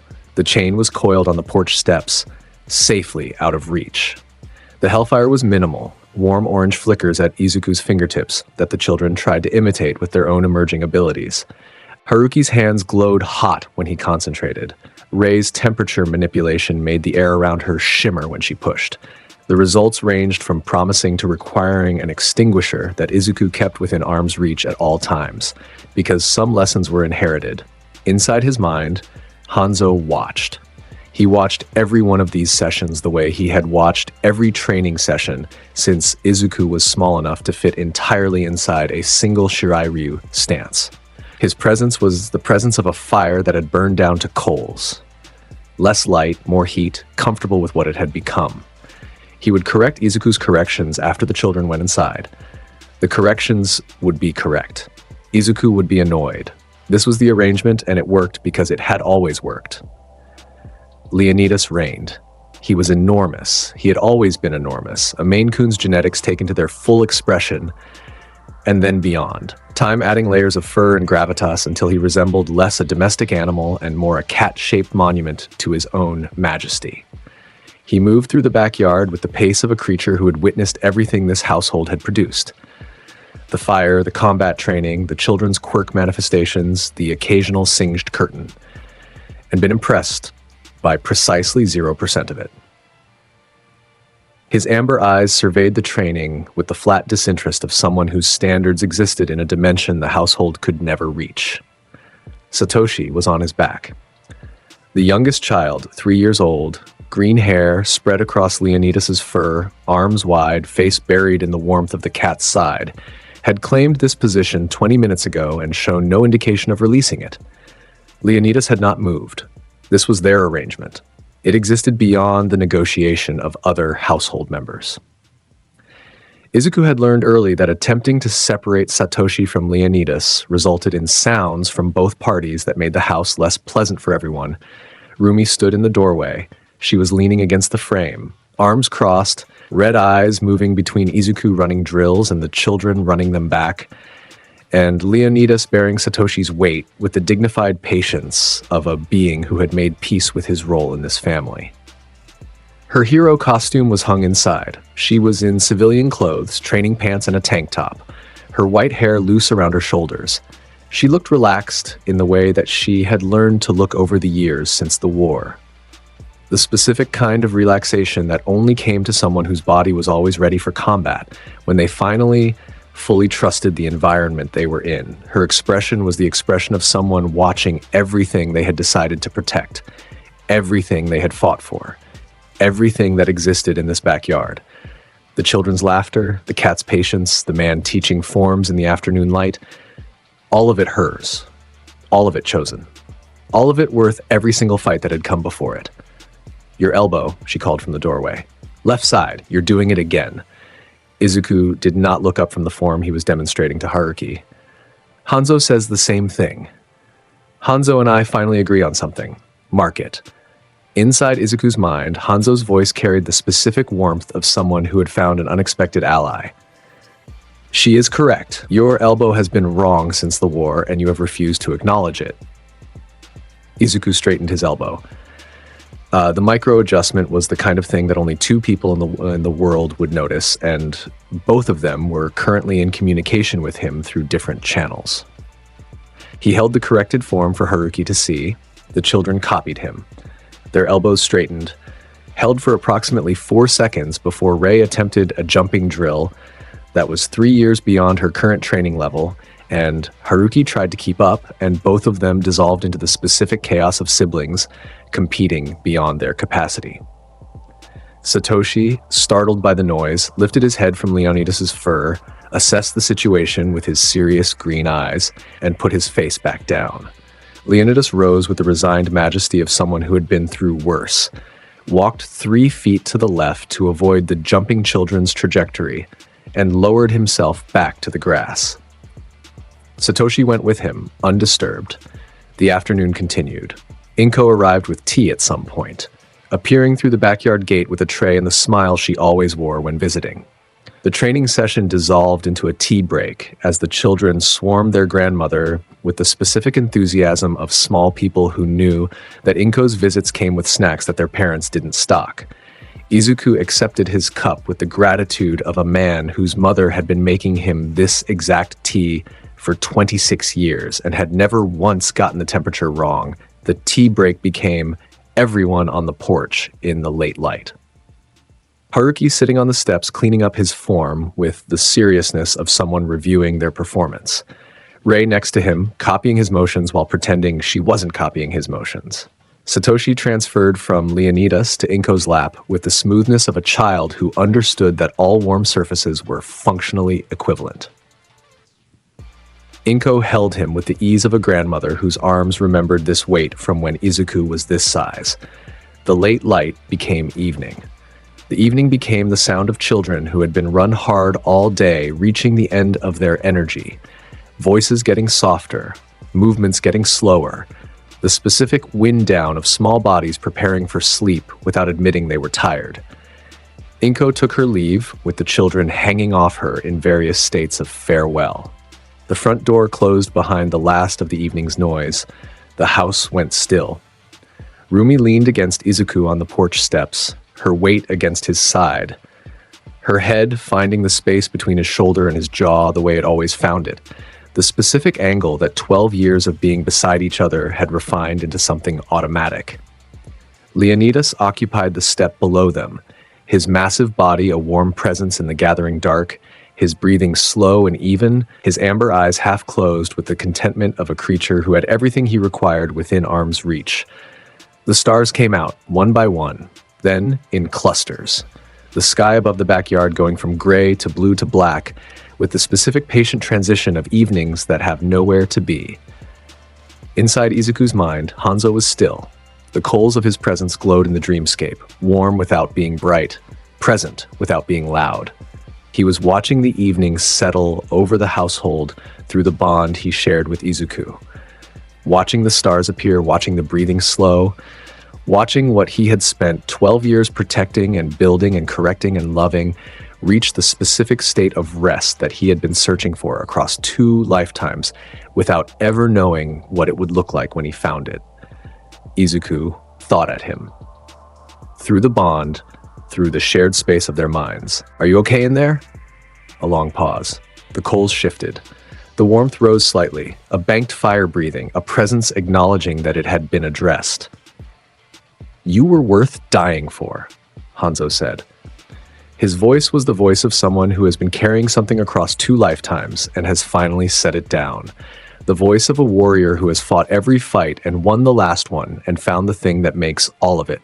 The pain, the death, the centuries, the rock that killed him, and the pool that delivered him make sense. Both times. The yard was dark. Leonidas breathed. The stars filled every part of the sky that the city's light couldn't reach. Izuku Midoriya, #1 hero, son of Inko, student of a dead ninja, husband of a warrior, father of 3 specific types of chaos, carrier of a legacy older than quirks, and a fire that burned from a source no power on earth could extinguish. Tilted his head back against the porch post and looked at the sky. He was 26 years old. His elbow was still slightly wrong. Hanzo would correct it tomorrow. Rumi's breathing had gone even against his shoulder. Leonidas purred on the step below, a sound like a small engine running, the sound of contentment made audible. The house behind them held sleeping children and drawings on the refrigerator and a cat bed that Leonidas had never once used, and an extinguisher by the kitchen door that had been deployed 4 times this month alone. Everything was exactly right. The Hero Roster. A massive salute to the legends backing this journey. Your support is what keeps the momentum at an all-time high and the dream moving forward. You guys are the absolute best. Pro Heroes. The elite front line. Stepping up and setting the pace for the whole community. DA. Fire 05. Symbol of peace. The pillars of the community. The titans who keep our foundations solid and the hype at an all-time high.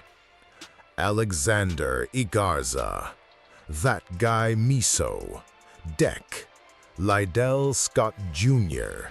James Martin. Victor Laroux. Rune Brokstad. Ariuse Bryant. Jonah Wheeler. T-Mac. XXHJRX3A7XX. Hyperbeams. Michael Murphy. Grand Region Kell. Sin Hunter. Logan Bland. Alexander Johannes. Alex Morgan. Ray Various. That other guy too.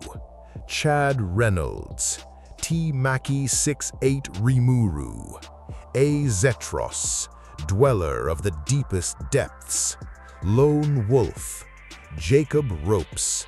Bully Maguire Shadow. Rathakit Thitiratnun Fakul.